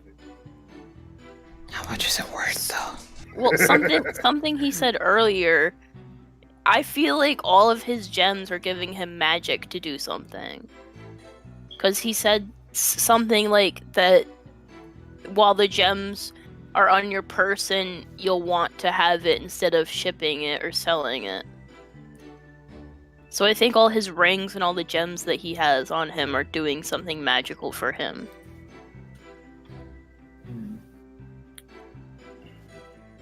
oh man, it's like playing Ace Attorney, and there's always that one missing that little like We're that missing something.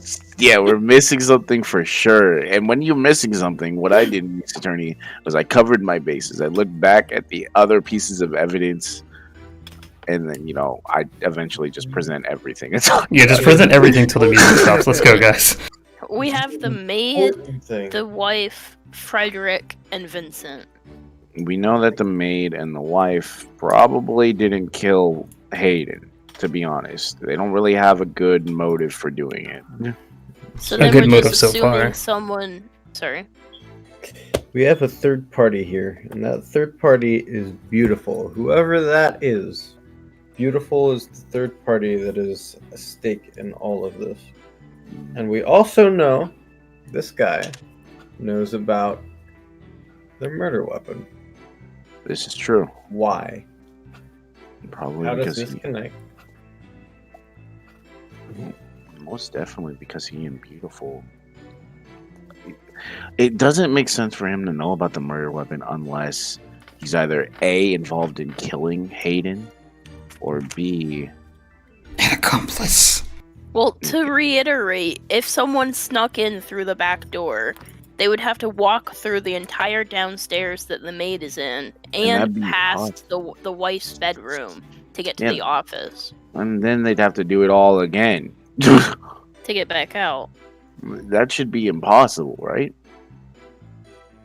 Right? Unless you pass without a trace. Yeah, like you said, there is magic in this world, so... You could pass without a trace, and he has all these gems that he's the only one What who has about this? magic. What about this? What about this? What about this? What about this? This just occurred to me. This is actually kind of cool. This would be really cool if this is how this happened, right? Okay. So you're Beautiful. You're whatever his name is, right? Vincent. Vincent. Okay. This is assuming a lot of things, okay. But the biggest thing that this is assuming is that the wife is involved in the murder. Okay. But hear me out, right? This is gonna be crazy. So imagine you're Beautiful or you're Vincent. You want a hand in this man's his whole thing, because if he's basically the middleman for all of your work, for getting the shipping for your jewelry, your treasures, and everything. If you had control of that, you would basically have all the money and wealth that you need to do whatever you want. And you could start doing shipping and shadier business practices. Something that you're And that's why you said he's not shady. Yes, he normally the gooder kind of guy like Hayden is would never want to do something like that. It would wealth and probably get him tons of more money, but he never loved to do something like that. That's why he fought his brother. But let's assume that you're this guy and you wanted that to happen, right? But you needed to get him out of the picture, and you couldn't do it yourself, because if you did it yourself, it would be way too obvious. You're definitely the only person who has the best amount of knowledge about this guy's business practice, and moreover, so apparently you guys don't have a good relationship, so getting close to this guy in itself is hard enough, right? So how about this? Let's say Hayden didn't know about the painting, and let's say Hayden didn't know about the painting's special abilities or anything like that. In fact, he didn't know at all what the painting did. He didn't go in there to have no sexual favors, because why would he do that? He already has, like, even if he has a voracious appetite, specifically the painting's all about sorry, my brain is thinking right now, but you have to have a good conversation and all that. And if he knew all of that stuff, he wouldn't attempt to have a sexual favor. That would just be stupid. It's a business transaction, essentially. It's a deal. Why would you do that? So let's assume somebody else does know that, like this guy, or maybe he hired somebody to do that part. Either way, the painting is capable of using a wish, right? And if you get the good conversation with the lady, you can make something happen. It's not powerful, but you most definitely can make things that normally wouldn't happen. So if getting in was the problem, and you managed to get in, you sneak through with pass without a trace, right? You kill this guy. What if you then took the whiskey, put yourself into a dream state, had a proper, pleasant conversation with the painting, and then used your wish to remove yourself from the situation entirely? That would be insane. Well, so there's a cup of the whiskey gone, and one sip made Blink out. So that means that makes sense for the amount of whiskey that's gone. But I think the wish was something bigger than that. It could have been. This is just because it doesn't make any sense, right? For somebody to be able to break in and enter and then leave no trace, but leave the knife behind and all of that stuff. I feel like this is the only way they could have gotten out without anyone knowing. But right? I thought whenever you make the wish, only if it fails does the painting start to turn black. That's a good point. Why would the painting not be there still? The That's a painting whole. will go black if you have a bad conversation with the woman inside it. So yeah, if he went in And there they and had- wished himself away, that wouldn't have happened. But And if he wished himself away, he couldn't take the inside part of the wand out. But didn't we already determine if there was something that went bad, the painting wouldn't be there? So why is the painting there? So good. What the beta will- tells you all was that the only thing found on the scene as far as paintings go was a black picture in a golden frame. So that's the painting of the thing. So I'm guessing Hayden, is that what his name was? Hayden, yeah, that was the victim. I'm guessing Hayden did like try something, failed, and like as he woke up he was, getting stabbed. Or maybe he got stabbed as he was making the wish. What if there was a condition with this painting? What if it's already been used and then it was found in this blackened state, and there was some kind of condition to make it go back to normal, and they were trying to satisfy something to do with that? Well, it teleports to someplace else when it's gone. That's the thing. Why do they have this blackened? Why would they have this, just blackened painting? That's a really Why would good it be question. Why would you put that in your study in the begin with? Like, that's a waste. No, Was I it think hanging on the wall, the painting? The beta says yes, the black painting was found on the wall. I think he actually. Question. What about this? What about this? Sorry. I just something came to me real quick. I'm sorry. Yeah, I'll listen to what you have to say. Then I'll. This is just supporting my super crazy theory. Stupid, super crazy theory. But assuming that the person did use it right, the wish to get out, everything, they still had the good conversation. What if somebody intentionally went in afterwards and made a bad wish or had a bad conversation intentionally? That's possible. And then But, they got pushed out. But why wouldn't they still be asleep? Yeah. What if they did stay Doesn't- asleep? Then that wouldn't doesn't corroborate line up with all the of wife it. and the. Because remember, for hours, the guy was alone in his study, and the lady was cleaning downstairs. So what if they did actually stay asleep? There's then- There's one missing detail in all this that I keep going back to.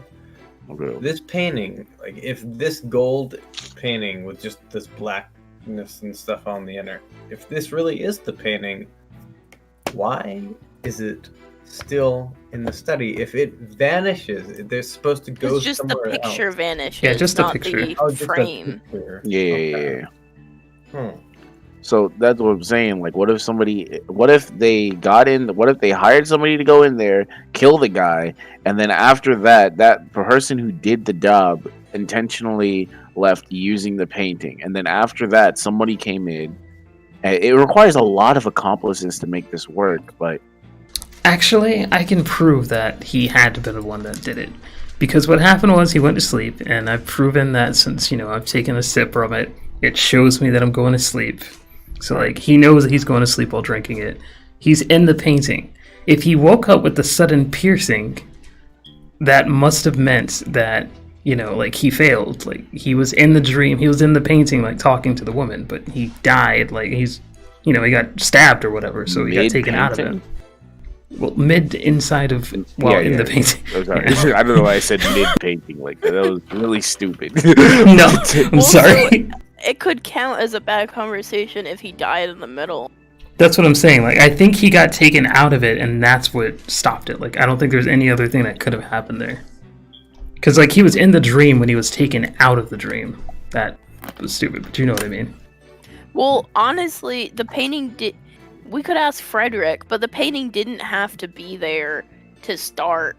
He could have gone to sleep, and then someone set up the painting after. He didn't have to have gone in the painting. That is true. Somebody could have set the bottle there. Here's what you definitely do know. You know that both the wife and the maid saw Vincent, Mr. Arnaz Vincent, come in with the bottle of whiskey. You know that he is a family friend. He left his whiskey. It was wrapped up as a gift, and he departed on good terms. Okay. A probably while not it. after, the brother came. There was the idea for business, and then there was the altercation. The wife and the maid heard it. Mhm. Then he left, fuming. And that's your recap. Go from there. I wonder if we bring back the brother, would he remember if the painting was black or not when he came in? That's a good question. We should hold on. We will go ahead and call you off the stand real quick. We'd like to call Frederick. Get the fuck to out of here, stand. McDouchebag. We'll bring you back when we need you. Yeah, we'll bring you back when you need you. Please stay in the courtroom.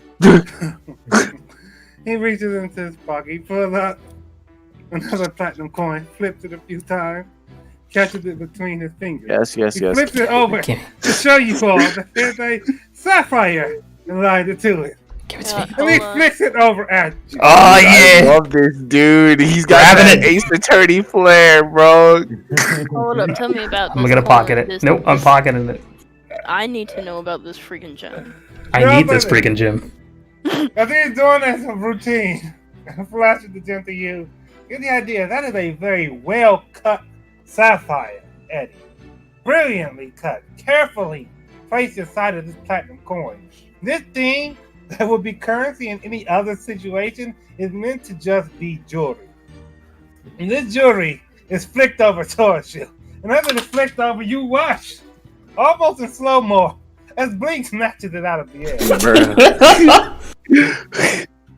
Hold on. No. Blink, can I I don't want to, can I just, But mine. no. Regular. Oh, wait, never mind. So, as Arnaz Jensen is leaving the stand, he stops near y'all and he says, "Take that coin and buy yourself some classes in law." Oh, I will. Not. I'm Classes gonna- in law. He burned us. You know, personally, actually, though, Koliel is really interested in law. He's probably going to start studying that on the side now. Anyways. And so you all tell the Lord and Lady Judge that you call back Frederick Jenkins to the stand. He gets let out, and he comes over.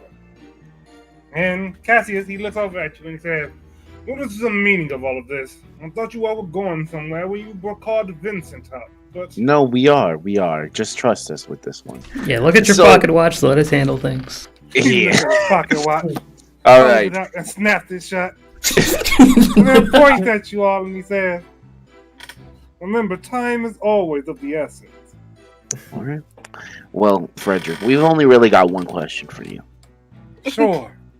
I understand you were in your brother's office when you had your talk and altercation with him and whatnot. Yes, it's true. Okay. I would need you to confirm something for me, Kurt. When you were in your brother's office, before you had your altercation, did you get a good look around in the rest of in the environment in there? He looks from you to Cassius. And he looks back to you and he says, "Well, I would never steal from my brother, but I'm not asking you if you've stolen. I'm in just my asking. line of work, when you go into a room, you tend to take in everything that's in there." Hmm. Well, tell us what you saw in there. Yes, sir. Please. He takes a deep breath, and you see, as he opens his eyes, as he closes them and opens his eyes, his absolute focus on his face. Whoa. That's a He says, professional. We got a new Sprite, guys. He says, "The office was 10 by 15 feet. My brother has a large brown desk that's set at the center, right across from the door, and a large brown chair that he sits in. Upon the desk was a neat stack of paper, a bottle of whiskey sitting on one side of it, and on the other side there was clear space. No, there was clear space, and then the right side, a strange object on the desk. A knife. No, not a knife. What was Not it? a wand either. It was more like a bracelet. Mm. Would And this it was bracelet sitting have there. enough gems on there? I'm not crying. Holds his hand up and says, "If you look right from the bracelet, you'll see the books. Bookkeeping. My brother kept a lot of files on hand for all the business he did. He was that type of person. The room, that side, was filled with bookshelves lined with all sorts of things like that, dating back years, probably since he took over the company. Look to the left, and the left of my brother's desk, and there is a statue. It looked familiar. A bust of my brother, perhaps. No, bust of our father. And I know he has something like that. There's a diamond sitting in the chest of it. Interesting. From there, a few paintings, no, tapestries on the wall. Interesting tapestry depicting beautiful things. And then, how strange. Life-size painting hanging on the wall. A beautiful woman sits in this painting. So it was used that night. She's in a comfortable chair. Confirmed. A bottle of wine sits on a small brown circular table. Hmm. 2 glasses. And I said 2 glasses. Give me 1 moment while I charge What the hell my was this bracelet? thingy so that I We can we hear should you ask all. about that, but I also want to ask about the whiskey bottle if it had been drinking out of at that point. It shouldn't be. I just want to clarify. I also think it's worth noting that you specifically. Sorry, I mentioned couldn't hear you all statue for with a moment. Diamond in it. Yeah, he said, yeah, there's a diamond in the statue, in the bust of their father. And beautiful tapestries, and yes, full-size painting. beautiful woman in it. She's sitting in a comfortable chair. She has a bottle of wine and 2 glasses on the table. There's another chair beside her. There's the fireplace. This painting is set in a silver frame. A silver frame. But not a black and gold frame. What? So it's There- the There was wrong that frame. painting could be a forgery. So, wait. That That- thing could be there to make us think that the painting was used, but what actually could have happened is they put it there to frame it like it was used, but it actually wasn't. Oh my god, I was But right originally. If Frederick did it, he's an esteemed art guy. He would be like knowing the frame and You bring mean the if right Vincent frame. did it? Look. Frederick is your client. I mean, yeah, Vincent. All right, carry on. Oh,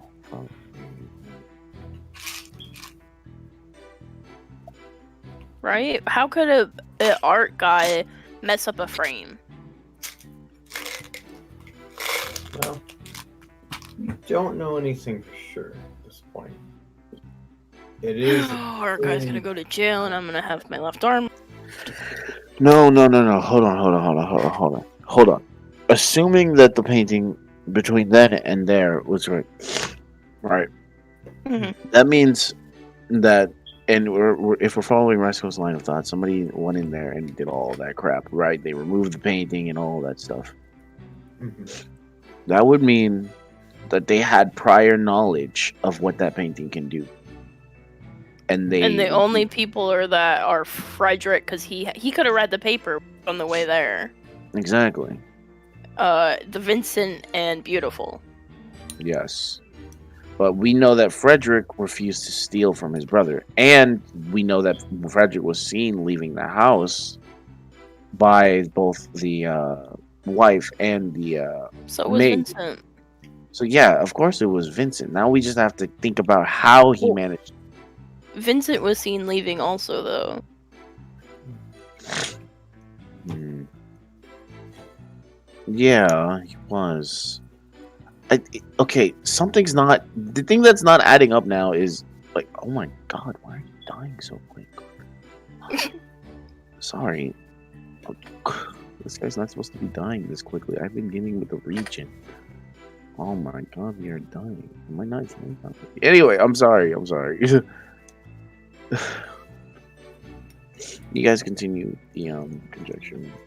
Go ahead. This remains absolutely interesting. I'm waiting for you all to put the pieces together. Okay, Well, that basically told us we have what we need.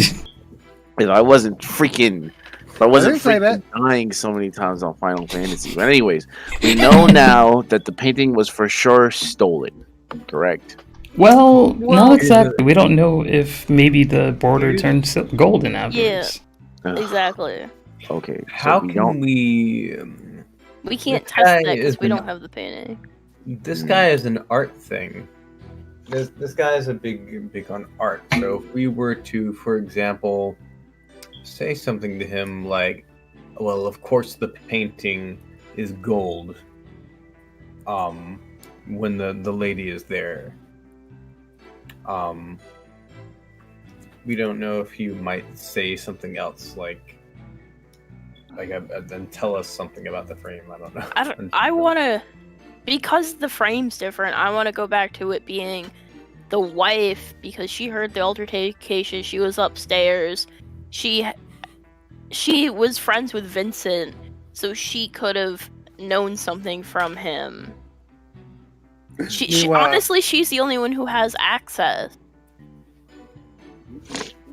Well, yeah, that makes without sense. magic.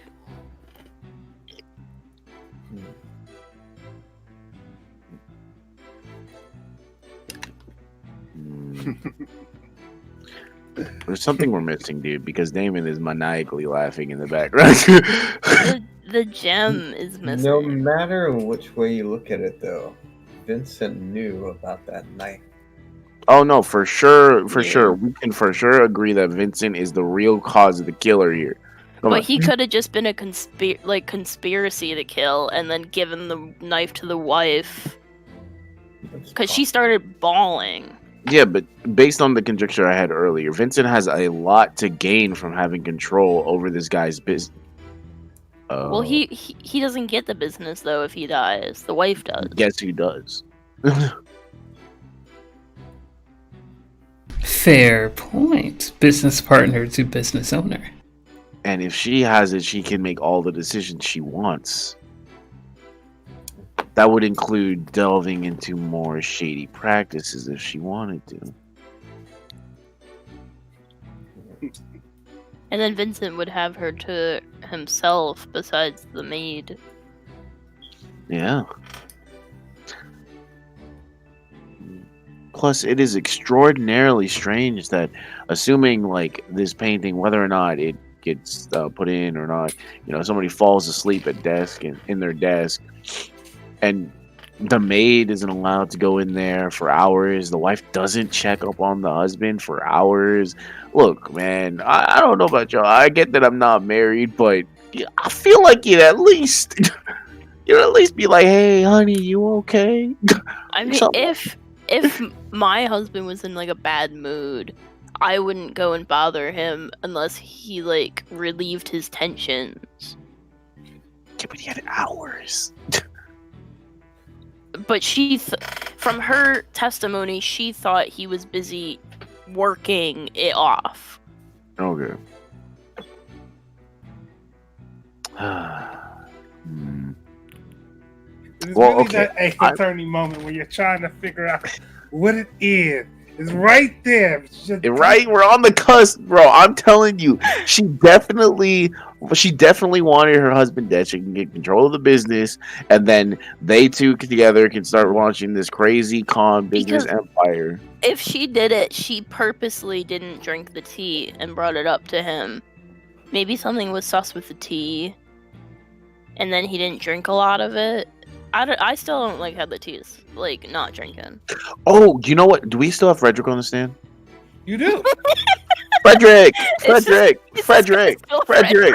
It's Frederick. I have a question. Frederick, So Frederick. you break his absolute focus as he recalls the room, and he says, "Yes. What is it?" So, Frederick, I have just one more question for you. With your impeccable memory, because of how you've like been a master at all the crap that you've ever done, your job and all. Oh my God, I died. With your job and such, I've got to ask: the whiskey bottle that was on the come on, look, hear me out, okay? The whiskey bottle that was on it was that drinking from at all? Not at all. No. When I first came in, it hadn't even been opened yet. I mean, everything comes back to these gems. What does that diamond have to do with anything?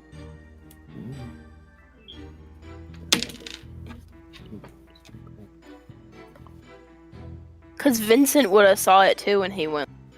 Diamond Taylor. expert. When the scene was scoped out, was there a statue holding a diamond there? Are you asking this to the bailiff? Yeah. He says, yes, not holding a diamond, but it was in the chest of the statue.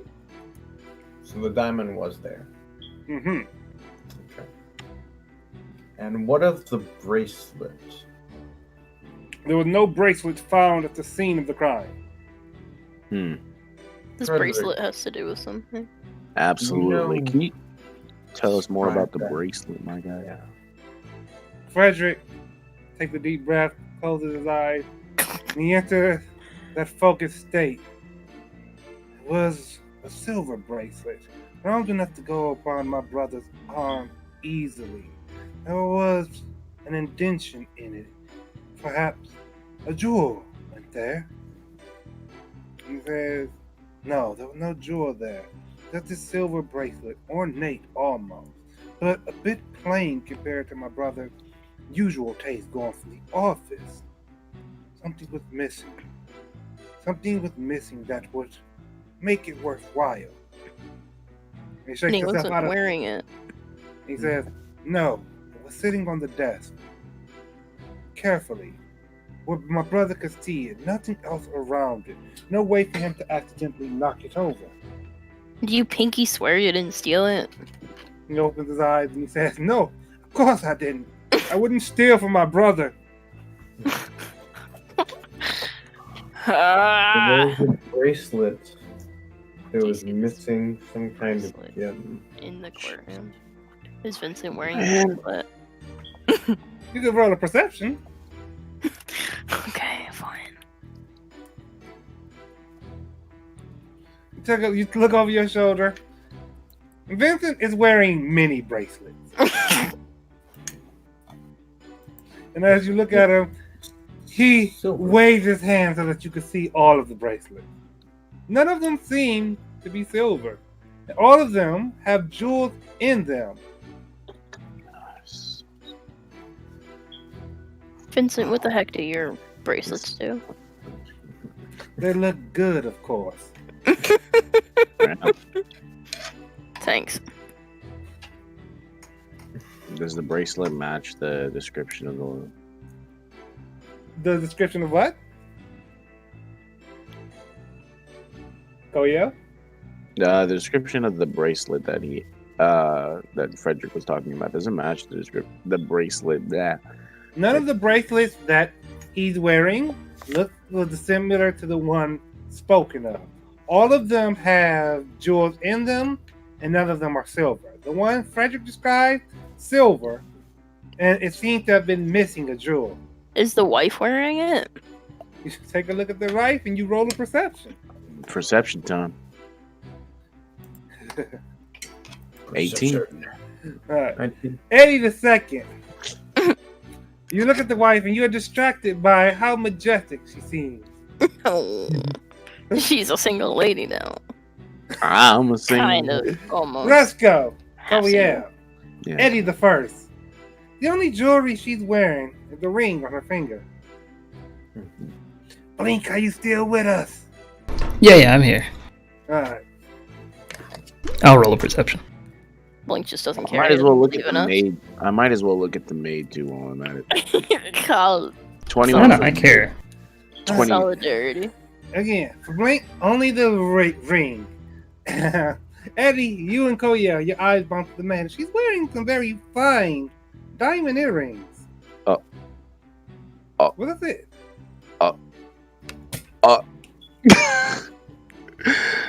That makes sense. That Wait, is- what was my perception lower? Your perception, I figured it was for the wife, but yes. You also see the earring, the diamond earrings on the maid. Wait, Okay. what the I said, hell? why was it lower, not 4? But Oh. okay. I thought you were saying like my perception was like not as good as the other two. Oh no, not at all. I was just repeating the same information I conferred to them. What? This bracelet, silver bracelet, missing a jewel. You don't see it on the wife, on the maid, or on Vincent. So whoever was in that room had to stab him, take the thing out of the sword wand, and take this bracelet. Yep. Cassius Wayland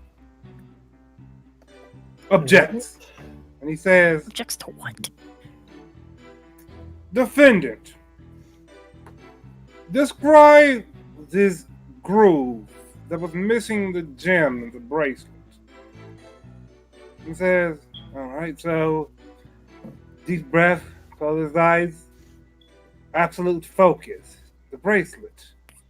Would it be closer to calling a bracelet? No, it's not ornate enough. It's a bracelet that went from the wrist to halfway down the forearm. The groove in it, if I had to guess, it was supposed to fit some sort of cylindrical gem. That was a Is that- knife. And he snaps back. And he says, that's all I remember. We still don't know where this gem is. Yeah, but knowing where this gym is would be the kind of the secret to the trial, wouldn't it? We don't know what it does either. What could a gem do that would be worthwhile in both a wand, sword, and a bracelet? Indeed. But what if the wand, sword, and the bracelet were all one thing? I thought of that. Oh, what if the gem transformed the wand? Oh, well, I mean, I already thought of it. Well, no, it was missing. Both of them are missing it. Hmm. Can I press a whole bunch of buttons on this sword? I'll permit you to touch things this time, Eddie. You look at the dagger, and you flick it open again. You close it, you flick it open again. It doesn't seem to possess any more buttons other than that. But one thing is clear. What are you trying to perceive, Resco? The same thing as Eddie. Right. I'll say, in fact, you can all roll perception.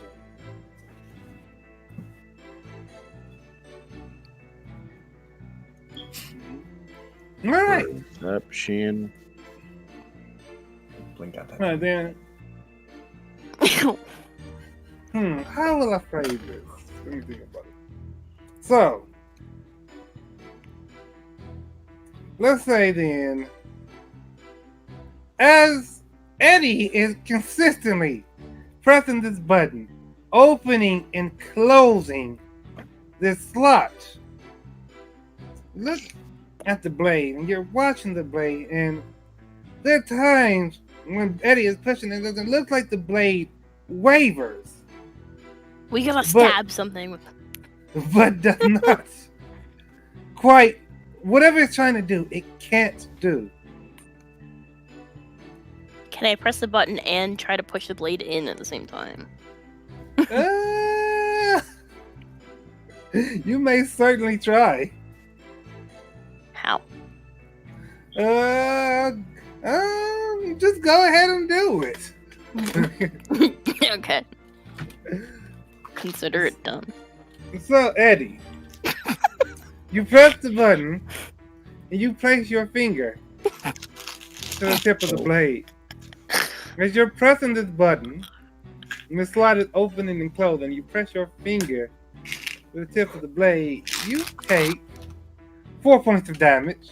Oh, that's fun. But as you're taking this, you get this feeling that the blade didn't simply cut you. There was this feeling that it wanted to wrap around your finger.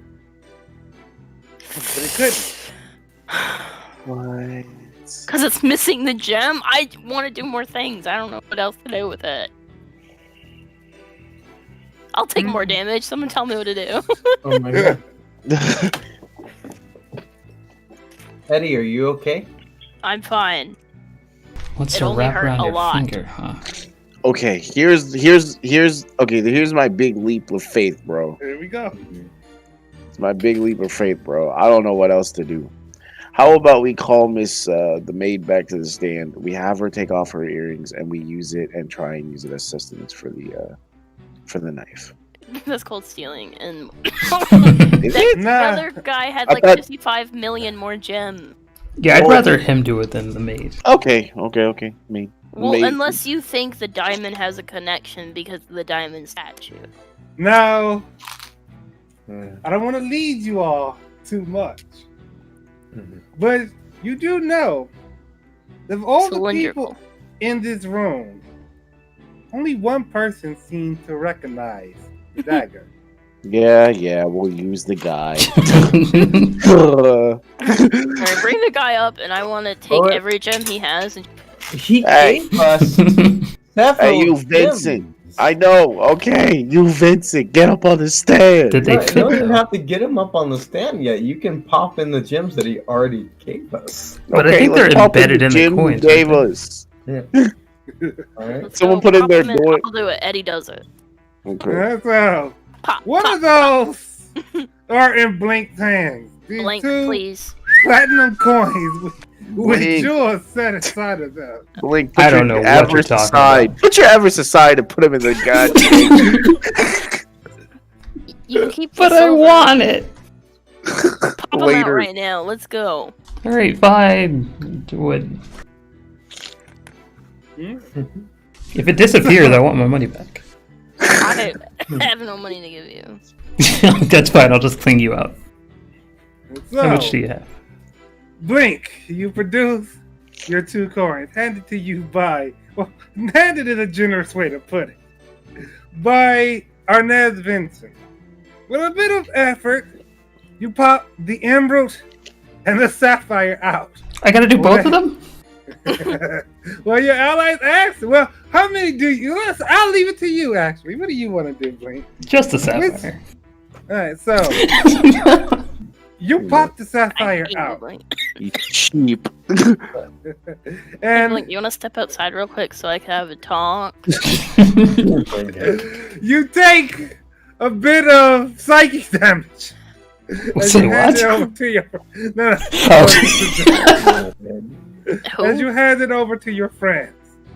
Oh. You all possess the gem now. Shove it in the knife. Alright. So Let's Eddie, do this. you flick this sapphire and it's small enough that it slides into the base of the knife. See, I didn't think it would fit. And then press the button. Do it. As it slides into the knife, the slot kind of snaps shut. Oh, There's a bit of a glow along the seam of this slot. Go ahead, Eddie. Let's I will roll some say- arcanas. Based on what you just saw, you just sort of fed the mechanism of this knife. Okay, I'll freaking stab myself with it. I don't lightly poke the end of it. Alright. So you poke the end of it. You take 3 damage. Okay, that didn't work, guys. That didn't work. But the button, you wonder. I press it. Yeah, okay. Sorry, you can press No, the you're- button if you want. I kind of want to. There we go.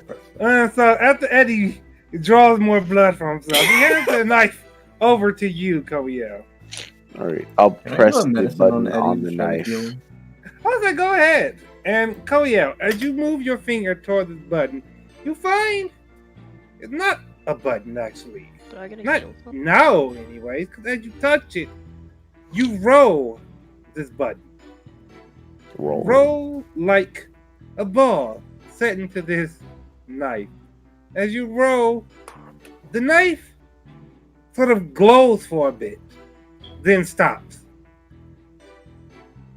The button goes from a ball back to a button. And when you press on it again, the slot opens up and specks of sapphire fall out. Never trusting you guys again. You get the interpretation from this. Now I will say, roll an investigation. Oh, I'm so confused. Did I'm I just even eat more my confused. sapphire? Shut up, Blink. No, it was my sapphire. No, wait. Yeah, everybody roll an investigation. Well, you guys rolled high, so I'll leave it to you. Alright. So, seeing this, you get an interpretation. Eddie II of Resco. Mhm. The sapphire somehow powered this knife, but it wasn't big enough to actually make should've the put- effect happen. Both in at the same time, Blink. Well, the other one actually got swallowed into another dimension. My pocket does that sometimes. Blink! Oh, come on! I never get money anymore. You'll get My money. job doesn't You pay get much. money. You have a whole other campaign to get money from. You don't get money there either. Alright, fine, God. Somebody owes me 5,000 coins here. It's not even fun. That's not what a platinum's worth. Nope. I want 5,000 coins. Platinum is 10 gold pieces, damn it. That's my entire week's salary. So, you all fight against Blink's hunger for wealth. A valid hunger. We And he- ruined it. We need more gems. And you pop the emerald We out. do need another. Because the first one just did this, like, little Someone bit. go harass Vincent. Let's go. Tell him that you're not as handsome as him and you need money. You pop the emerald house, and do you all once again put it into the slot? Hold on. Reluctantly. Should we just ask Your Honor? Can we get Big should gem. Should we just get a We gem? request a big gem, please. I will allow it, Your Honor. They seem to be up to something over there, and Yeah, I'm sorry it's taking us so long. You know, we're just trying to do our jobs. Instead of cheese brain. so you hear the sound from beyond the curtain of something snapping free of something else, and a large diamond is tossed over. I catch it. Well, Hold on, I am catching this. and so you catch it, Koiel, and this diamond is not as big as the palm of your hand. You get the distinct feeling that this will not fit inside of that slot. Cut it up. Let's go. Karate chop it. Get a chisel I don't out. think any of our crafting levels are that high. No, mine is. What do I? How do I? Roll for crafting. I will say, I don't think any of you have tools that would allow you to cut this diamond down to size. Let's see. What do I have? What What kind of junk do I have in my inventory? Your Honor, I object. I'm just kidding. Your Honor, may we also get a jeweler's kit? Can we you get are a asking for reasonably? quite a bit, Can we defense. actually just? I get a understand small we're gem? asking for quite a bit, and that we're taking quite a while as well. But we are, I guarantee you, we're on the cusp of breaking this case wide open. And We I need would the truth. The murder All weapon right, Koiel, is calm down. We're not something getting. more than it seems. We're not As getting. you can see, Just give it's us a not blue. reasonably sized gem. The lady, That's We fine. The need lady, something to fit into this Reasonably slot. sized gym is you're right. Jeweler's kit's a lot. the lady, judge. You hear from her side the snapping of several things, and tossed over the curtain Breaking our souls. comes 3 opals glittering through the air. Okay, this will probably work better. All right, let's use the opals. We'll give them back the big old diamond. I got it. What do I have to roll? An acrobatics to catch it in the air? Not a How's a problem. sleight of hand for that? Oh, of course. Ow. Alright, so they kind of bounce off your head, Eddie, and fall Got to the him. floor. The bailiff comes over to retrieve the diamond.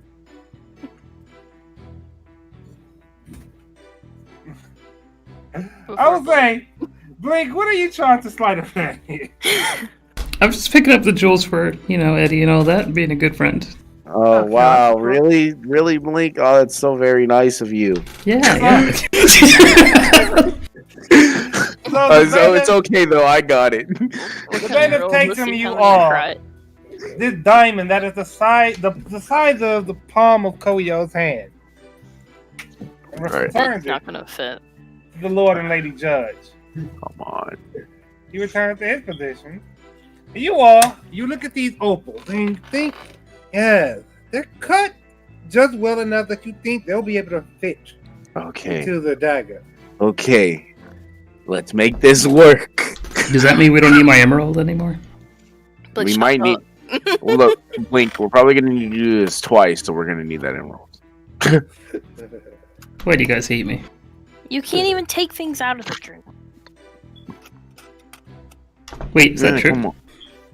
Yes. You put these presumably you put these opals into the knife.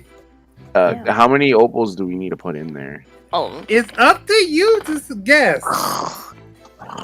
Well, how Is there many? any- How many do we have? You have 3.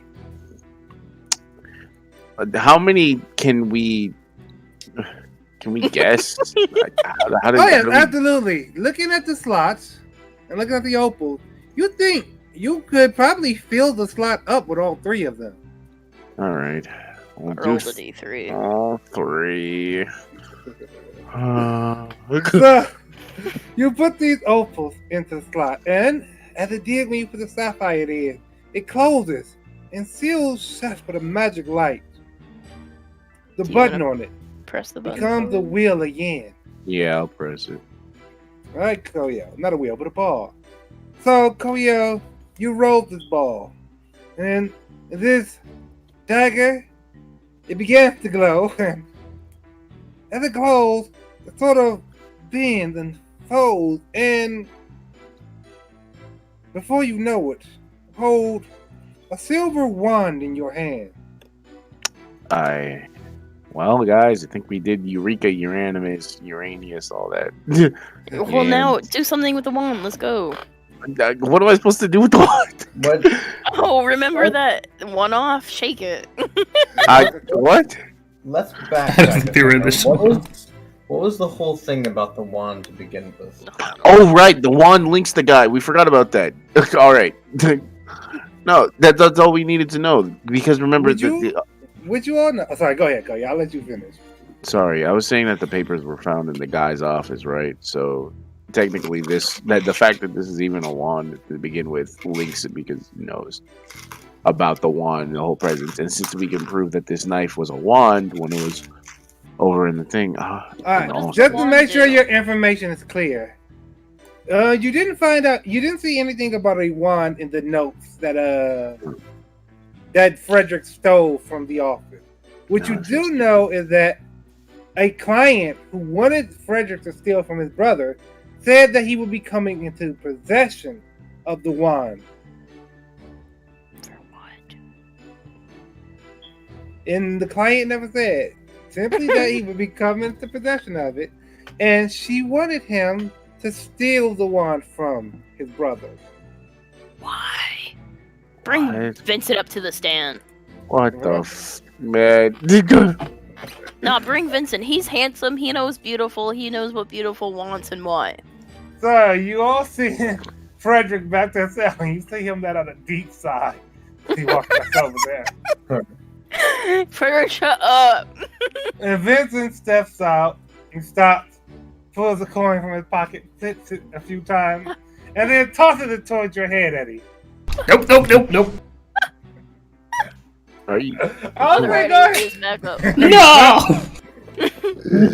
Then Eddie, you catch it before it hits. Oh, never mind. Koyo catches it before it hits your head. And as he catches it, he Oh, I'm too says, small.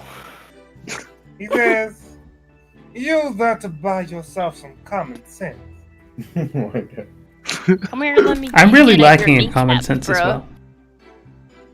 Would I be arrested if I hit him in the kneecaps? Probably. Yeah. There's only one bailiff. I could take him. This Let's just coin- fight our way out of here. Another platinum coin with a ruby sitting in it. And he stands there and he says, well, ladies and gentlemen, of course, it looks like the events wasn't done gazing upon me. Oh, because you're so handsome. Isn't that right? You're absolutely right. All right. Slams down this note. Huh. Yes, go on. You're this handsome in this thing, and who is beautiful? He takes a look at the note and he says, you say I'm this handsome, but I don't see a depiction of anyone in these. Handsome. You. Yes, I agree, I am handsome.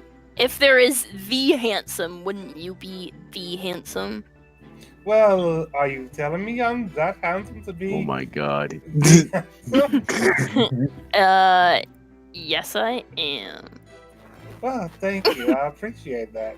Eddie's gonna need some common sense. Can you give him some more coins, so we can help him out? He reaches into his pocket and he pulls out a coin. He flips it a few times. And then he tosses it over towards you, Blink. I hope you drop it. It bounces off your fingers and clatters to the floor. I'll just slightly pick it up. You look down, and it is a copper piece. I hate this guy so much. A copper piece. That's crazy. So he turns back to you, Eddie the Frog, and he says, we can both agree that I'm handsome, but I don't see where you're going with this. this is you in this note because you are an esteemed art dealer and you are handsome and you're the handsomest art dealer in town. May I take a look at that note? I guess. Do we have a photocopy? No, you do not. Not However- aware whether or not we got a photo copy. He looks at this note and he reads over He's it. looking. I'm He's just gonna looking. watch his face. Mm. So, you're watching him as he's looking over it. You don't notice anything. Certainly, Eddie Frog doesn't either. He's kind of distracted by his handsomeness. And as he goes over the note, he says, so that's what you mean. You seem to think I'm the handsome this person is referring to. And while I might understand that, seeing that I am indeed handsome, I have to ask you, what exactly is your proof? And he flips the coin once, catches it between his fingers, and spins it on the desk in front of you. I don't know. You just are.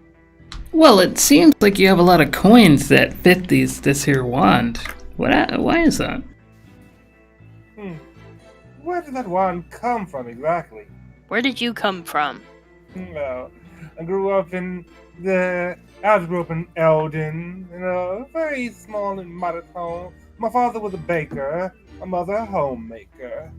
And I always had this discerning eye that allowed me to tell the quality of things. Allowed me to get into good crowds, and well, I came from poverty with none here.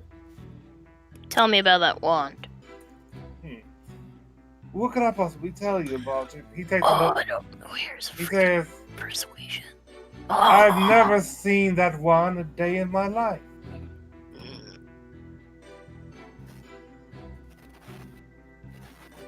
Here's the So part where we point out say hold it and present some evidence. Copy of Eddie got 26 on his insight. I figured that 26 was to him telling his life story. How However- old, Jen? Sure. And all of you, feel free to. Oh, other Eddie over here. Come on, let's go. Big money, Eddie. So, Eddie, he says he's never seen that wand a day in his life. There is something interesting about it. He licks his lips. He said this. You have the feeling that he's lying. He's super lying. Perceive. You're lying. Slams hand down on He's table. super lying. Tell us everything you know about this right now. What makes you believe that I have any idea about that wand? You do, cause you're lying. Cause I rolled an insight. Certainly, you do know he's lying, but he looks at you, leans forward. When- Hey, Where did we hear about a mention of the wand in the evidence, by the way? I just need to get you that heard straight. about the wand from Frederick. Someone wanted him to steal it. Otherwise, there was no mention of the wand. And they wanted him it's stolen specifically from his brother, right? Yes. And this is the same weapon that killed the guy. So you can assume, at the very least, all evidence seems to point to it. It was indeed covered in blood. If we just keep shoving different gems in it, will it turn into different things? Bracelet. Who could say? Oh, what am I gonna do with this wand? Give me the wand. Let me do something. All right. Then, Koya, you hand the wand over to Eddie. And Eddie, there's a part right under the little sort of pommel of the wand that looks like to you like a ball. Yeah, do that. So you roll it. As you roll it, the wand bends and then wraps around your arm of the bracelet. Shakes my arm around. As you do that, nothing happens. Pointed at something and, I don't know, say Alakadabra or something. Points my Oh, yeah. fist at Blink and says Alakazam. Can I roll an Arcana? Can I figure it out? Can I be smart? You can absolutely. Please be smart, Eddie. Alright. Good job, Eddie. So Eddie, having You're watching this funny. transform from a dagger to a wand to a bracelet, get the feeling that this object, this item, it's supposed to it's supposed to interact with something specifically. Oh, this fucking painting. But whatever that specific item is not currently in this room. How hard would it be, Bailiff, if I really needed that painting that was in that house? Well, as we are in the dream court right now, it would be particularly hard to acquire. Could you do it? Yeah, you said it's hard. Like, how hard? Like, impossible? I don't. All right, well. I know we're making things real hard for you, man. I'm so sorry. You said you wanted defendants who did it and made sure you wanted the stake in it. Or my skin's in the game. Cassius Wayland says, Your Honor, and he flips open his pocket watch. I say we can allow a recess for the picture to be obtained. And he snaps it shut. And so, the court goes to a brief recess. It's not even gonna matter because the painting's not even gonna be painting anymore. As the bailiff contacts people outside of the courtroom to acquire the painting from the office. Can you also bring this statue? Since you're going there, I would also like this statue with a diamond on it. Just He requests that the bust also be brought to the courtroom. Do we want anything else? There's that wine, right? No, the whiskey's here. Whiskey. Okay. Is there anything else? It was so clean. Bring some of his business records. The bailiff lets out a deep sigh. He had paper records. I don't know. And he asks you, would you also like us to bring you a sandwich while we're at it? A glass of water would actually be great right now. Oh, Yeah, I could use some.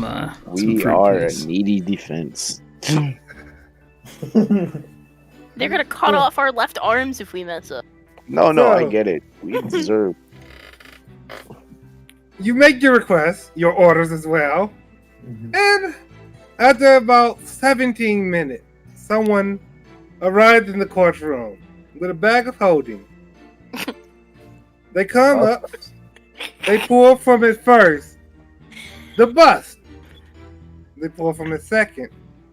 What extra difficulty, as it is life size, a portrait, black canvas set in a golden frame.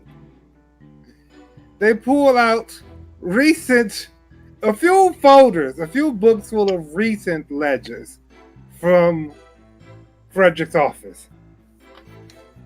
And so, Eddie the Frog,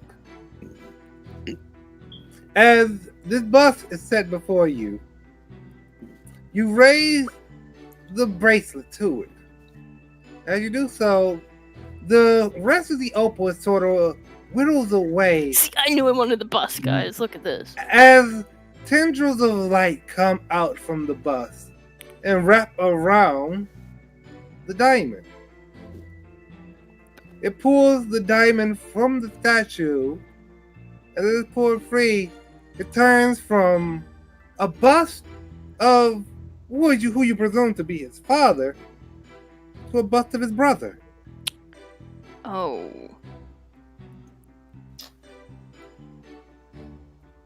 Guys. What the hell? What? What is this? For the record, What? it's a bust that resembles Frederick. So what What- we're getting What are you from talking? this? What do you mean? I don't get it. I think what's happening here is this bust was. So when Frederick came in, he saw the statue that he noticed resembled his brother, right? With this diamond and this statue was like in his house, right? Uh-huh. But it's actually a statue of his brother. So just to be clear on it, it was a statue in Hayden's house that when Frederick came in, he looked at it and he thought it resembled Hayden at first, but upon closer inspection, he realized it resembled their father. And just now, as Eddie removed the diamond from it, this bust morphed from resembling his father to resembling Frederick. Is that what my nat 20 on that Arcana did, or Yes. okay? I'll say this, Eddie the Frog. You get the interpretation that, based on this, each shape of this item can change how something. Blink, give me your thing. Is perceived? Wait, what are you taking from me? Your Let's gem. say Put yes. the gem in the statue. It You already can got my change how gem. something is perceived. What? No, I don't have all your gems. Put your other gem in the statue and see what You else. already it got turns the into. emerald, the sapphire one. What you want? The copper piece too? You want my month's worth salary? Here, take it. All 40 coins. Cassius Wayland flicks open his pocket watch, snaps it shut, and Bro, says, kind of. "Defense, give me that item. No, Hand it over. no. Your Honor." Fight? Now you know how I feel. Do you want to fight for it? Like, why What would do I? you- what do you intend to do with it? I'm trying to discern something. I'm discerning something from it. Why don't we just let him I do rolled it? a nat 20. He's been What are you gonna cooperating with discern? us. Dude, he's Oh. been cooperating with us, so why don't we This just guy, cooperate with him? this guy seems like an Edgeworth kind of guy. Yeah, let's help him out. I think he wants the truth too. Fine, I'll bring myself also because I have the bracelet. So, Cassius Wayland produces a few gems himself. Where the hell did you have those? Naturally, you keep gems on you. Oh, of course. How could I be so foolish? He flips his cape back and he lines the gems into the groove in the bracelet. The button at the bottom becomes a bit of a ball and he rolls it. A Are you couple touching my times. hands? Are we holding hands? Yes, he's already hard. He does. I feel like he's gonna do it on the painting. I'm It gonna- turns into the wand. And he says, Eddie the Frog, try using that on the painting. Alright. Oh, I know it. I knew it. He's following the same thought process I am. Use it. Yes. So you go over to the painting, leaning against the banisters. You raise it, and as you do, from the edge of the wand, tendrils come out. The same tendrils of light come out. They touch the edge of the painting. As it does, the frame changes from gold to silver. Ho, ho, ho. Shit. I And knew the it. black painting Yes. turns into Sorry. a picture of a beautiful woman sitting in a chair, as if Yo, someone give me some whiskey. she's awaiting a guest. So she was. And as this happens, I would like you all to roll a perception. Sure. All right. 23. 23. Alright. The Eddie's I doing cry. some shit. So Eddie and Blink, you are distracted by the transformation. But Coel, Resco, you notice in the corner of your eye a furrowed brow on Arnez Vincent's head. Hmm. Hmm. Uh, Hmm. When you take a closer look, his face is plain again. But otherwise, you notice, just for a moment, as the picture changed, Arnez Vincent I would reacts. like some whiskey. As you go over to the whiskey, Arnez Vincent holds up his hand. He says, "Hold on a moment. Why are you going for that whiskey? Why do you care? I gave it to my friend as a gift. I'm particularly thirsty. Blink already had some, and you didn't say Yeah. anything Whiskey then. is not something you drink to quench your thirst. How about you get a cup of water?" How about I drink a cup of whiskey? It has to do with this painting It's here. Simulacra Eddie, for reference. He This is says, important for the Eddie, for the water. But what are you planning to have a conversation about? I don't know. As you say, I don't know. I want you all to roll another perception.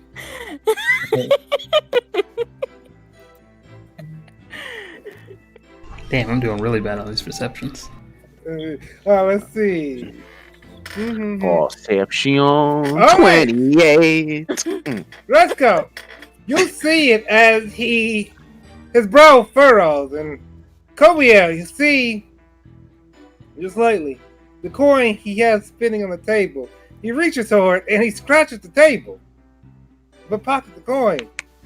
And when he does this, he looks at Eddie the Frog and he says, "Now you hold it right there. Don't go anywhere near that portrait." Or Or what? Both said it. Exactly. Oh, I see what you guys are doing. I like that. He reaches into his pocket and pulls out a coin. He flips it a few times, and as he flips it, he tries to catch it and it falls through his finger and rolls across the floor. He slams his hand on the table and he says, "You're going to ruin the value of it." Damon, could you hit that corner theme, please? I suppose now is as good a time as any. Is he really cornered? Oh, yeah. Is he? I'd say so. Let's see how what y'all do from here. It's true. It could be just as easily like in the games where you get the corner theme and then it's like, hold on. That does happen a lot, though. It does. Ooh, Apollo Justice. Good choice. This wasn't actually from Spirit of Justice. Well, now I feel stupid. Nevertheless, I was like, wait, this is Apollo Justice. he says, "You're going to ruin the value of that painting." uh-huh. So, Well, then, it's a black painting. Why are we going to ruin the value of nothingness? he looks at it and he says, "It's clearly not black anymore. Your frog performed some sort of sorcery. And as a person with discerning sense of art, I can tell you that we can't go about ruining something so magnificent." We'll just I bring mean- it back like we did the first time. Exactly. Stop right there! Unless you're afraid, you know, that it won't be able to come back. I pop the cork of the whiskey. Why Stop would it! you stop? I stand in front of the painting with the uncorked whiskey. Listen to me, you absolute idiot! I bring the bottle of whiskey to my lips. Pushes up my glasses. If you allow him to do this, do you know what he's going to do? He's a buffoon! I've been watching his trial all day. Are you calling my friend a buffoon? Eddie of Absolutely Frog am. happens to be one of the greatest people I know. Slams Exactly. his hand on the table multiple times and he says, "Stop right there!" Well, maybe if you give him some money, he won't do it. I don't know about money, but why do you want him Money. to stop so bad, huh? I think he'd stop if you tell him what's up. What Money. is it? I have plenty of money. I look over Throw some money at him. and I say, "If you're so worried about it, then I can just do it." Yeah, any one of us could, honestly. Drinks all around. You're right. Why don't we just pour one out for everybody, Eddie? Yeah, good idea. You want in on this, Mr. Prosecutor? I am good, and thank you. However, witness, you seem to be reacting fairly aggressively. Tell us then, testify about the quality of this painting. Please do. And so, Arnaz Vincent runs his hand through his hair, sort of straightens himself up. He's sweating. He says, "That painting is a magnificent painting, not just a picture of a beautiful woman, but a picture of a beautiful courtesan. And if you were to drink that, you would be spending time with her, and it would be depicted on the painting. And I don't believe any of us want to see that, right? So does I would that pay to mean- see that, honestly. Can I look at the painting to see if there's a depiction of Henson? Hendrik? Hate it. You only see this woman. He says, so, because it would become a picture of a frog and a beautiful woman, surely you understand how this would not sell in most marketplaces. It would go against the depiction of beauty. Of people course love it would. Stop that. Listen. Listen. It's not worth it to damage the quality of that painting. You don't even know what you're going to say to her. There's only one way to stop him. Throw coins at him. I'm Stop Eddie that! Frog. Let us pretend that, for example, if the frog was to go in there and make an absolute fool of himself, then the painting would just be void. There would be nothing there. And no one would be able to experience time with the courtesan. So what he's saying is that no one went into the painting, he just turned the painting off. Yes. That's exactly what happened. He takes a coin out of his pocket and he flips it and tries to catch it, but it falls through his finger and rolls across the floor. Having He slams trouble his there? hand on the desk. He says, I have a client who was expecting that painting. So now you have motive. Motive for what? What are you even implying? Ah, Client, huh? You have a client for this, huh? Resco, who could do you be call this honest? client? I order you to testify on said client. Simple, easy. I'm an art dealer, and I am able to locate these fine pieces of art. What and do you these call people- this client?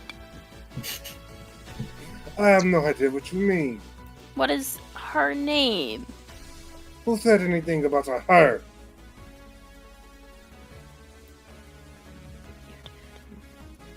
I said I had a client. As he makes a stumble at it, he straightens up and flips a coin and catches it. And he says, yes, I have a client. And my client expects me to make some portrait gifts to them. I thought that perhaps Hayden had damaged it in some way, but now that I see it is in good shape, I can easily get it to my client without any worry. Objection! You thought he damaged it, huh? Objection, the wife owns this painting now. He flips Yeah. the coin as you say this, Blinker. It falls from between his fingers and rolls across Yoinks. the floor. And he slams his hand on the table. No, it's not that. I thought he ruined it. It's merely that it might have been damaged and no one noticed it, so who could have said what happened? His brother was there. He could have stolen it. But he didn't. You course said he did. that when something happens with this painting, whatever the result is reflected on it, right? So if there was a bad thing that happened, it would go black. But if there was a positive thing that happened, then it would Guys, I'm just, so ready to drink this whiskey. it would just it would show us an image of what happened, right? It's still just showing the journal. He flips the coin and catches it. He says, I never said anything like that. The ruined quality of it, who could say what Hayden did that caused it to go black? But it is fine now. That's all that matters. Oh, that's all that matters. Your friend dying? I guess that's nothing, huh? He drops his coin. Yoinks! That's not what I said. Alright, how much, what are these coins? Are they the same thing as before? I got gems in them? What? Yes, they all have gems. Hell yeah! He says,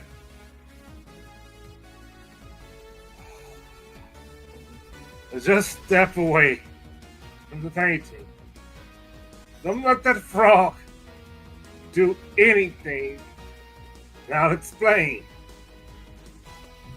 Tell I'm us with first. I'm listening. No! No. Step away. You know, Tell you. Eddie, you should go ahead and just take a nice. All right! good- I'll tell you. It smells real tasty. He reaches into his pocket, pulls up these rings with their chains leading down to his pocket, and he flexes them in front of you all. He pulled a bit too hard, and the chains, they come apart. Golden links with jewels sitting in them scatter on the floor around you all. He says, Blink the kleptomaniac. I didn't do anything yet. I had a conversation with Hayden about this picture. It was simple. Hayden, he's a very pleasant person. If he were to use this picture, we would be able to make more money than we've ever had before. And I left that idea with him, as well as that bottle of whiskey. It was simple. That night, he was going to do it.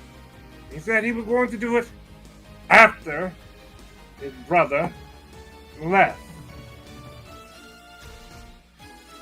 But After his brother left, huh? he was talking about his brother a lot recently. Ever since he sent that letter, it was clear. As clear as day when I saw Hayden. And I brought that picture in. He was going to use it to make his brother go on the up and up. Make sure he didn't turn to crime ever again. Called it. Oh, Absolute fool. He was going to waste the power of his portrait. It's like you, one person, cannot ask her for a favor again. The most pleasant person I knew was going to waste it on a failure. Are you admitting to being the person that stabbed him? I would never do something so barbaric. Well, I mean, he did opt to use it after his brother left. And we do have proof that he tried, at least. no, wait. So how actually did his brother die? So let's let him finish. Yeah. Let him finish. Let's finish this little round. See you looking at that. He wishes he could stop here. But Eddie looms too close to the portrait. Yeah, get a nice big gulp at it. Thirsty boy. He said, I may or may not have a friend who knows that Hayden would be coming into contact with an item that would allow him to change how a piece of art is depicted. Imagine what you could do with that sort of thing in the art market. You could change every forgery into the real deal. You'd make a lot of money. She was going to hire a professional thief to acquire it, but that thief turned her down.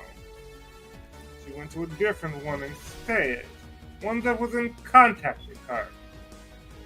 He ascended the wall, spider climbed the outer wall, got inside. There, he may or may not have saw the victim already in the process of talking. He may or may not have misinterpreted how the picture worked. And spotting the item he was looking for, he may or may not have used items that Hayden was in possession of to change it into a knife and cut the conversation short. There's your third party, Resco. He may or may not have taken the gem, one gem that would allow you to use the knife, the item over and over again. And upon seeing the portraits, and upon realizing she had a murder weapon, left it behind. It was an easy frame job, if I was to be completely honest with you. But that bastard Hayden, he changed the portrait before he even talked to her. Just in case, surely. How could he have possibly known?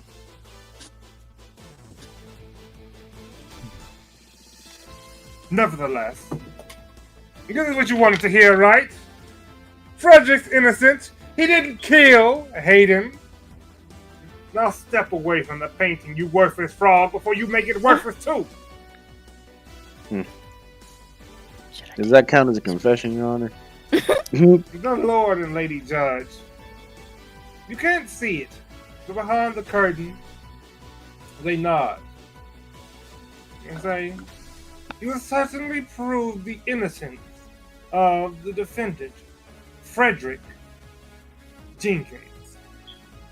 Indeed, and furthermore, it puts the witness here, Arnett Vincent, in the crosshead of the court.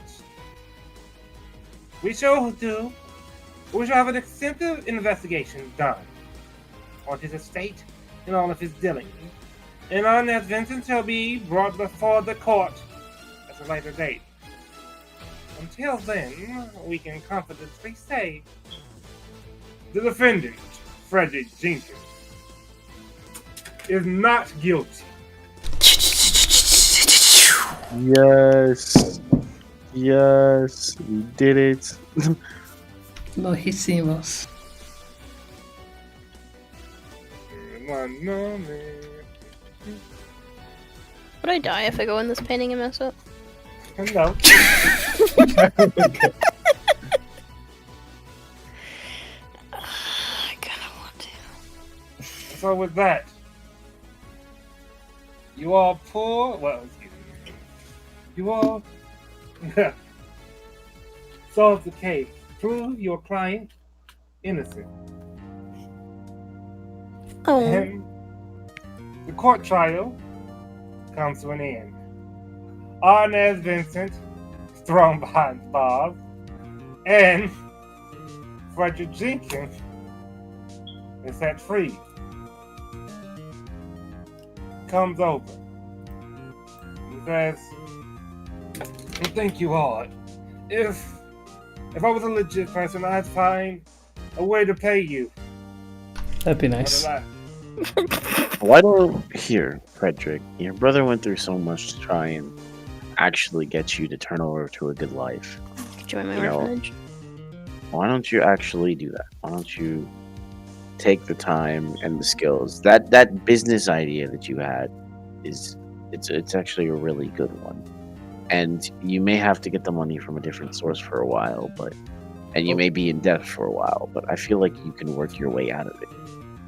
I feel like you have that. Go ahead, finish that. Yeah, that's what I said.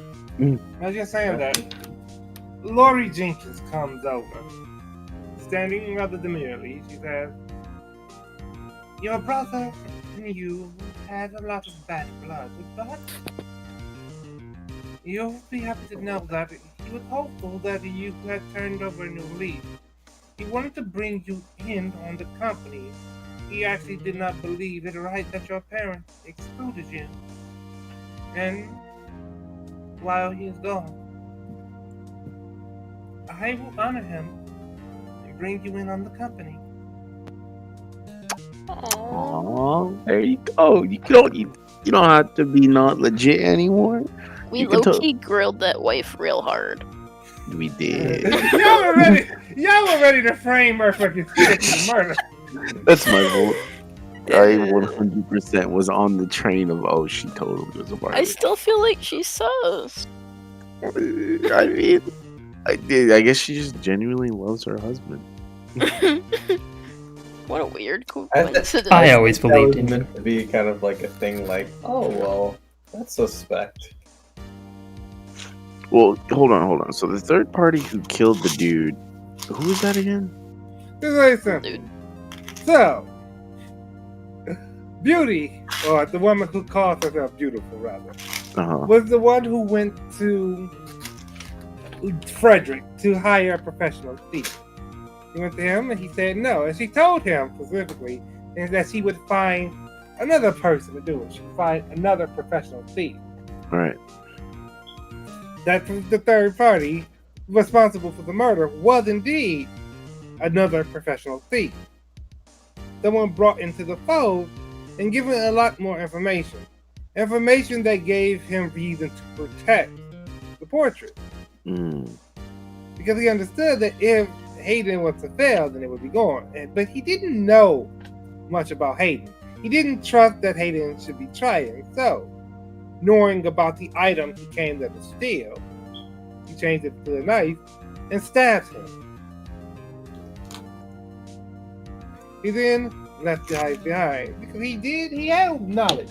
Because he was in constant communication with Beautiful and Handsome to know that the no good brother had been there earlier in that day.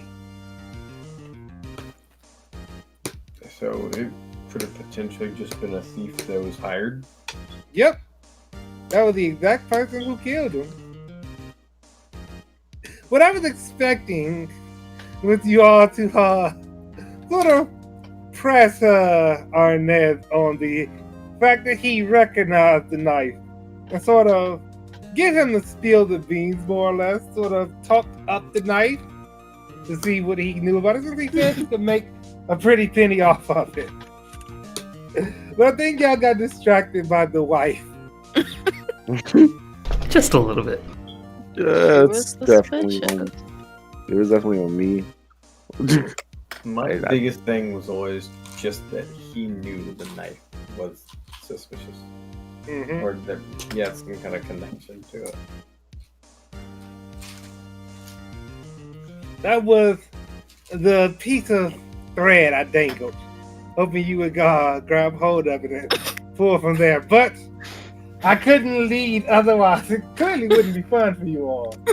The It's red like, hair. no, send this guy back. Bring back someone else.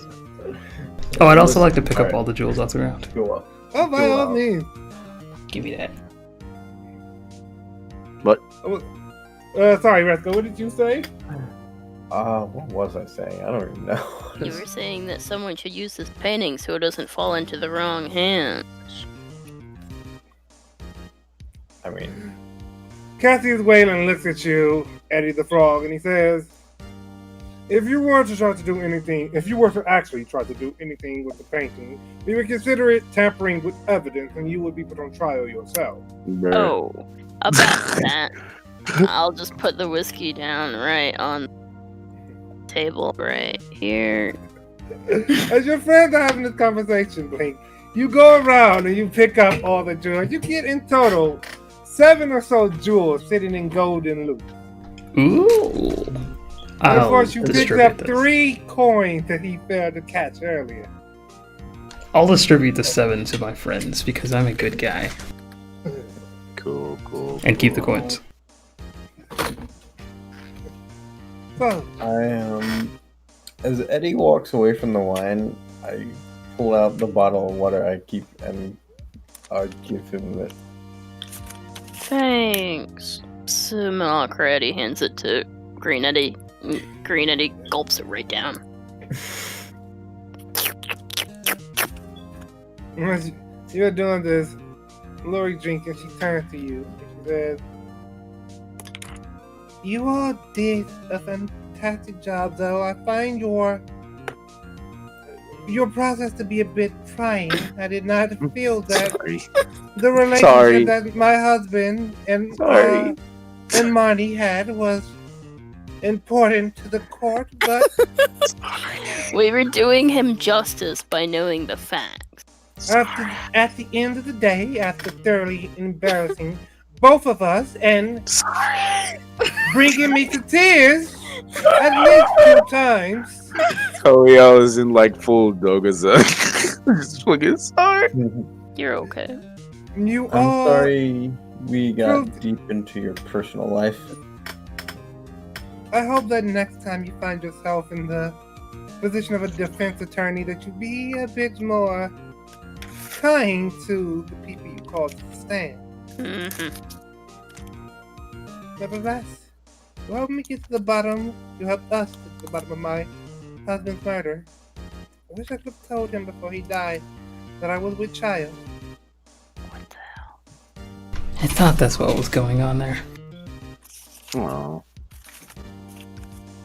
Well, we're actually having an orphanage over in Caladium. What I meant to say was, you and your maid seem like you're a pretty nice couple, and I think that you should, take care of the baby together. She looks at you and just steps back slowly. Why? This is the second person that's tried to for my orphanage that I'm apparently the lucrative one who steals children. Cassius Wayland flips open his pocket watch and snaps it shut and he says, "Would you like to repeat that defense?" In a courtroom, Eddie? I don't. I have a totally legitimate business in which I am a non-for-profit orphanage. For children. Or adults. Then, Okay. Your Honor, I believe that the defense is done, and I'm trying to think of a really good name right now. Yeah.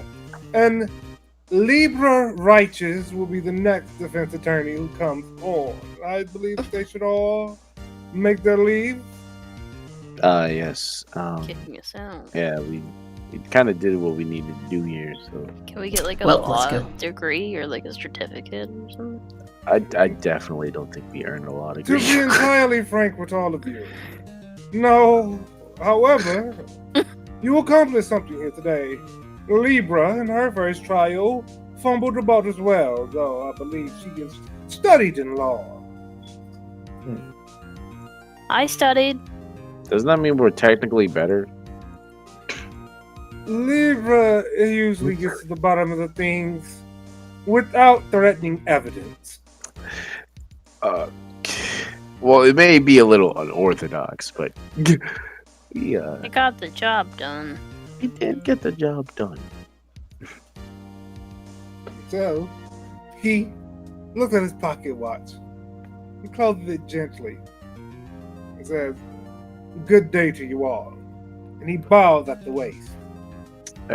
Bow to him as well. Bye. Very nice meeting you, sir. Have a good And one. so, with a big farewell, you all take leave from this courtroom and return. Hold on, give me a moment. If I get somewhere, I gotta find the song. There it is. Alright, so you return to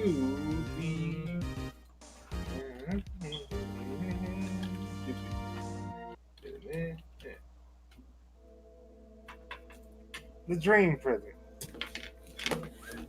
As you step out of, I gotta grab my tablet. As you step out of the dream, like before, this ethereal X of energy goes across it, as if to indicate that this dream has ended.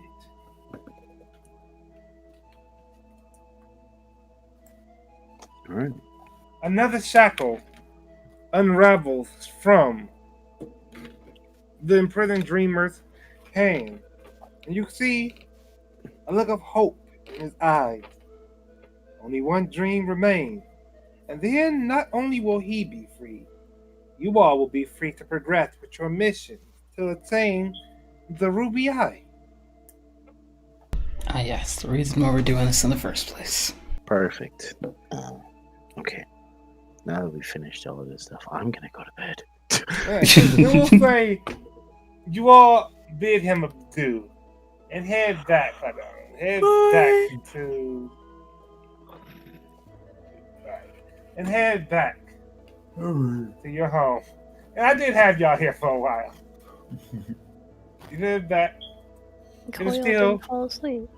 Late in Yep, indeed, yep. it was a pleasure to have you here today, Cody. In Yeah, of completion, course. too.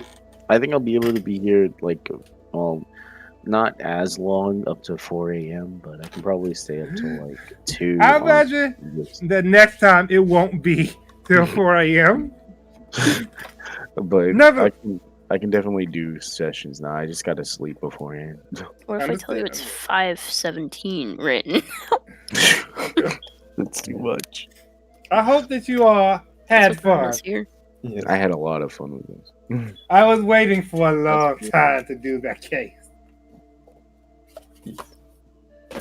You had to wait like even longer. It was planned for oh so long, but it's fine. It's good. Because what's important? What's more important than anything is that it felt to y'all that there was an actual narrative progression that made sense, and you have fun getting there. We did it! I was Yeah. afraid we weren't going to. Yeah, we did it. Woohoo. I have Alright. both my arms. Alright, you guys have a good night. I'm going. Good night, Al. Take care, Good man. night. Thanks for hanging out with us. He's gone. It's too late. You heard part of it, maybe. He's still gone. Yeah. High fives all around. I'm generally happy, hopeful too, that you all did have fun, and I don't know, just happy that it worked out, because this is the type of thing that could be hit or miss. We demanded all the evidence we needed.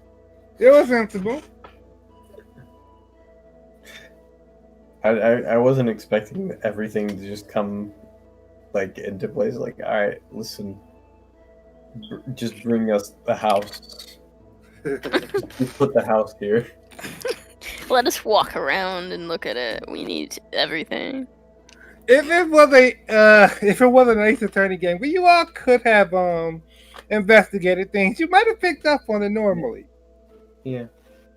But otherwise, yeah, it was curious. Because you were all so close. I was like, yeah, they won't need any extra evidence. They're right there. They're ready for it. They just got to accept that Vincent is lying about the picture he gave to Hayden. And once y'all realized that, it would have been like that.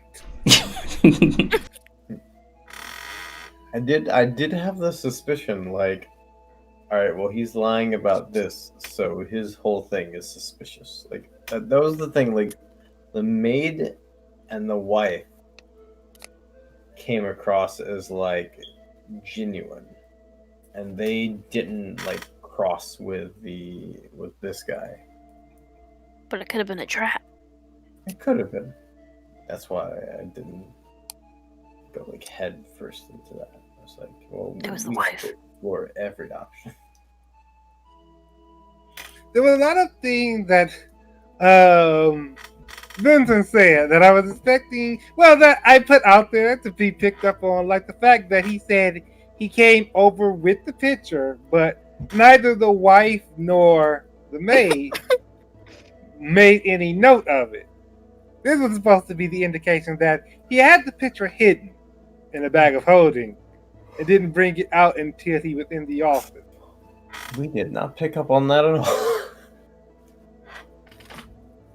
It might be one of those situations where, in hindsight, and of course, if you have the script in front of you, you know. But otherwise, it's like, if that moment you're playing Ace Attorney, and it takes you a moment to realize that one key piece of evidence you've been neglecting.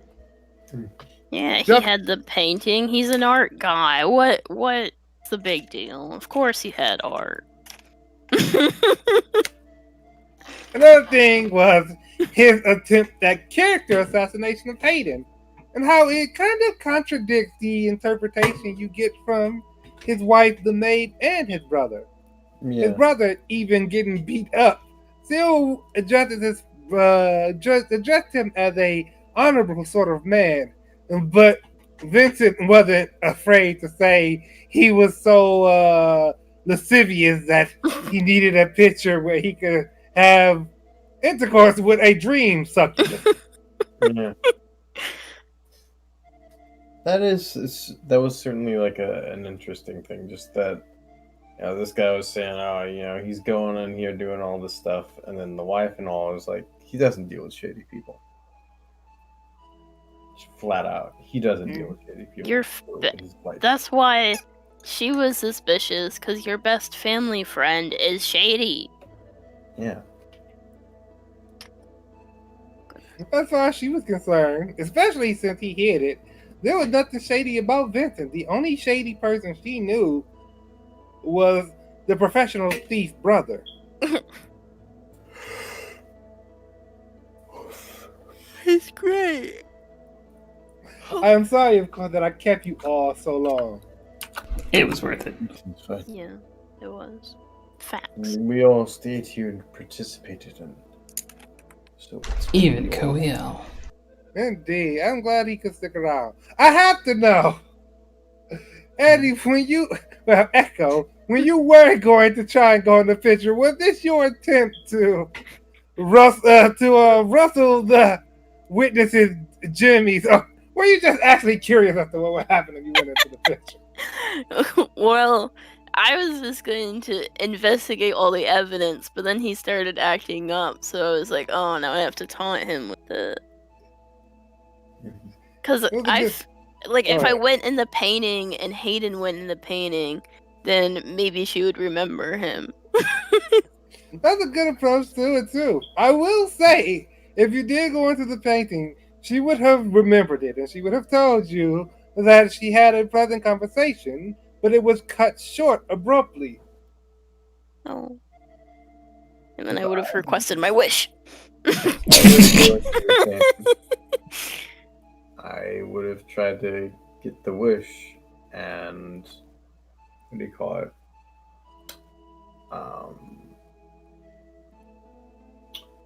I would have tried to wish for evidence of who murdered him. That's what I was thinking too. Like, if all else, we could wish for that. Wish for something nefarious. I wish I had all the slaves in the world. No. Something bigger. But still small enough to be covered. I wish everyone was my slave. I wish the people on my team were more nefarious. I'm pretty nefarious. Well, Rescue. Imagine the trouble we could get in if Rescue was in Goody Two Shoes. Oh yeah, how much would I get for these coins? None. I should think It about disappeared. that. I want to make sure I look at the right prices, but I don't keep the gym list open. They disappeared as you walked through the door, you broke. Blink would just start crying when I... I'll say that the platinums are worthless because they're platinum pieces with holes in them for gems. Oh.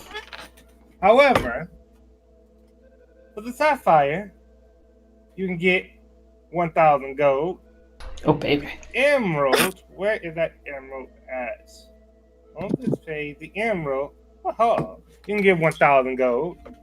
Okay. For the ruby, because they're all small, you can get... I see. 5,000 gold. Oh, God. Oh, okay. Well, now that I know Blink's rich, I'm going to bed. I bid you all adieu and hope that you all join me again next time as we finish the last of the imprisoned dreamer's dream. I'm scared. Oh boy, final episode of the arc. Until then, rather, I bid you all adieu. Have a good one, my dude. You too. Adieu, Nashu.